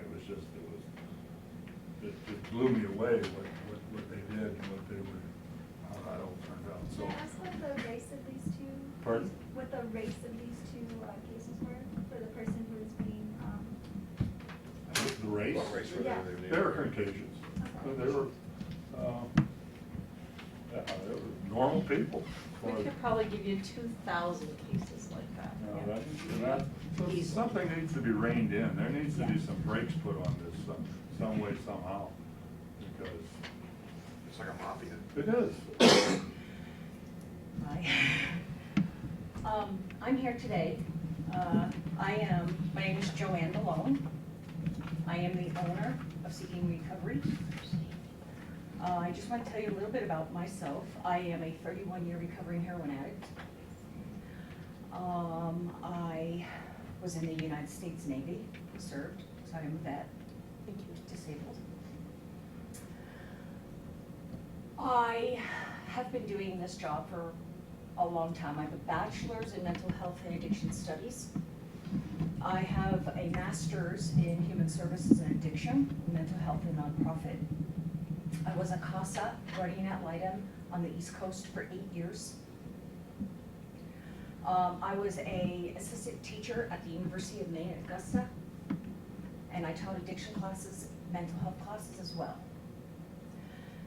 I came across here from the East Coast after my children grew up, and I landed here in Great Falls, and I became a counselor at Gateway, and this was in August of 2017. And I started seeing, I was very disappointed in the treatment that was being given here in regards to addiction and mental health, because I myself am an addict, and I was put through multiple treatments by my parents, and nothing helped. I was homeless on the streets of New York, and so I have been through that personally as well. I understood how I finally got sober was that I had a phenomenal counselor who taught me that we have to deal with the underlying issue of addiction, which is normally trauma. Addiction, drug use, is a symptom of a larger problem. It is not, it becomes the problem eventually, but it is not the problem in the beginning. It's trauma, abuse, and neglect. People don't know how to cope. So they turn to drugs and alcohol, and that's what's worked for them. So they continue to use, never resolving that underlying trauma. What I found as a counselor was that it's a great business model to just surfacely treat an addict. You treat just the addiction, but you don't treat why they're using. So within 6 months, they come back around again. And it's a never-ending revolving door. I didn't like it. I felt ethically, as a counselor, I could not do that. But when you're the only ethical counselor in an agency that doesn't want to hear what you have to say, you eventually have to move on because you can't make a dent. You can only make a dent in your clients, and that's it, and that's what I did. I eventually left and went over to Benefis, which I had found at the time, they're not really equipped for addiction medicine. The education is extremely poor. But I ended up accepting a position at the Mac Clinic under Dr. Deborah Rose as her LAC, under a grant that I was only able to treat patients that have opioid addictions. But if you've lived in Great Falls long enough, you know that the majority of the drugs are alcohol and meth based. So I was having to consistently turn away people that were looking for counseling because I was not allowed to see them unless they had an opioid disorder because I was working under a grant. So at that time, I decided that while I was working in the day at the hospital, I was gonna open up a private practice. So I went ahead and opened up a private practice, and I worked at benefits from 8 in the morning till 4:30, and then I'd run over to my private practice 5 days a week and half a day on a Saturday, and I would see clients from 5 o'clock in the evening till 8 o'clock, until I built my practice up. While I was building my practice up, I had called the state to ask what I needed to do in order to open up a facility, because I felt that the treatment here in Great Falls was not appropriate. So I jumped through all the coat of arms. Took me 2 months to answer them. January 6th of last year, I got my state approval as a state-approved facility. They came in, Heather Taylor came in, did my inspection, and I was licensed. I just got re-licensed. We passed our state audit with flying colors. Jasmine Taylor, who did my audit this year, said she had never seen such wonderful documentation, was very pleased. I was pleased, as this was my first attempt of opening a facility. I started out down on the corner of 5th Street North and Central. You'll see the old Seeking Recovery signs. Just curious, are they related? Yes. Heather and? Heather and Taylor, no, they're not related. And Heather has now retired as state auditor, yes. Just a fluke. Yeah. So March 1st of last year, my husband and I, we opened up Seeking Recovery. 3 weeks later, COVID hit. I was the only facility in Great Falls that never closed their doors. I saw every client face to face. I made them come in for UAs. I gave them their counseling. Sometimes we were the only people they saw all week. Their mental health was deteriorating. We were trying the best we could. A month or two later, I brought on Maureen, who testified here, who's an LCPC. And a month or two later, I brought on Trudy as an LAC. And the three of us, with my husband, managed to keep this place going through the entire COVID, as we kept getting more and more clients. When we were allowed to, and the restrictions allowed us to, we resumed groups, and we would be doing groups 4 times a week, 2 hours in the day. We had 2 separate groups to accommodate people who were maybe working in the evening or couldn't go in the evening, they would come in the morning. And that worked well. So well that, again, I had to hire on Carolyn and a receptionist, because my husband could no longer answer the phones and do all this stuff, and I needed to push him into another position. Slacker, yeah. So that, within less than a year, I went from 1 counselor and my husband to now we have me and Trudy and Carolyn and Maureen. We have 3 LACs, 1 LCPC. We brought on Heather Harpring, who is the case manager, who sits on the board of Voices of Hope. She ran the Youth Transitional Center when it was open at DOC. So she's been a case manager and has been dealing with helping clients connect to resources for years, ever since 1996, around that time. I'm here because I believe in what I'm doing. However, in the process of some of this stuff, I have been professionally threatened by a DPHHS supervisor. I have an email here. I will give all of this to you. I reached out to Sarita asking for help, and I was told in my email by Cammie Stone that if she doesn't like providers, she instructs her caseworkers to send clients elsewhere. And I explained to her that she did not have to like me. This was not a personality, but I and my team are the best counselors in this town.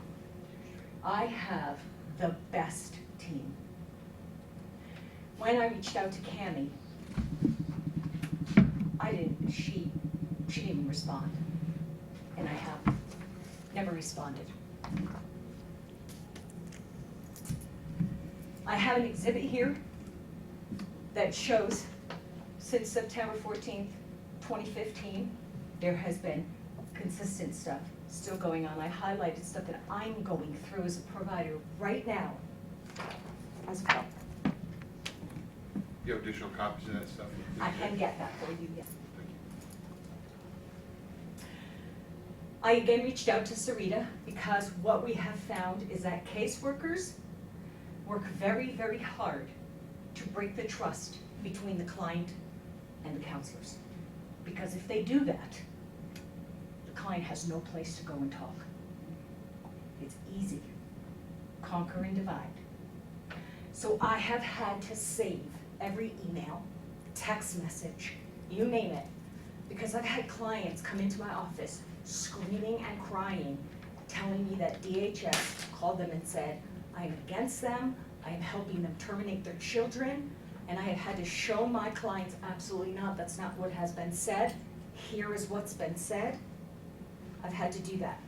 I sent an email to Sarita Jones again, requesting help for this. She wanted to set up a meeting, that never happened.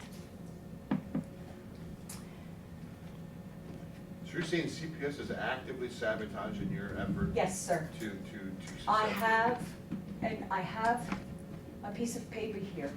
My case manager is a former CPS worker. She's been bullied and harassed. She left RE Family Services because of what was going on over there.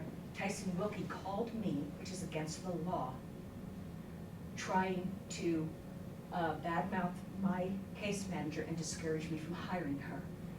Another worker left there, went over to Voices of Hope, and he called up Jackie Gittens, who's the executive director, and again, badmouthed her and tried to discourage her from hiring me as employee. I have a text message here from Daria Mari, when Heather Harper was on her unit, sending it to all of her caseworkers. We are experiencing serious issues with seeking recovery providers. Please send me a list of clients who are currently enrolled with this provider and are trying to switch to them. Keep your communications to a minimum and always in email and CC me. Daria Mari is she actively took a cognitively delayed client that we had in our care for 3 months. Very well knowing they were in our care for 3 months, because I have my counselors send me weekly updates on every probation and CPS client, and I copy, paste, and forward all weekly reports. So DHS knew they were in our care. What happened was, they removed the child from the mother. They called the father, who was living in California. He dropped his life. He came out here. He is cognitively impaired a little bit. His daughter went to school and told the teacher that my daddy spanked me. They came in, they removed the children. We got an affidavit saying that he was driving a car, and while he was driving a car, he turned around and hit his child. My client does not own a driver's license and never has, and he does not own a car, and he has taken public transportation since he's gotten here. They removed his children, made him the offending parent. He lost his Medicaid, made $50 too much, and then DHS said, well, since we're paying the bill, you go where we tell you to. They yanked him out of my facility after 3 months. He's been making amazing progress. He has to be completely structured because of his cognitive issues, so we have to make sure and they took him and they sent him to another agency, and then Daria Mari told me she wasn't paying my bill. So, here's it. For services not paid, even though DHS knew this client was coming, has destabilized him. And he doesn't know these counselors, he doesn't trust them. He's built a relationship with Maureen and Carolyn. He comes to our groups, they will allow him to come here for CD, chemical dependency counseling. But they reached out and said, you didn't ask us permission, now that we're paying the bill, nope, he's going there, and there's nothing you can do about it. This has been happening. I've had numerous clients taken from me. I have repeatedly asked to be invited to the family system team meeting, and that is the committee that helps the families. I'm constantly being thrown off, not introduced. Kelly Lukacs, who directs clients to go to providers right on the meeting. Okay, she'll say, you're gonna go here, you're gonna go here, you're gonna go here, and we're like, wait a minute, there's like 4 LAC providers on the screen. There's 3 mental health providers on the screen. There's people showing up, us providers that would show up weekly, every week, and they're sending them to providers that don't even show up because they tell them what they want. That's what's happening. They consistently are telling our clients, don't bother UAing at Seeking Recovery because we will not acknowledge their UAs. They only acknowledge my clients' UAs when they're dirty, then they want them. Daria Mari has consistently told us, we are not talking about this patch. She went head to head with a medical doctor thinking that, you know, comparing cells to cells. I spent 8 years and $120,000 to go to school. We are the professionals. They are not allowing us to do our job. We had a client who, by accident, they were accusing her of starving her children. She was Trudy's client. Trudy is a former medical doctor. And it was disclosed that she had Marie-Charcot tooth disease, which is a genetic disorder that makes you look like you're starving your child, but it's just, she looks like she's starving. They were accusing this woman of starving her child. So when we said, you know, the mother disclosed this genetic disease, let's get tested, we were told by Cammie Stone, we have no business telling them what to do. We are to mind our own business. And yes, those children, this is the same client who had a newborn baby. She was couch surfing, so she was pumping her milk and putting it in the freezer. Tammy Dunlop was her caseworker, Cammie Stone was the supervisor. Tammy would go once a week to pick up the frozen breast milk. Well, where she was couch surfing, her patches were ringing up, people were doing that, so she had to get out of there, we had to put her someplace. And Tammy said to her, I'm not coming every day to pick up your breast milk. So she told the foster mother to put the baby on formula, and that mother lost her right to breastfeed her child. I have a client who was being stalked by her public defender. She was unstable at the time because she was not long into treatment. We were working with her mental health, substance abuse. She was under Daria Moore's unit as well as other caseworker. And my client kept telling me that she thinks her public defender likes her. And as we did more digging, she started showing us text message, and this public defender was stalking her. She was in such distress because CPS kept saying that her mental health was unstable, but it was unstable because this person was stalking her. She cut her throat with a piece of glass. It ended up where this public defender was arrested. He was brought to trial 3 weeks ago, and he lost his license. And this case is still open, and this woman doesn't have a trial back. And she's been clean for a year. These are all the emails. Email chains.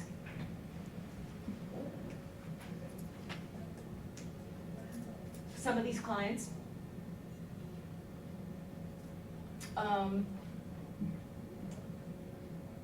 not only do we help, you know, a lot of the caseworkers, there are a lot of caseworkers in that department that are really good. They work the cases legitimately. They don't do anything underhanded. We all work with them, we close their case, the reunification goes, or termination, whichever one, and they move on. We don't, there's only a few that are doing underhanded stuff. I had a client that was ringing up so high for heroin and fentanyl, yet Cammie Dunlop, Cammie Stone allowed this woman to visit her baby. And I attached the UA result, begging them, please don't let her, because it's a contact drug. If she touches this baby, and nothing was done.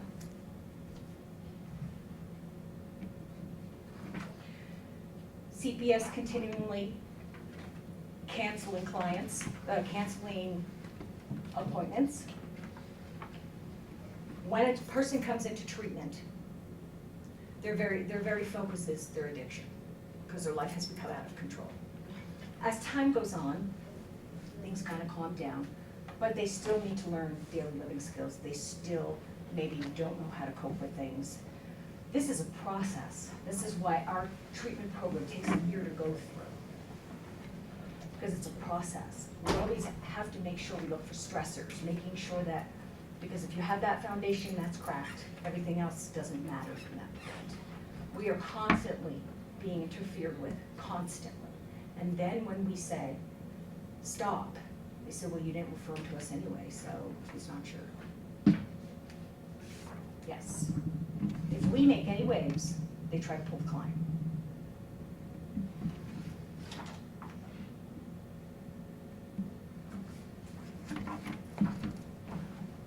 We have clients that come to us crying because their public defender won't defend them.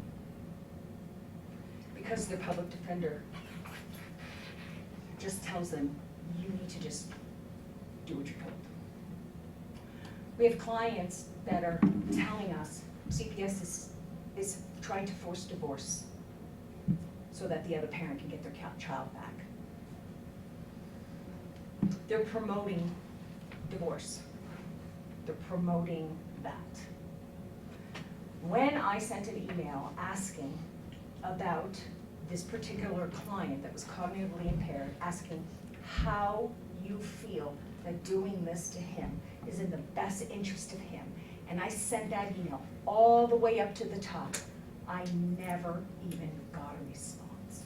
Not even from the caseworker, from the supervisor. I got nothing.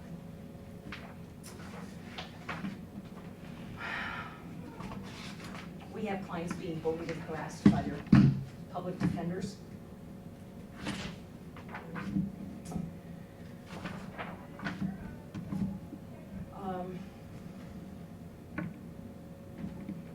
We have continued, even though DHS refuses to pay this one particular client's case management, the cognitive. He needs structure and he needs case management so bad that I'm eating that bill, so that we can make sure he is successful in reunification, because if we pull out case management, there's nobody to help him. So they're not paying, they don't want to pay the bill, but we're still providing those case management services.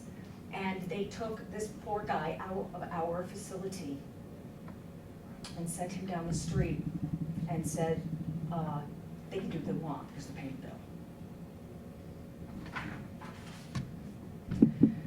His latest appointment with me, he thought was on the same day. He had his appointments all arranged so that he could remember to come. And Heather, our case manager, had worked with them. So he came in this past week just in panic because he had this new person he's supposed to see. And they had scheduled him, he said, at the same time to see me. So I said, okay, so you go down and see them, do what they're telling you to do.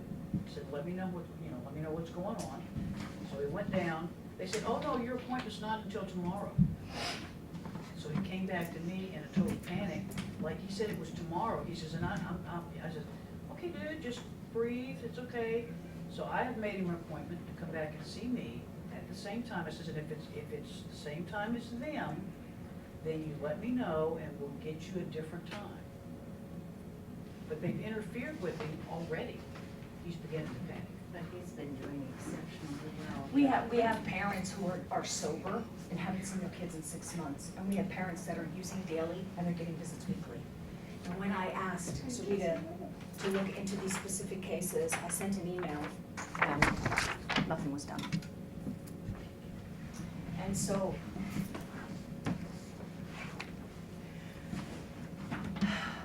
what I'm asking is,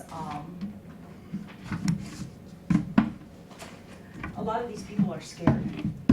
A lot of these people, we have over 25 open DHS cases in our facility.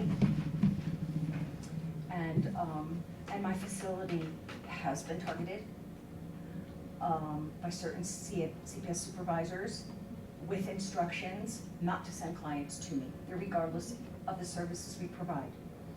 We have a client who was told 2 days ago, well, they're in Kalispell and their child is still here because they can't get the case moved. So they come down once a week. Regina Turner specifically told her you are not allowed to seek services at Seeking Recovery. And you are not allowed to seek mental health services in the town of Great Falls. You have to do it in Kalispell. So clients are being blocked from my services because we're advocating. So I know, as a business owner, I probably will get some repercussions. However, I believe in what I'm doing. What I'm asking of you guys is to please be aware, so if we do have to reach out to report any retaliations, that you are willing to hear them, because it's happening. And we want to make change. We work very well at probation parole. We work very well with lawyers, private lawyers in this town. Some doctors send to us. All of my LACs, all of my counselors have masters. They are very well educated. They've been doing this for a long period of time. As of July 2020, there are only 791 licensed addictions counselors in the state of Montana, and there are 79,000 reported Montanans that have drug use. That's just the reported ones. So we're working equally as hard, but like a professional, they have to listen to our opinion, we have input. When they send the clients to us for treatment and then tell us to shut up and mind our business when we try to give the input. No, they're not using or whatever, it doesn't matter. So there is a lot of heartache going on. We get calls every day in the middle of the night, parents crying, want to see their kids. I continue to plan on expanding the facility. We are in search of people now for counselors. We are working with the tribes, trying to put together a Native American IOP program so that Native Americans can get the proper addiction treatment that they need. There are some Native American, Latino, and LGBTQ clients that are being extra harassed. And so here we do really great work here. I'm very sad that this has to be like this, but our clients, we have a culture in our facility where we do this because we love what we do, and we do this because we were in those shoes. I was an addict, active addict. We have recovering alcoholics as counselors. We know what we're doing. It took me 7 months to get reciprocity from the state of Maine to come into Montana, because the state of Montana said we don't want just anybody coming in here practicing on our residents. And some of the worst atrocities are being done by practitioners in this town to their own residents. So this is why everybody has come together. We are seeing a web of people. If you watch closely, you can see how it's all tied. One person's tied into the other person's tied into that service, is tied into this, but you can watch, as you watch and see that web come about. And so, one of the things that I wanted to bring up is that as a counselor, my counselors, they represent my facility, whether they're in my facility or not in my facility. So I don't expect any of my counselors to be at a bar drinking. Doesn't look good. They're supposed to be recovered. However, I got a call from the Department of Criminal Investigation because there was sexual impropriety and illegal drug use going on between the Office of Public Defenders and Child Protective Services. Text messages, everything was turned over into evidence. We don't have anybody advocating for these families. They say they're defense attorneys, they're not. We have supervisors married to county attorneys. They're on the same case. The deck is stacked against them right from the beginning. We have emails up at the Attorney General's office because they are so horrendous and so disgustingly unprofessional and heartbreaking that public defenders are sending to these families, telling them, if you don't leave your wife, you're not gonna get your kids back. This is your fault. You need to do what you're supposed to do. There's no conditions of return being given to us. We're asking for constant collateral. We're never given it. I have to get hostile sometimes because if we don't have the collateral, we don't know what's going on with the client. We don't know. We're not going to take CPS's word for anything. We have clients who are almost done with their treatment plans and then they go to court and next thing you know they got another 4 months because they added something onto the treatment plans.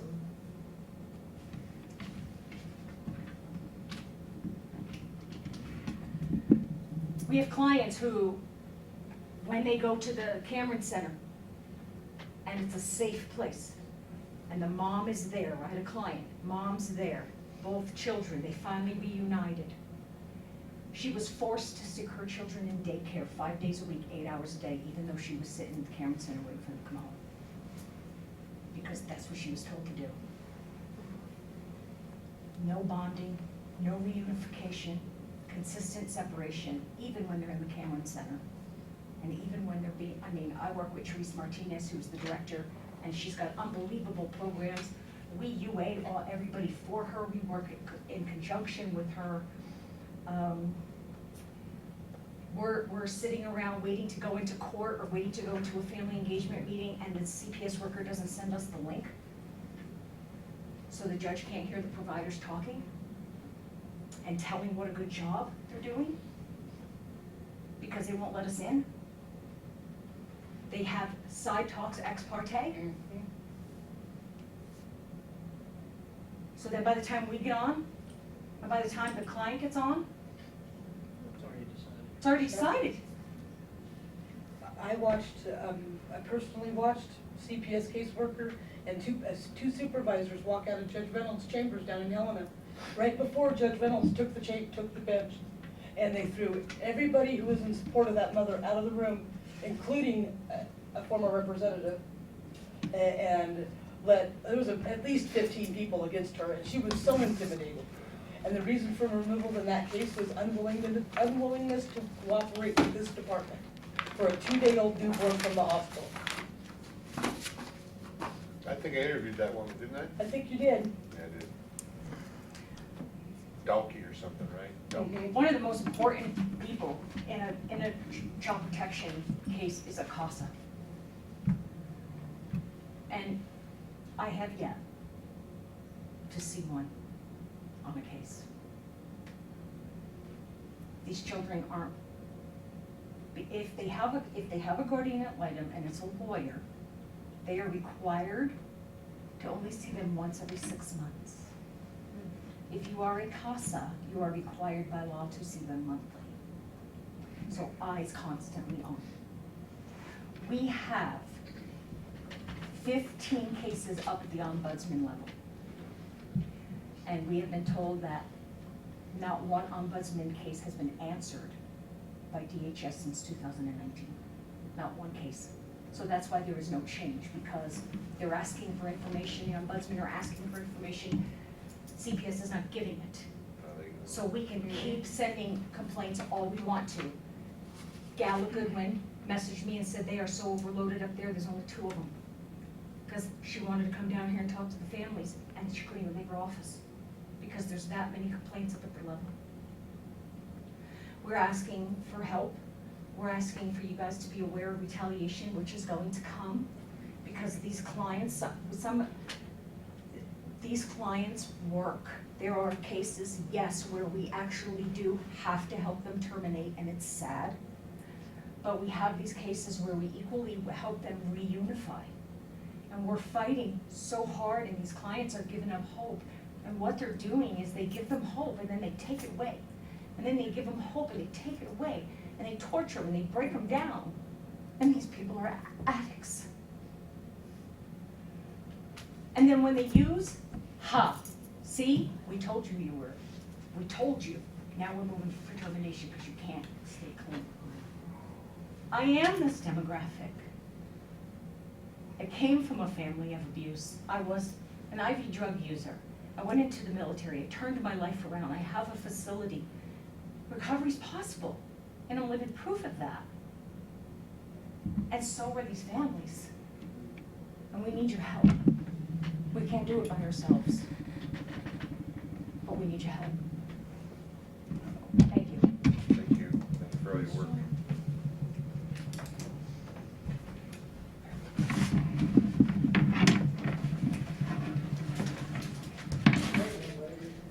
Again, my name is Lily Rutledge.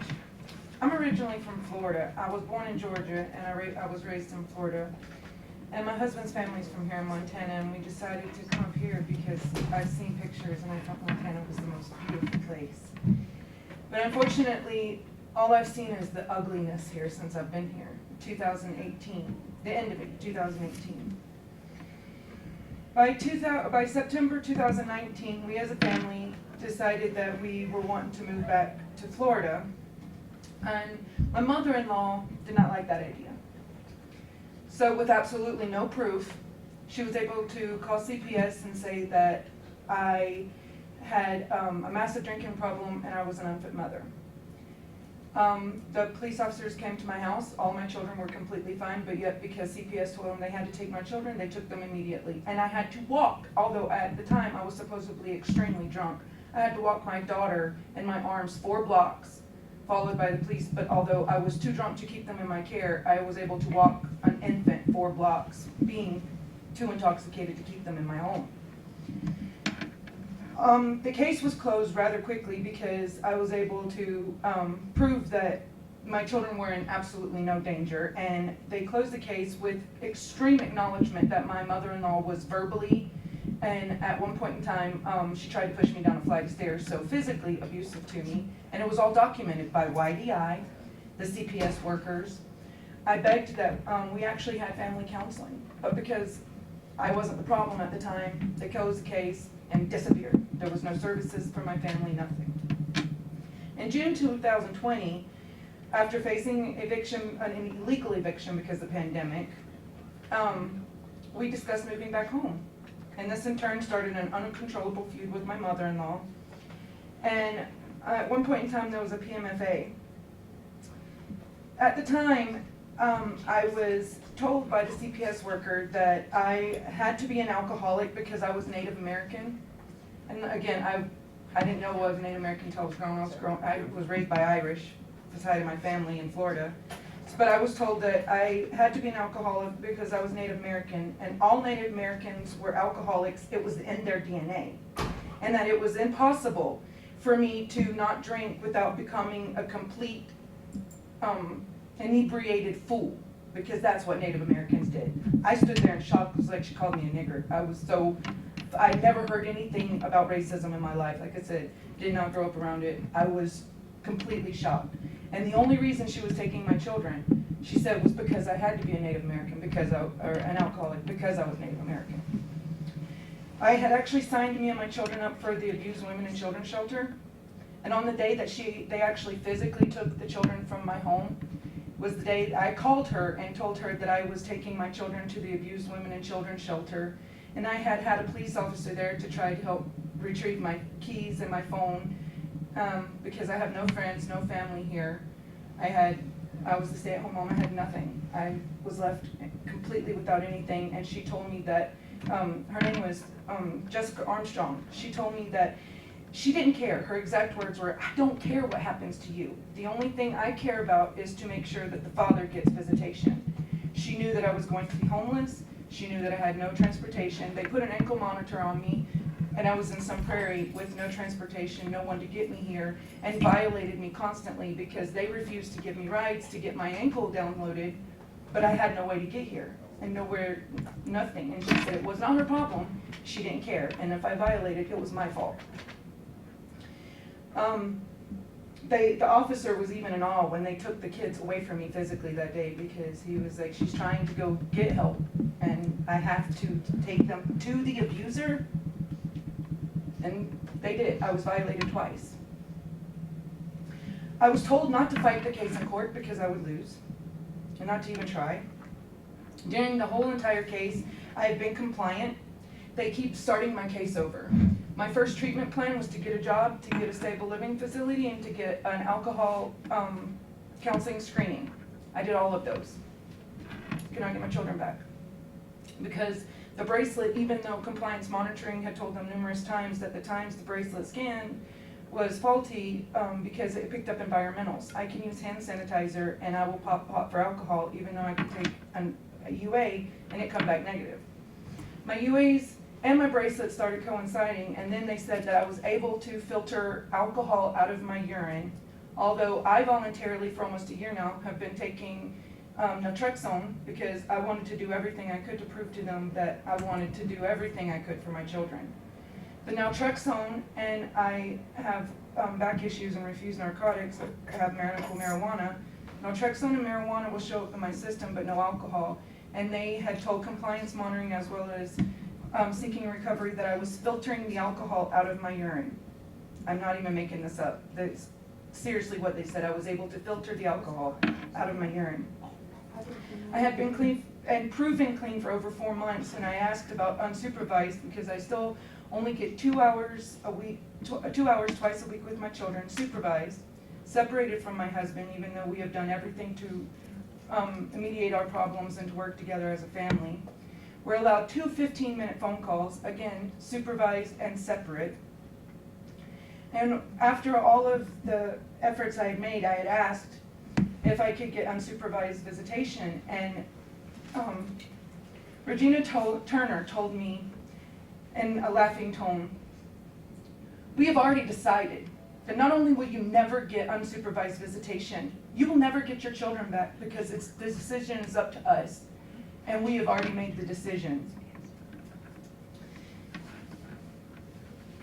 My children, I am Native American, but mostly because of my religious practices, we do not cut our hair. Although they chopped my oldest daughter's hair up to below her ears.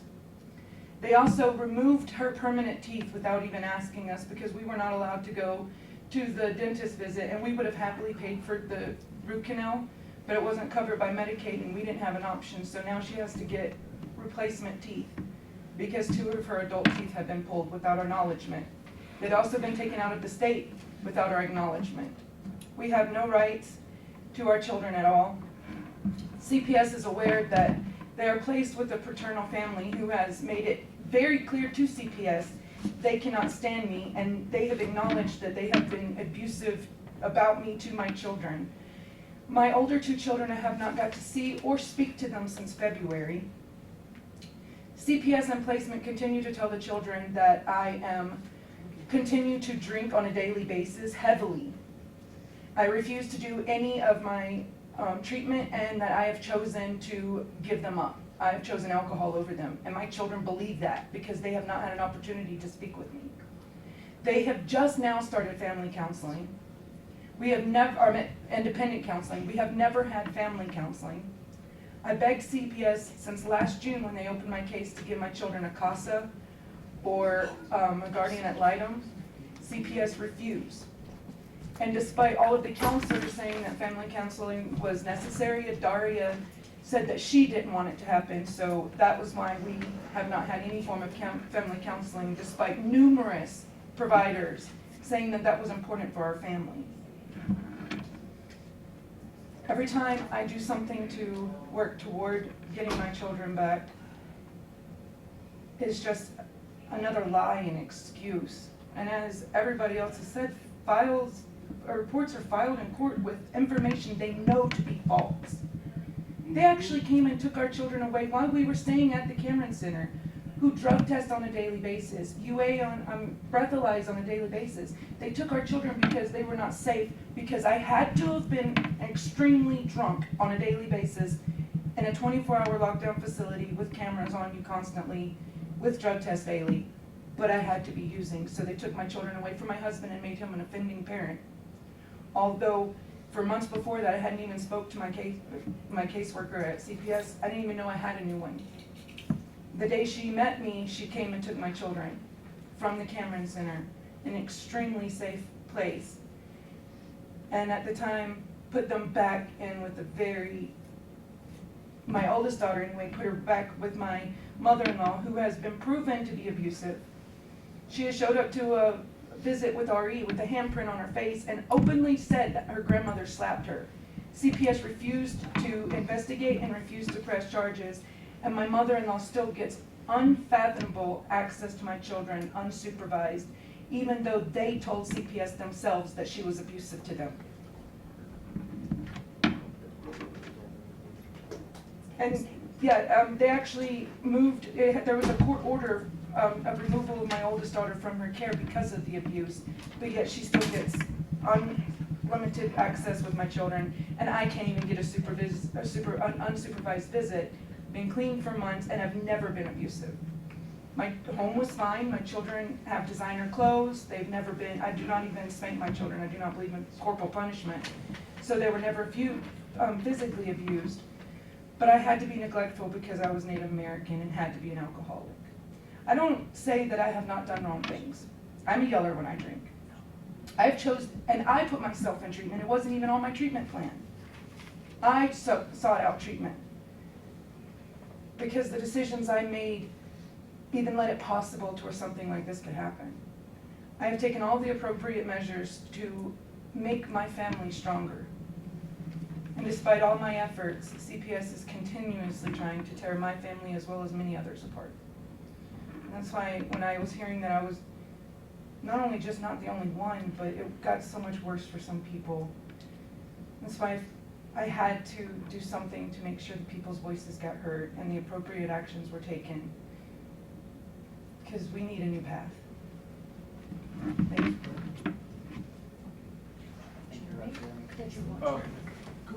We gotta need a video release before you leave. I've got a question. There's gotta be some legal options that can be pursued here. And of course, you probably can't afford a regular attorney. So you go to public defenders and they don't have the time, the interest, the wherewithal. My lawyer was new just starting off. I could prove everything at CPS was a lie. I could prove everything before they even were able to take the case this long. I could have proved everything to be false, but I was told not to fight them because it could take up to a year, and just to do what they said it would be only a few months. And it's been almost a year, and they tell me daily that if it's 15 months that they're going to terminate my rights. And just the other day she was like, oh, we're going to try to extend it again because soon, and she told me she wanted to take my rights away anyway. That was her goal from the beginning. And so just the other day they told me in a laughing way, they're almost there, so they'll be able to terminate my rights. And I've never been arrested. I never did anything wrong. What tribe are you from? I actually grew up in foster care. My father is Cherokee, but I didn't know. I grew up in foster care, and then with my family members in Florida, I wasn't even aware of, I knew I was Native American, but I didn't find anything out about it until I was 20, and I did not know anything about the racism until I came here. So it was a culture shock for sure. So you're not seeing a public defender at this time? I am seeing a public defender, her name is Katie Sharp, and they're fighting her tooth and nail, and the more she tries to work, like the other day at court, she wanted to present all of the facts that I did have a relapse, after CPS told me that it didn't matter what I did, I would never ever get my children back, it didn't matter if I stayed clean. Nothing, she told me literally, there was nothing I could do to get my children back because they had already made the decision. And I gave up, and it wasn't really that I relapsed, I did suicide. She was doing phenomenal before that. She was doing absolutely, she actually worked with a lot of alcoholics. She's done better than I've ever seen. She totally invested in her program. The judge had already, Judge She's Parker, doing well. before anybody even got to speak on me, he had listened to Daria say that I had a relapse this recently, and he was like, well, we'll adjourn, but I've already made my decision. Granted 6 more months, or granted extension, and that was before he even heard anybody else. And then he said that he was going to humor us and hear everybody, but he's already made his decision. He's granting them another extension, despite everything I've done. And yet, like she was saying, there's people actually doing drugs, get their children. And I have went above and beyond. I put an Intoxilock in my car. I took a medication that could cause liver failure just to prove to them that I wanted my children back. I've got a bracelet that I have to scan. I've went to treatments and AAs. I've even researched addiction to the point to where I could probably quote just as much as the LLCs because I wanted to be better. And just because I look a certain way, it doesn't matter what I do. If I could dye my hair blonde and put contacts on to make them like me better, and if I thought it would actually make a difference, I would. You can't get any assistance with this from Native American Services? No, because I was never enrolled in a tribe because of, my father never signed my birth certificate, and it wasn't until I was adult and actively searched him. Now there's a back process. Now I have to go to Oklahoma. My father's name is on the docket scrolls. It's just I never actively pursued it, but never in a million years would I think that something like this would happen and that I would be ostracized for being Native American. Who was the judge again in the courts that you've been here? Did you say? Judge Parker has been John the Parker. same judge I've had.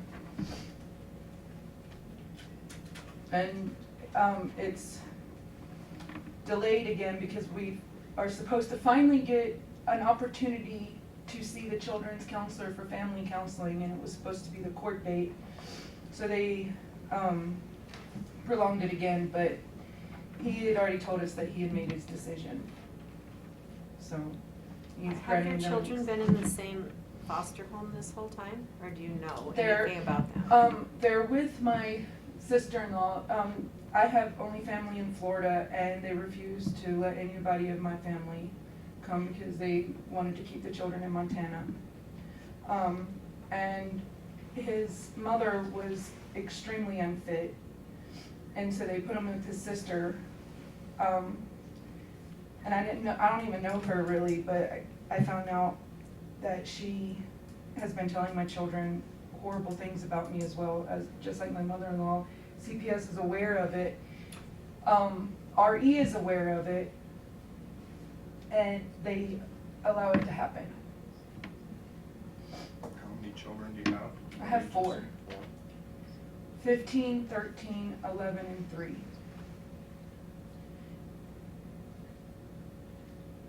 Her visits have also been hindered quite a bit. From RE purposely canceling the visit. My youngest son has epilepsy, and we got him a service dog. And RE, although all buildings in Montana by law are supposed to allow service dogs, even service dogs in training, RE would not allow the service dog in the building, but instead of allowing me to just let my husband get the dog, they completely canceled my visit and physically snatched my screaming daughter out of my arms. A 3-year-old, because I had a service dog in the building.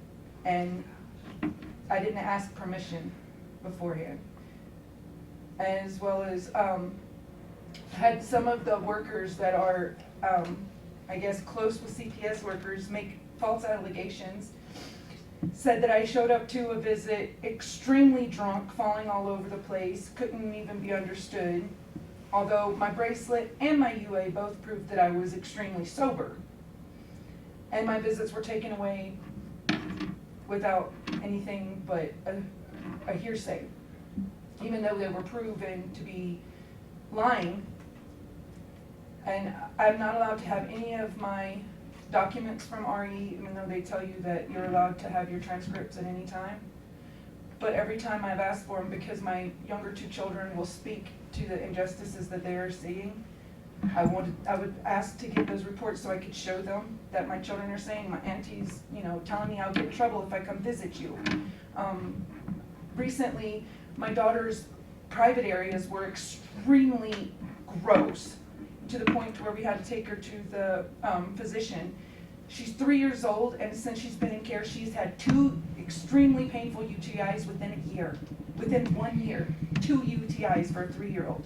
The doctor, the pediatrician, commented in front of everyone that it was because my sister-in-law is not wiping her properly. She's leaving it to a 3-year-old to take care of herself. And CPS retaliated against me to where now every single time I have a visit with my daughter, a complete stranger has to look at her private area to make CPS feel better. And they refuse to do anything. 2 UTIs within a year in care. Not once in her entire life have any of my children had a UTI or any medical issues besides epilepsy, which is genetic and cannot be changed. And they've had extreme issues since they've been in care. I'm sorry, what's a UTI? A urinary tract infection. And working on yeast infection for 3 years old.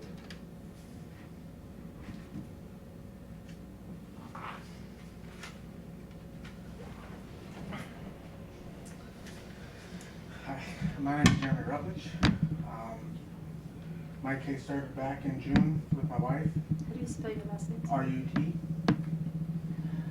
LEDGE. Jeremy with a J? Yes, ma'am. My case started back in June when I got a PMFA on me. A what? PMFA. What's that? For family assault. For family assault. Part member family assault. It's legal terminology. Well, anyways, in June I got that PMFA. What was that about? I was accused of physically abusing my wife, and later on down the road it got dismissed, and I'm on probation for that until September. And I was not able to see my wife for 4 months because of that PMFA. I had to pay a $200 fine to get the case dismissed. So we went from there. In September, when my case got dismissed and I was able to see my wife again, I started bringing my children around, which was legal because I was a non-offending parent at the time. So my mother-in-law kept texting me. So fill us in a little more. How did the part member family assault come about? I came home from work one day, and her and I got into a big old argument, and The neighbors called the police. the neighbors across the street called the police because we were arguing, and the police officers came and they arrested me for a PMFA, and that was what came about that. And then after I went to jail for 1 day, got out the next day. I went to jail on a Tuesday, got out on Wednesday. On a Thursday, I had the children in my care because CPS called me up when I was at lunch, stating that the kids are coming to my care, and that's when that occurred. So that was initiated from the PMA? Right. Not from the mother-in-law? No, it wasn't. It was initiated because when my mother-in-law called this CPS people. Is it your mother-in-law or your mom? It's my mom. Your mom? My mom. My mother called CPS on Lily. At the same time? Or some I'm not different quite incident? sure. I think it could have been that same day. I'm not quite sure because I was in jail at that time. So, and then after I got out of jail, the day after I got out of jail, I got a phone call from CPS telling me that the children are coming in my care. And I'm like, well, what's going on? What's happening? And they kind of gave me a little lowdown on it. And I'm like, okay, well, I'll take them, whatever. And then that's when She was unable to have a cell phone, a car, or anything else like that because I couldn't be around her. So I couldn't necessarily go, here's the keys, here's the cell phone, here's this. And this was just because of a phone call? Yep, just because of a phone call. And it went spiral from there. Why in the hell does that work? I don't know, I'm still trying to figure that That's out. why we had a bill to stop this.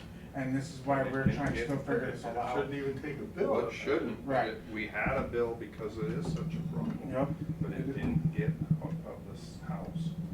Right. Simply, because there's so much abuse with these phone calls. They don't have to be The accusations are substantiated, just they so don't have to be unbelievable. Anybody can verified. say anything about anybody. It's an atrocity. So in. And by We tried to spending fix time in it. jail, you now will always be on the record of No, they're gonna expunge my record in September if I stay on good behavior, don't get in trouble, don't be physically violent and everything. I was never physically violent in the first place, but I ended up going to jail anyway for it, and I got, like I said, it got dismissed. So your name will still pop up. it'll still pop up, yes, absolutely, but either way, it is sad. And so in July, go ahead. Yeah, again, why, what was the basis for the police arresting you in the first place? Because the people across the street said that that they saw me. They said that I went across the street, grabbed my wife by the hair, and drug her across the street to my house on the ground. Just drug her by her hair, and just yanked her across. Another witness said that I grabbed her and I smashed her face into the pavement and just started pounding on her. And then She would obviously been bleeding and been. exactly, and all bruised up and everything. There was no marks on her, nothing else like that. There was 10 officers. I ended up walking down to my mother's house, which was about 4 blocks away. They surrounded her house, pulled guns on me, yanked me out of her house, handcuffed me, and hauled my ass up to the house up there, and asked some questions, and then they hauled me to jail. Just like that. But usually in a family situation like that, they take both people. No, they just took me. You usually take both, And and they then you let get the- arraigned, and you go before the judge, and then Right. you both get to state your case. Right, and I never got to do none of that at None of all. that. I just went to I went to court the one morning. The next night, I went to jail that night. The next morning, I seen the judge, and the judge released me that afternoon. That's where that came about. And so like I said, when I got out, my wife had all the children at the time. And then when my mom made the phone call to CPS, that's when CPS called me up a couple days later, said, hey, you're getting your children, you need to get room for them, make space for them, do whatever you gotta do. Just all of a sudden, and it's like, I'm not even prepared for this, because I'm staying at my mom's house because I can't be up at the other house up there. So I have to keep my distance, otherwise I'll go back to jail again. I didn't want that to happen. So in July, I had kept the children and everything. Come August, I started going to see a counselor without no help from CPS or anybody else. I found my counselor myself. So I seen my counselor for about a couple months, and in September, I tried to transfer my counselor to a different counselor. They told me no, I couldn't see that because I had to wait for my FEM meeting in December. Well, in that period of time, from October to December, I had no caseworker whatsoever to try to communicate with what was going on with my mother and my children. My mother was being verbally abusive towards my children, and I was sticking up for my children, and my mom would kick us out every other day. And so I was trying to reach the department for assistance to help to see what I can do to where I can take my children to go and whatnot. That didn't work out very well. As you can tell, I lost my children. They made, Instead of assisting you. instead of assisting me, they just. Don't ask them for help. Don't. That's what you did. And so- for help. Because that's And what so you did. Why did they take the children from you? Because I was at the Cameron Center, and I had a job. I finally got me a job again because after the pandemic and everything, I lost my job working at Dish Network. They laid me off because of the pandemic, and so I was on deployment for a few months. And I finally got a place to where I could get out of that abusive situation with my mother and my children, so I can protect my children from that abuse. I ended up going to the Cameron Center. I had a job at Sam's Club from 4:30 in the morning until 12:30 in the afternoon. Well, CPS, and I finally got to meet my caseworker December 2nd, very first time ever, Regina Turner. I got to meet her for the very first time. Talked to her about my situation, what was going on. We were staying at the Cameron Center at the time. That same day, on December 3rd, they came back with Jessica Armstrong and Regina Turner, came in and snagged my children and took them back to my mother's house where they known it was abusive and everything else like that. They let me go back to the house with my So children. what was the basis for taking them? I was with my wife. They've been trying to, in the month of August, they told me that I had to divorce my wife and filed for divorce papers or else. This is what Jessica Armstrong told me, that or else if I did not file for divorce and turn my papers in, there was gonna be consequences for me not doing that. And Lily actually was at the Cameron Center at the same time, Steve. Yeah. She was, while he was at work, even though they were in the Cameron Center, she was alone with the kids, what did you say? For 2 hours. 2 hours or something. Actually, I wasn't even alone, because as soon as they woke up, we went down to breakfast, supervised, That's what and then they went to class, supervised. they went to school supervisor at the Cameron At the Center. time, Cameron Center was where they were going to school, so technically was never alone with my children. Right. But the CPS asks people to go to the Cameron Right, Center for exactly. a And they healing did not- spot yep. to be supervised. And, correct. Yep. But I mean- because she was the primary, she was left, the kids were in her care, they took them all away. Yep. And they That never doesn't gave me, make it they never working. gave me a notice of removal to me at all. They just came and snagged. And that's what they did. They took, and we tried to fight that whole situation all the way through December. And then, in December, when we had that FEM meeting, Excuse me, you said you tried to fight, how did you do that? I try to ask them questions about why they're doing this and what's the purpose of it, because the camera center is fully locked down. There's cameras in there. There's other services in there that can be provided for my children, It's a for my support wife. system.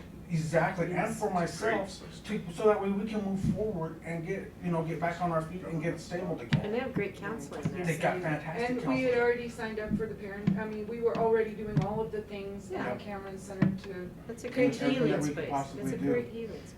And I was still in counseling, I was still doing everything. And they're a block away from us, so they can Yeah. just walk to the And treatment. proven that I was staying sober, but again, they refused to go off any UAs, they wouldn't even acknowledge the Cameron Center's breathalyzers or UAs that they were doing to prove that I was sober. This picks How up, long had you been there? not, Almost 2 months. yeah, 2 2 months, yeah. Almost 2 months, yeah. With your kids? With our kids. children, proven Yep. sobriety. Because we didn't and have no still came caseworker to- at that point in time for them 2 And months. after We 2 could, months, they came and took them. Yes, from the Cameron Center. they just snagged them from me, Almost and made them then freak they, out. and then they turned me into the offending parent in December. Well, they weren't gonna take me to court or anything. Because you did what? I left my children with my wife while I was going to work So in the now morning. you're the offending. I'm the Yes. offending parent now. All of a sudden, I'm the offending parent, and it became a big old mess when I was wanting to transfer my counselors and whatnot. I didn't like the counselor that I had. I didn't care about her life. She was there to help me, not me, her, not What for was me. her name? Elizabeth Purdy. She goes by Tana Purdy. She She goes by Cammy? Tana. Oh, Tana. Yeah, but her name is Elizabeth Purdy. She started talking about her family and how she got a PMFA on her for beating her husband up and this and that and blah, blah, blah, et cetera, et cetera. I know more about her life than she knows about mine. Let's just say this. And so I try to move counselors and change counselors. I went and got a second opinion on from another counselor, Cody Harvey. I was not allowed to see Mr. Harvey. They told me no. So I continued to fight to get different counseling through that entire time. So I finally found my counselor at Seeking Recovery. They took me to court. Yes. And they took all my rights away. I cannot pick my providers at all whatsoever. And the judge CPS has signed off on all that Which judge authority. is this one? Judge Parker. Oh, Parker, I'm sorry. Judge Parker gave them the right to do that. My lawyer is not defending me properly. He's telling me that I need all the decisions that I've made in my life, in which he doesn't even know me, stating that if I stay with my wife, I'm gonna lose my children. If I continue to stay with my wife, I'm losing my children. This is all he emails me. And when I did not divorce my wife, this is when they became hostile towards me and took the children away from me. So I would not divorce my wife. I got it all in emails and text messages and everything. Of his lawyer even calling him an idiot. Yeah, my lawyer called me an effing idiot. You're a liar, calls me liar all the time, and he just keeps telling me that I'm gonna lose my children and keep losing my children, but he won't defend me in the court at all whatsoever. And I don't even try to argue with him about it because it's a Who is losing. he? Sam Harris.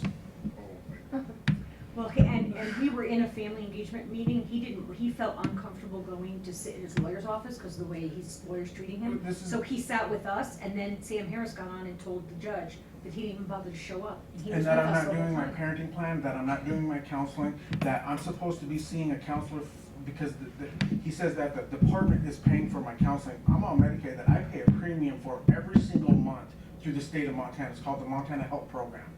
I pay a premium every month, but the department says that they're paying for my counseling. How are they paying for my counseling when I'm paying a premium to the state of Montana for my Medicaid? And so the judge turned it over to, and my lawyer asked me for an objection. I gave my objections on the counseling part, that I should be able to choose who I want to pick because it's about me. It's not about them, it's about me to fix me and my family and my children. But they had to have it to where they're in charge of it all.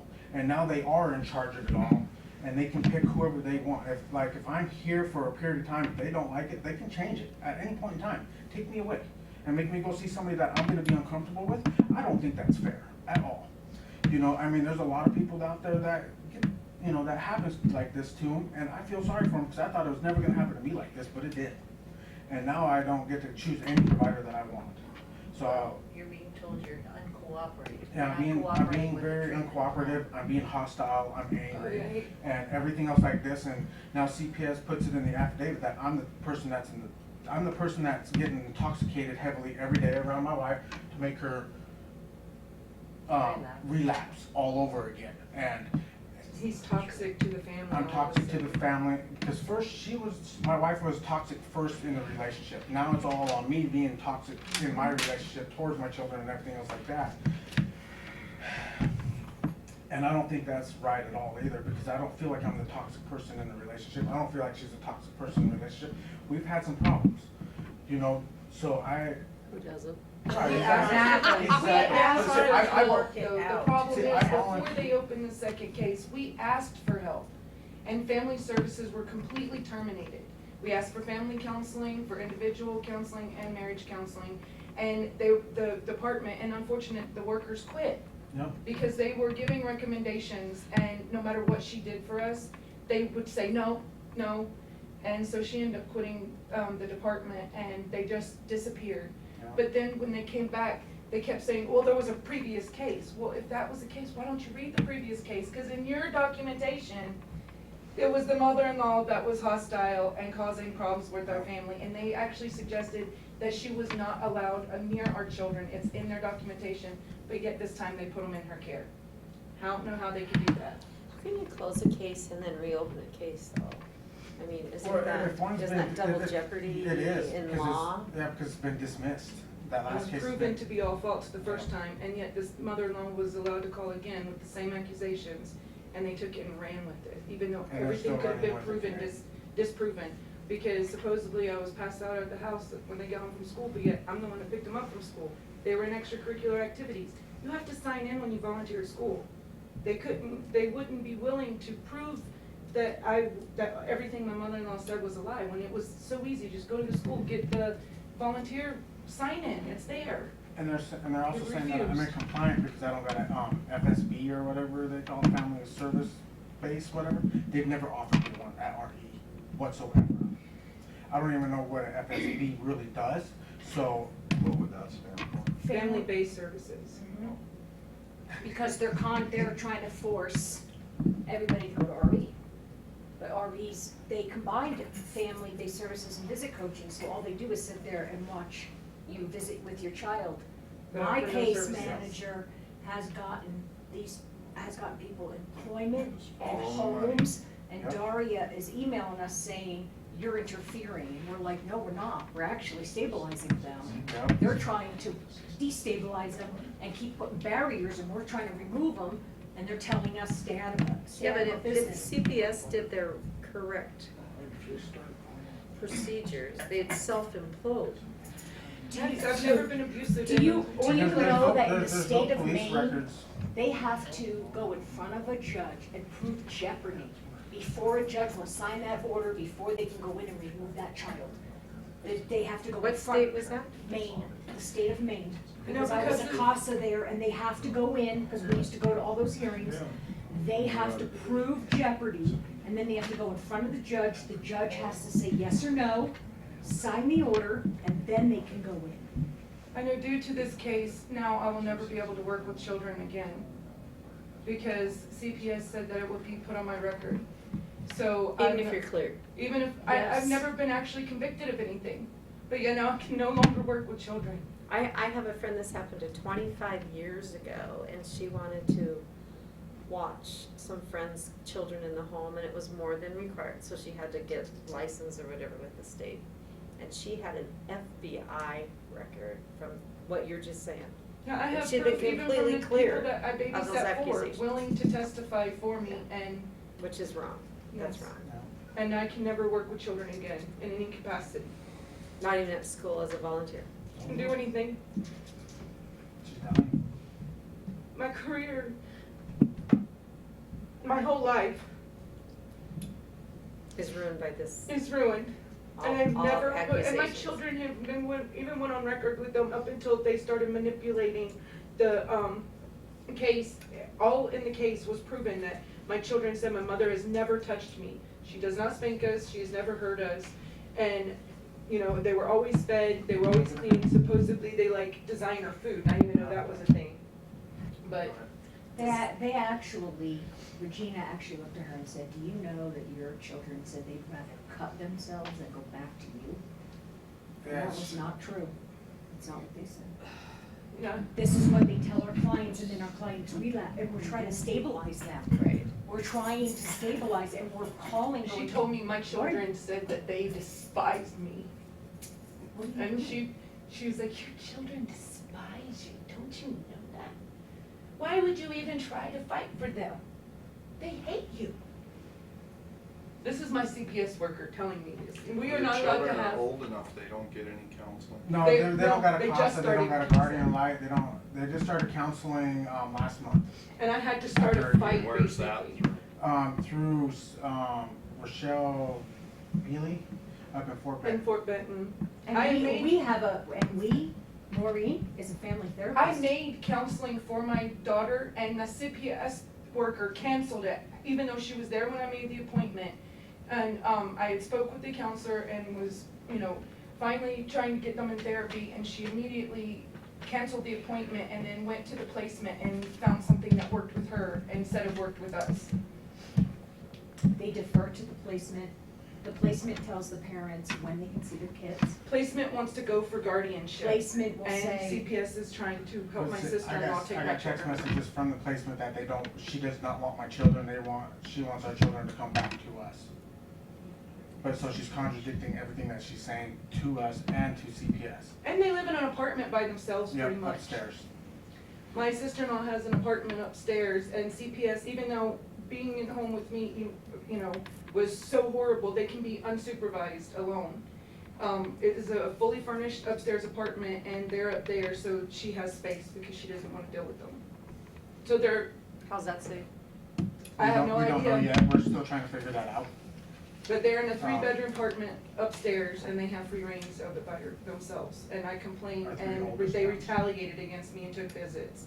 I complained about my daughter's woo-woo, we went to the, doctor's office, like I said, and now to punish me, they have total strangers looking at her Yeah, privates every we time have she goes to, to we the have to lay her bathroom. down on the ground. and Because hold I her was legs up told so that I way exaggerate.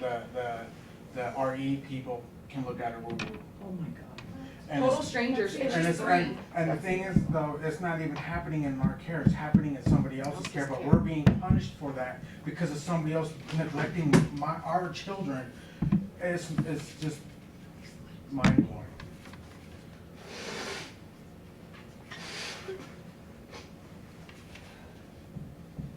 But I just think that my lawyer's, you know, in it with CPS, and that he's just burying me down to where I'm losing my children. And there's no set date to when I'm gonna be accomplished with my counseling or anything else like that. They didn't put no date on that, it's still ongoing. How did you get Sam Harris?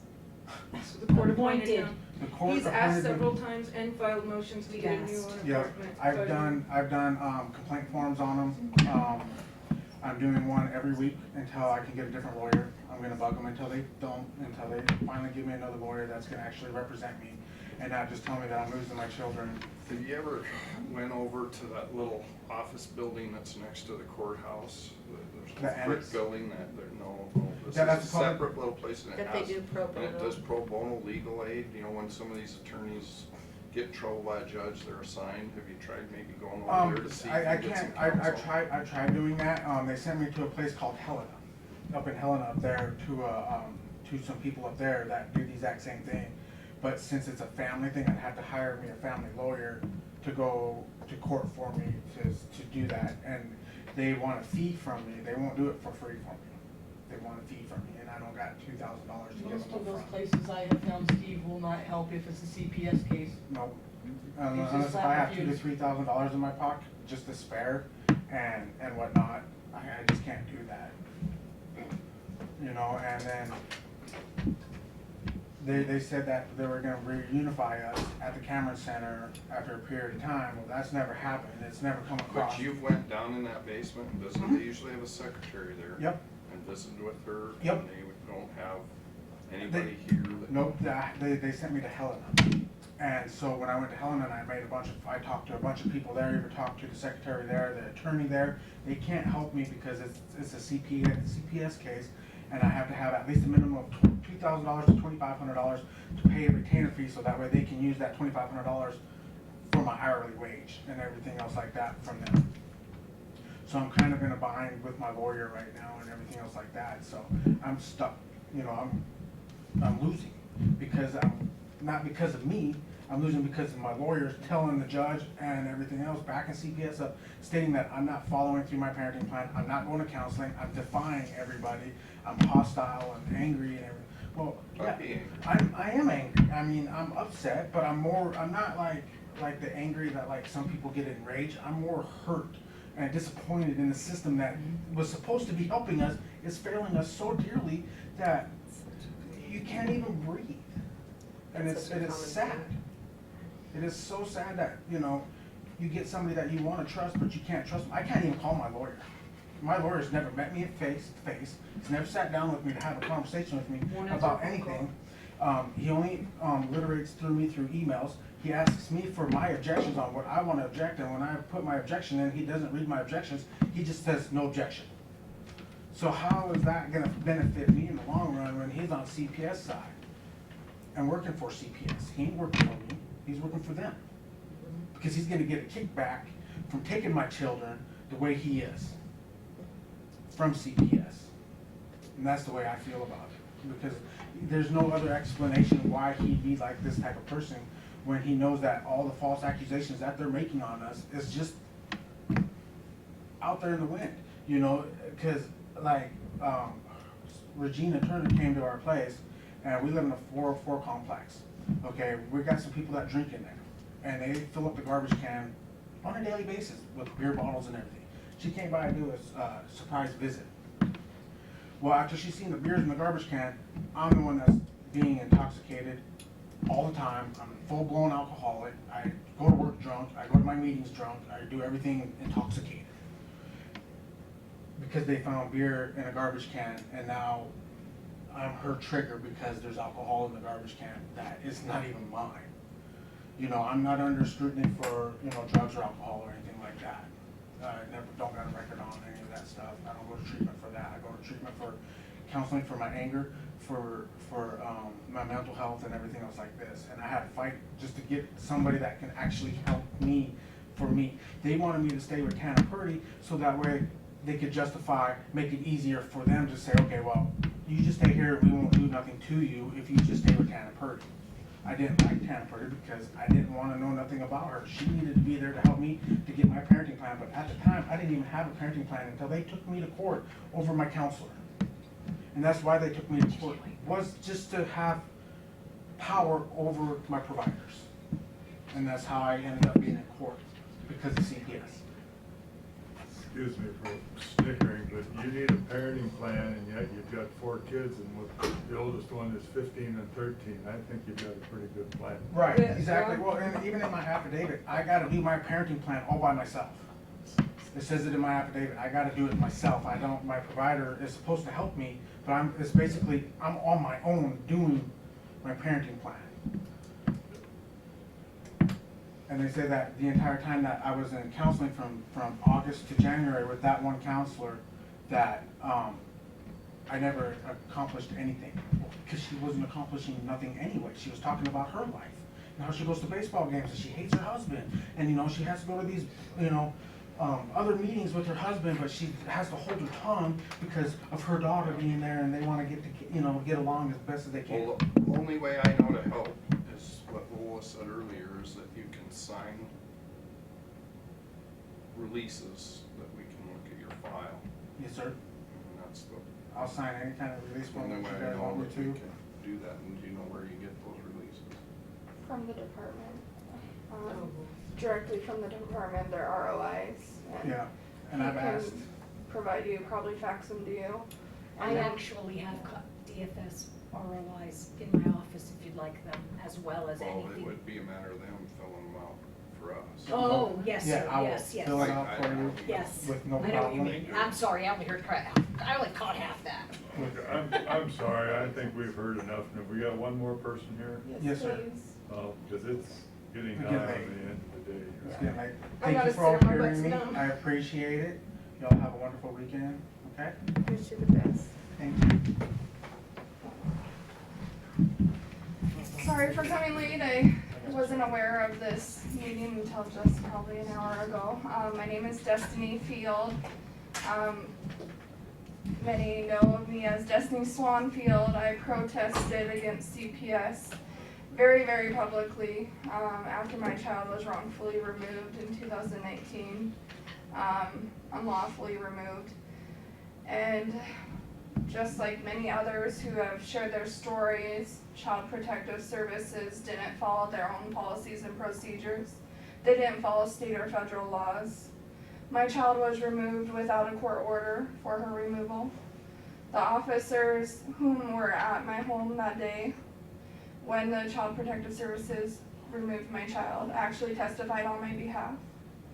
I was given 1 hour visits with her a week for a very long time.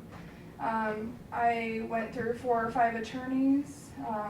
I had to go through conflict office to be appointed a new attorney. Funny thing is, Sam Harris ended up being my final attorney and helped me get my daughter back. But,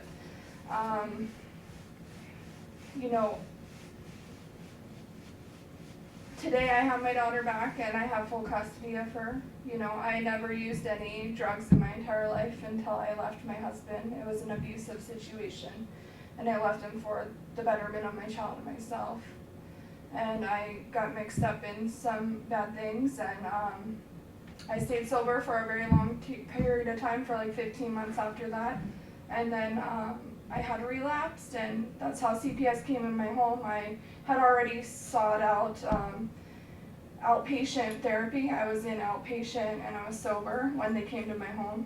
There was a false report. A vindictive individual said I was a prostitute, and so they came in my home and they removed my daughter. CPS is, bound by federal law. Child Protective Services cannot go into a home and remove a child without a court order, but they do it every single day. Parents that just spoke here, people don't know their rights. I know my rights today and I educate others, but people do not know their rights or how to advocate for themselves. And that's what it comes down to. You have to have a writ of assistance signed from a judge for this to Exactly. happen, and that's But it federal continues and to state happen. law. But they don't tell people that. No, And but the whole people- country don't want you to know your rights right now. They don't. I know. And But the whole point is, It's not maybe you're right, but when they do it, they're so intimidating, you there's come off no intimidating. blowback on anyone. Right. Yes. Well, then It's the same thing with the part member family assaults. You can scream that and Whoever not gets have to the phone anything to first. back up, Yep. it Any up, evidence. and boom.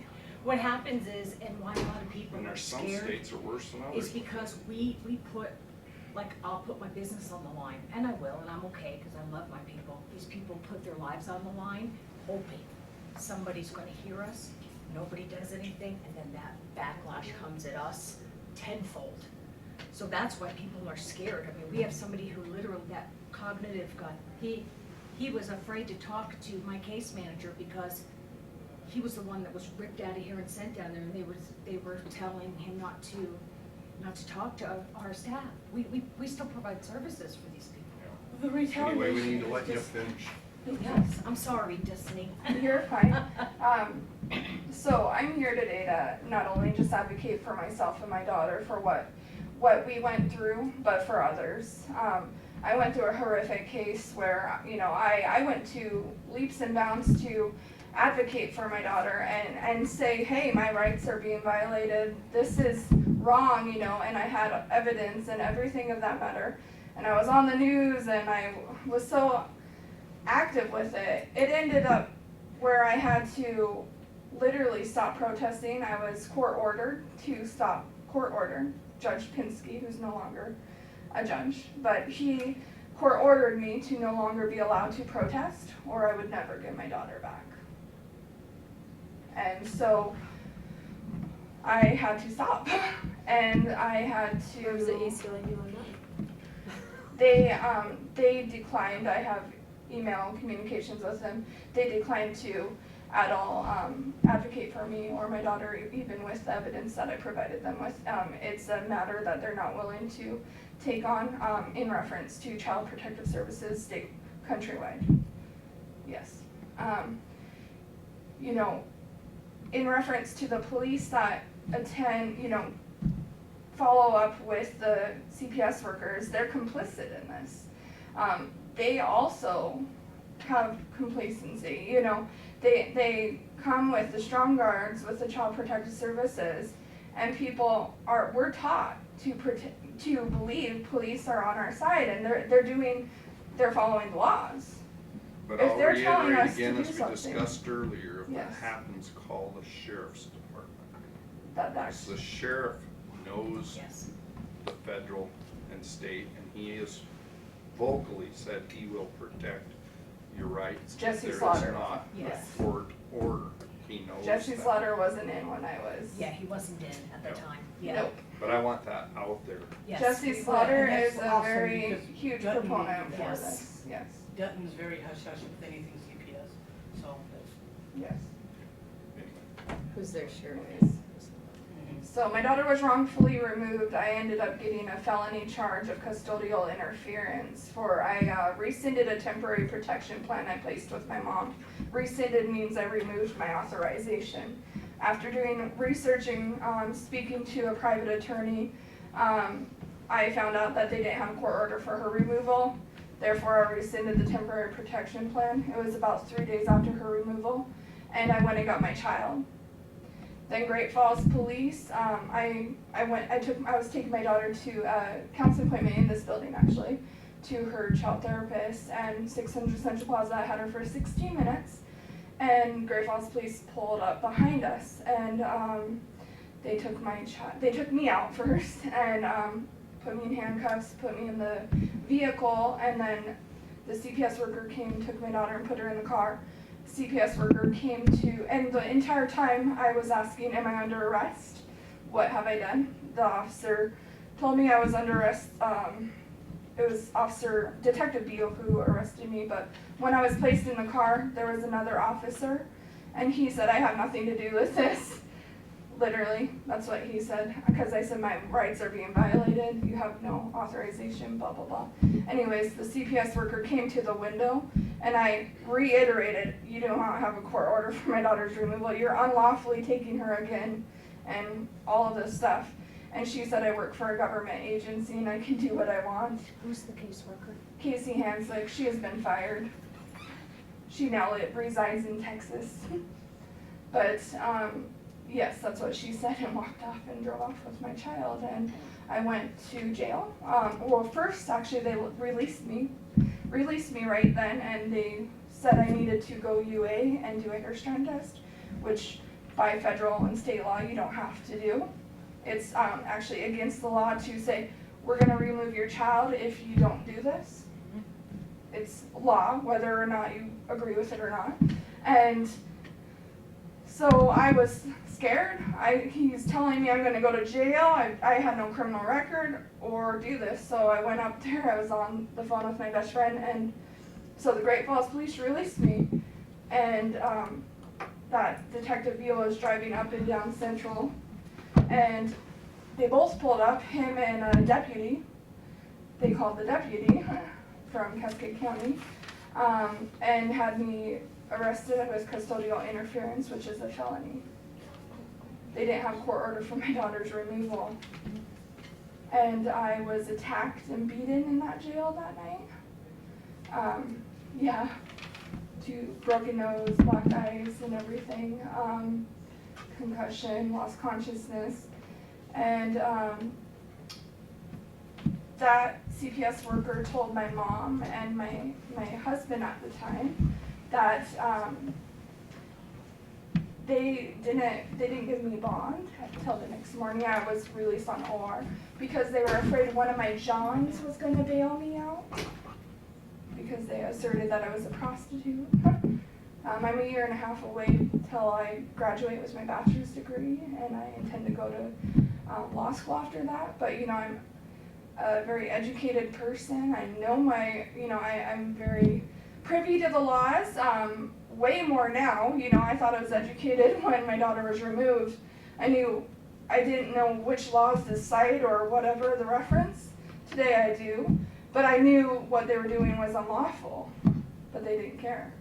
And my story is continued to be echoed from everybody else I hear.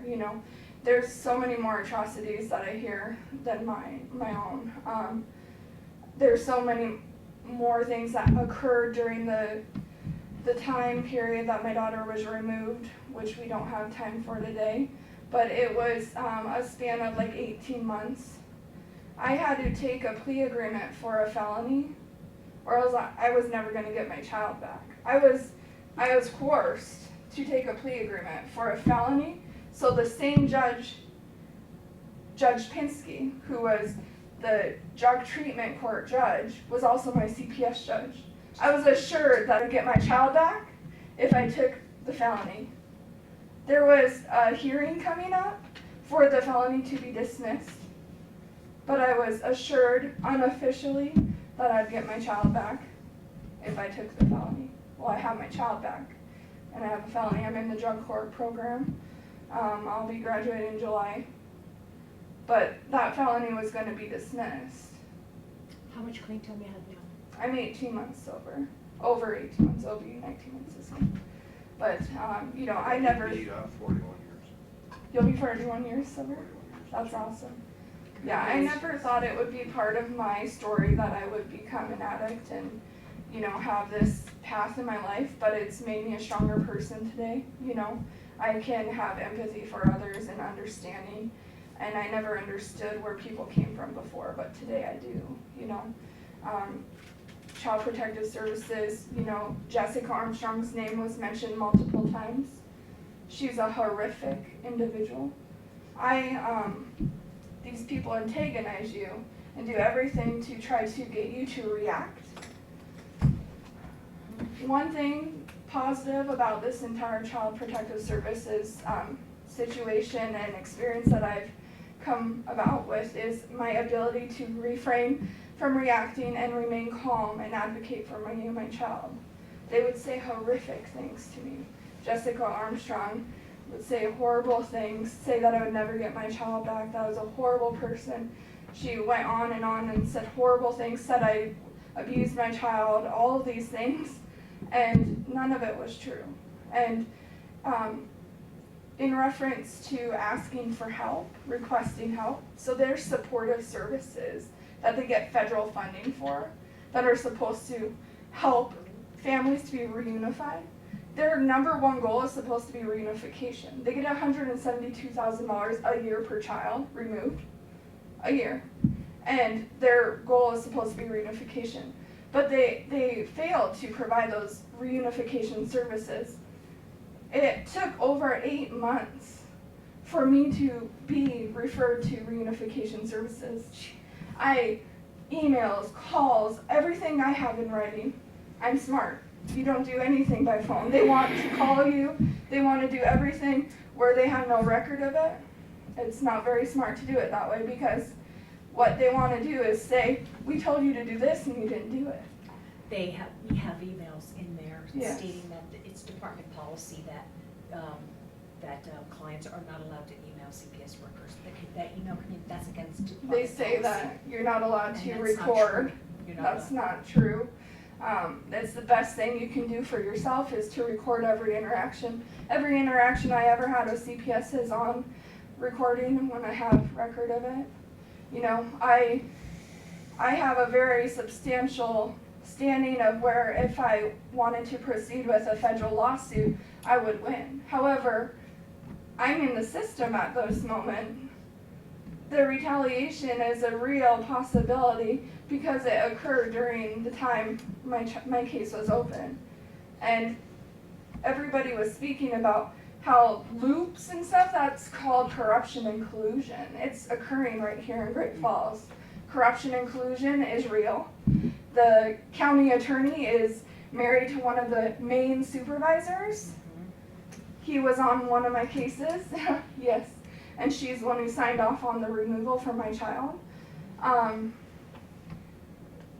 There is so much unlawful actions occurring daily that they can't keep up with the lies that they tell themselves.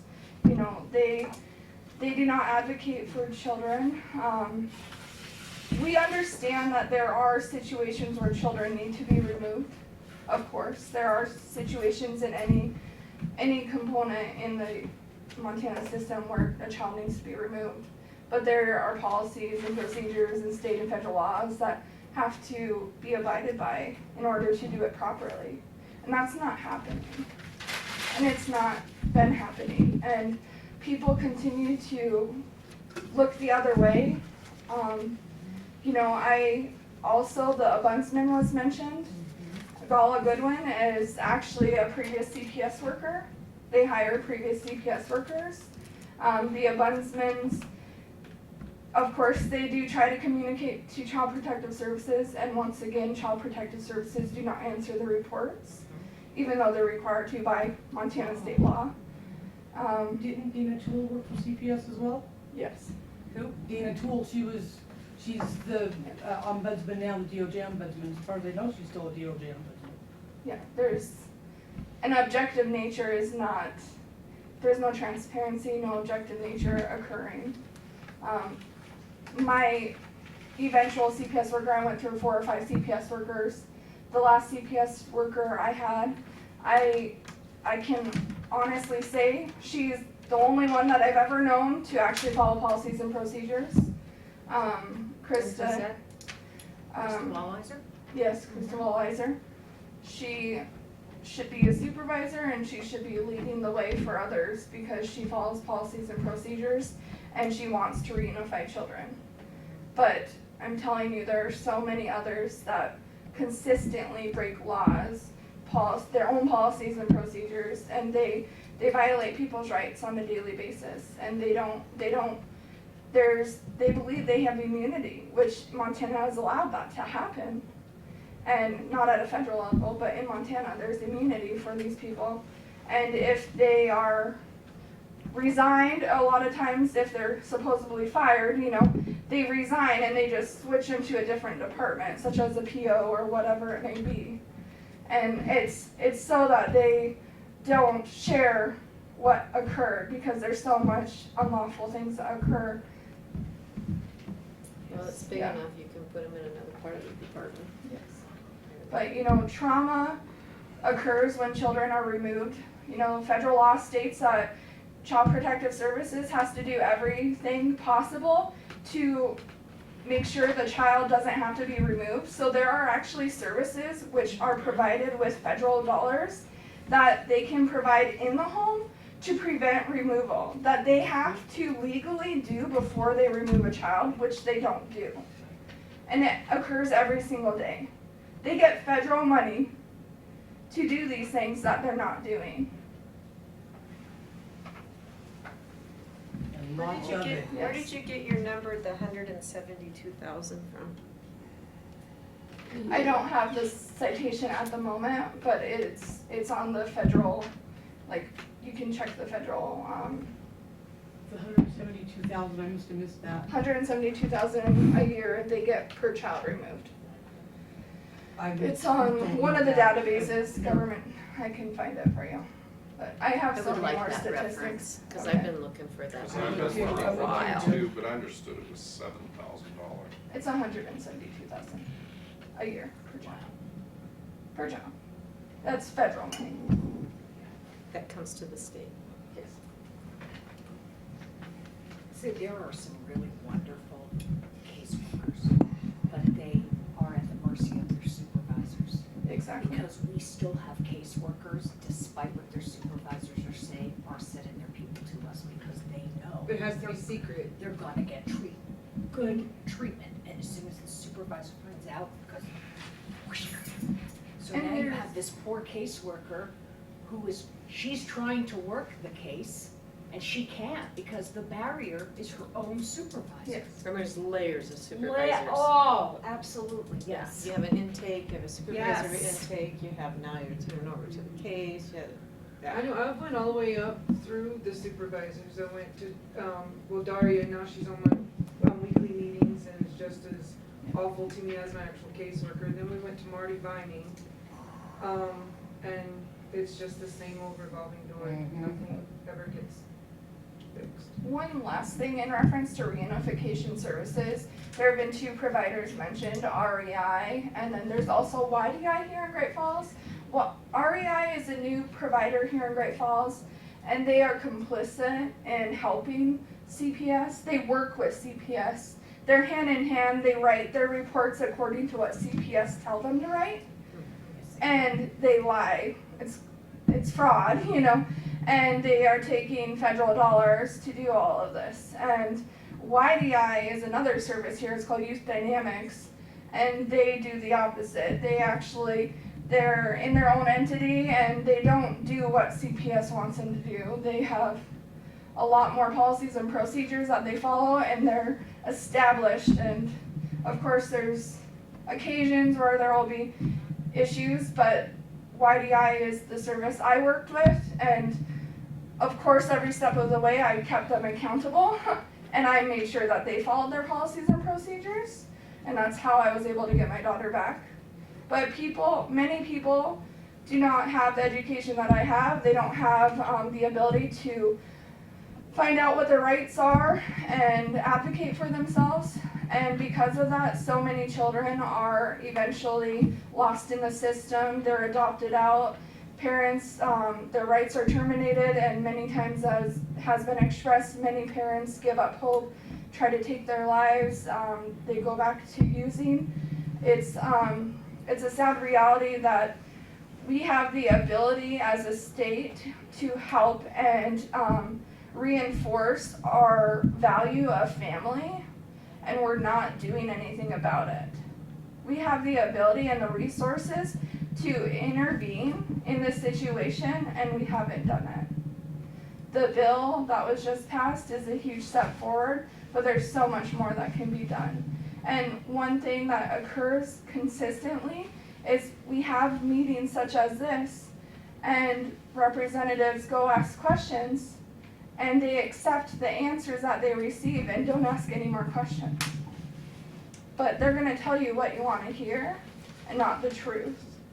So looking at the numbers and continuing to do research is really important. And continuing meetings such as this and listening to testimony would be extremely beneficial for your constituents. That's all I have. Thank you. Thank you, listening. Thank you. Oh, sorry, go ahead. I'm the last one. She's the so last that's one. where- you won't be here in a little bit. I know you guys know a lot of my story, but there's way more to it. So my son, my little boy and I, Debbie Westlake, Westlake. I moved here in December of 2014 with my then 3-year-old son. Great Falls, Helena? Helena. I live in Helena. And when I moved here, I was staying at Jorgensen's. We were paying $13.50 a month to live at Jorgensen's with my son. somehow, I don't even know how CPS got called, but they said, if you stay here, we're gonna take your kid, and forced me into God's love, a homeless shelter down in Helena. So, February, I rented a house in Helena, paid 6 months rent in advance, $650 a month. Excuse me, $725 a month, paid it all in advance. And April, I got really sick with an undiagnosed medical ailment, and was found unconscious on my floor and taken to the hospital by ambulance. I was in the hospital for 2 weeks. CPS stepped in, helped me out, and I greatly appreciate their help but instead of putting him in any involuntary placement or respite care, as their law allows, they immediately put him in foster care, and he stayed there until August. And they introduced us to a visitation specialist named Andrew Lewis.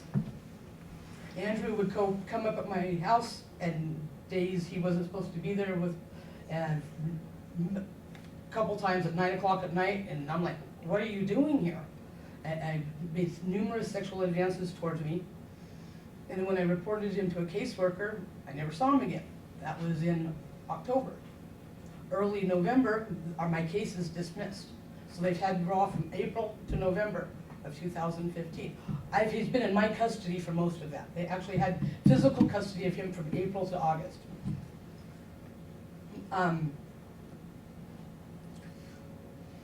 So he comes home in November.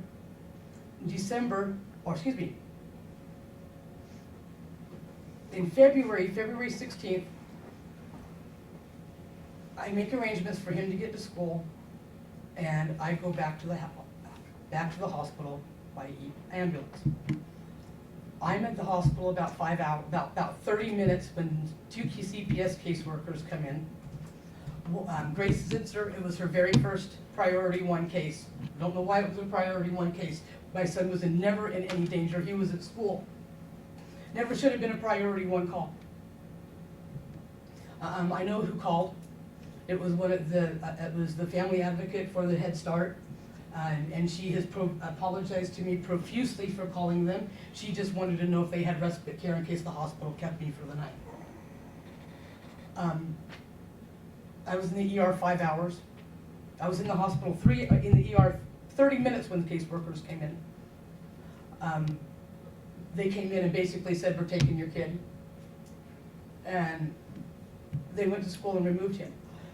I was actually home. I had made arrangements for him to go into the afternoon class that day, and I was actually home in my bed when they went to the school and physically picked him up. I was already home. There's no reason they had, my water disappeared. There's one right Is there. it right in front of you? There's There's one one right open there. one. Extras right there. Thank you. Just grab one.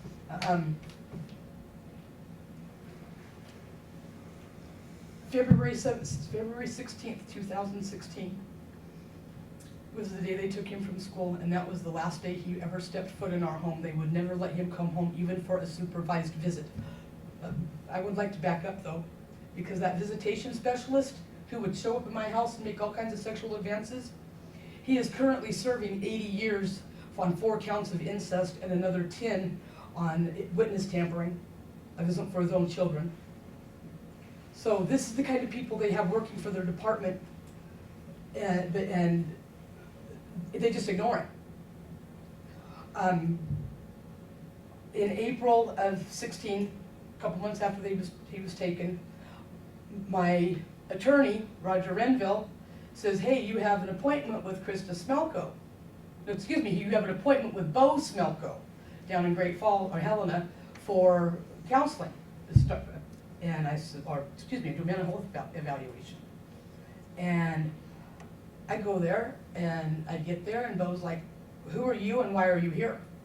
I still have these text messages from my attorney. And I says, well, Roger sent me over here for a mental health eval. He says, well, that's funny because I'm getting on an airplane, I'm going to Florida. He looks in his book and he says, oh, your meeting's with my wife tomorrow. So okay, I'll be back tomorrow. The next day, I was there 45 minutes for a mental health evaluation.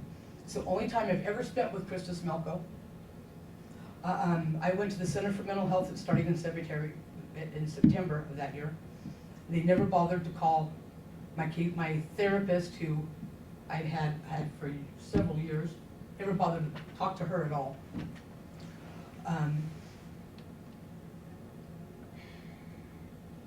There's so much, I'm sorry, my train of thought's just going 90 miles a minute. So we go in front of Judge Minahan, and the very first hearing, Judge Minahan says, this is the closest I've ever come to dismissal for lack of evidence. It's obvious you love your kid, would never harm him. There was no substance abuse, there was no neglect, there was no physical abuse.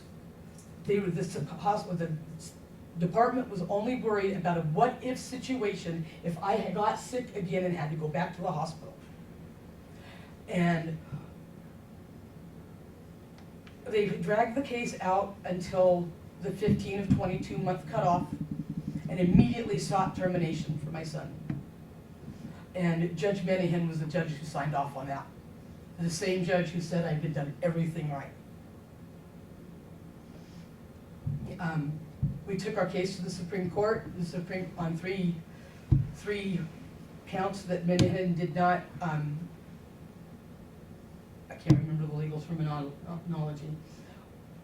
Minahan showed, not prejudice, but he did not do his due diligence and the department did not do reasonable efforts. And my attorney, my public defender out of Helena, Roger Renville, who has a criminal case record that it's sickening.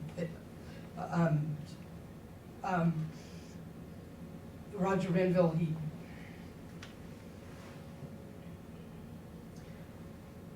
Roger Renville has, I can show you the case files where he filed bankruptcy several years ago. I can find nothing regarding his license to law, nothing. And his bankruptcy is for student loans. So if you think you're gonna wipe off student loans, you would think you would wipe off law school. I would think.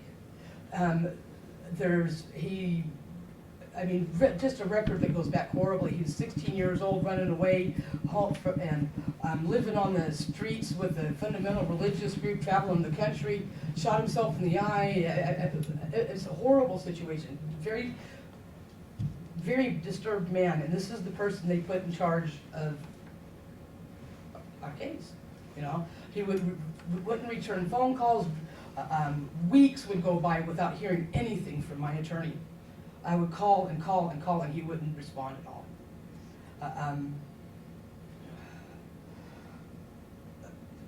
In the meantime, I'm in the same place. I lived in that house for over 3 years, and Rob was moved in three different foster homes within the first 7 months. But they said I was unstable. Now they're trying to say that all the paperwork I have says my son was taken for a medical condition, unable to parent due to medical reasons, is what they said. That's the reason for removal on the original document. Somehow it got turned into I have mental health issues, and that's the reason they're giving now when they take my grandkids. I ran for House Representative last year. I was a really strong force against Mafi Funk. And 2 weeks before the election, CPS forced my daughter out of my home and made her go to God's Love, made her go to the Center for Mental Health for treatment. God's Love kicked her out, so she goes to the Center for Mental Health to get mediation. And while she's there, they call CPS, and CPS comes and takes the kids. But let me back up. My daughter moved home, into my home on August 9th from New York. And New York knew exactly where she was from August 10th, because I made her call. And everybody knew where my daughter was. Nobody had an issue with it. Kayla was supposed to come home in July. By the department in New York, they were gonna send her home. And they want my daughter and 3 grandbabies in New York City with this COVID crap, you know? And she was terrified. And so, September 22nd, New York gets paperwork from Montana saying, come get my grandkids, 3 grandbabies, 9-year-old girl, 4-year-old boy, and a 10-month-old girl. And the reason they want them to get New York to come get them is nothing my daughter has done wrong. It's me, my termination. They didn't even want her here in the same house with me. It has been a mess. They've been using, I can't even, it's been such a mess with Kayla's case, and I don't know how much, I didn't really have a chance to talk to her before I came, so I don't know how much I really want to put out there. I'm sure she would be fine with just about everything, but it's been horrible.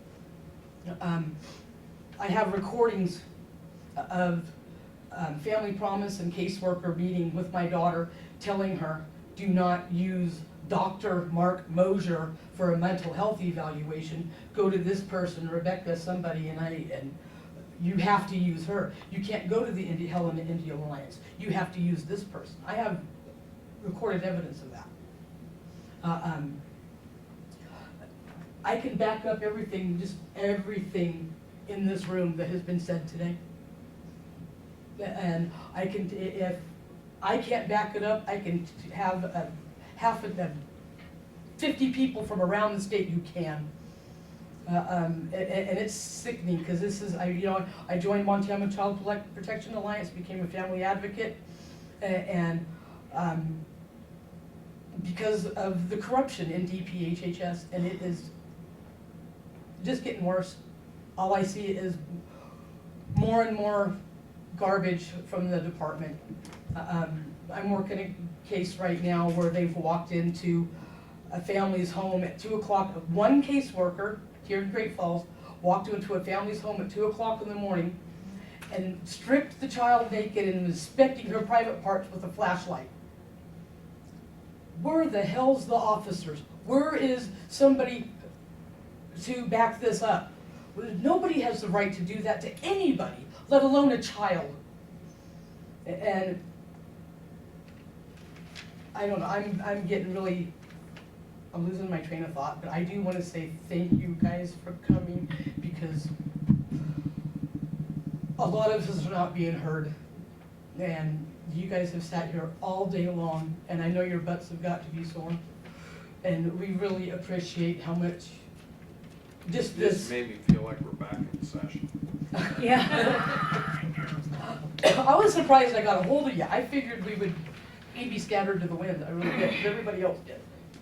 You know, the Lord puts you where you need to be. Yes, You sir. just answer the call. Yes, sir. I appreciate you guys coming. Yes, thank you so much for your time.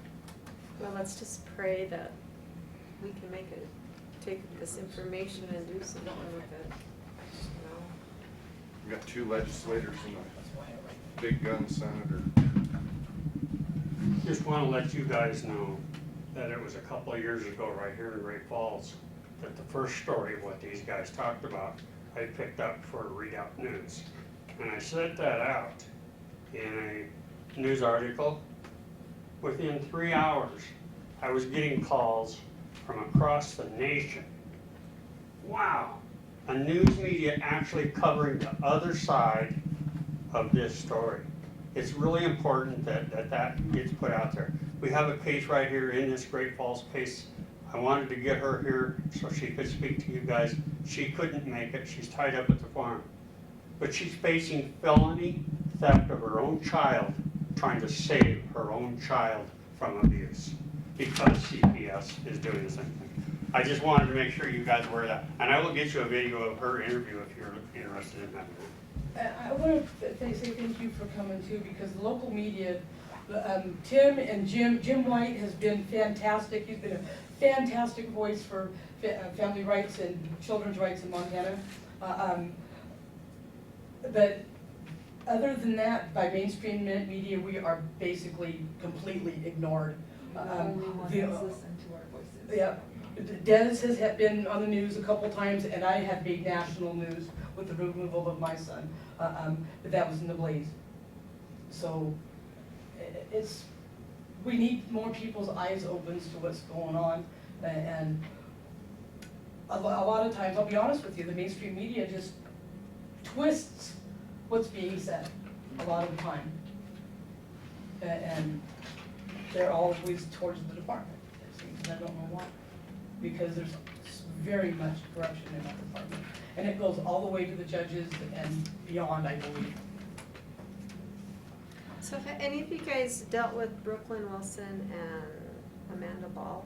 Amanda Amanda Ball. Ball is married to She's the a county attorney. Yeah, To Ryan Josh? and Amanda To Ball. Josh? Racky? No, No, not Josh Rock. not Josh, Josh- Ryan Ball. Josh Ryan Rackey's Ball. our- The Ryan. attorney Ryan general. Ball. Ryan Ball. He's a county.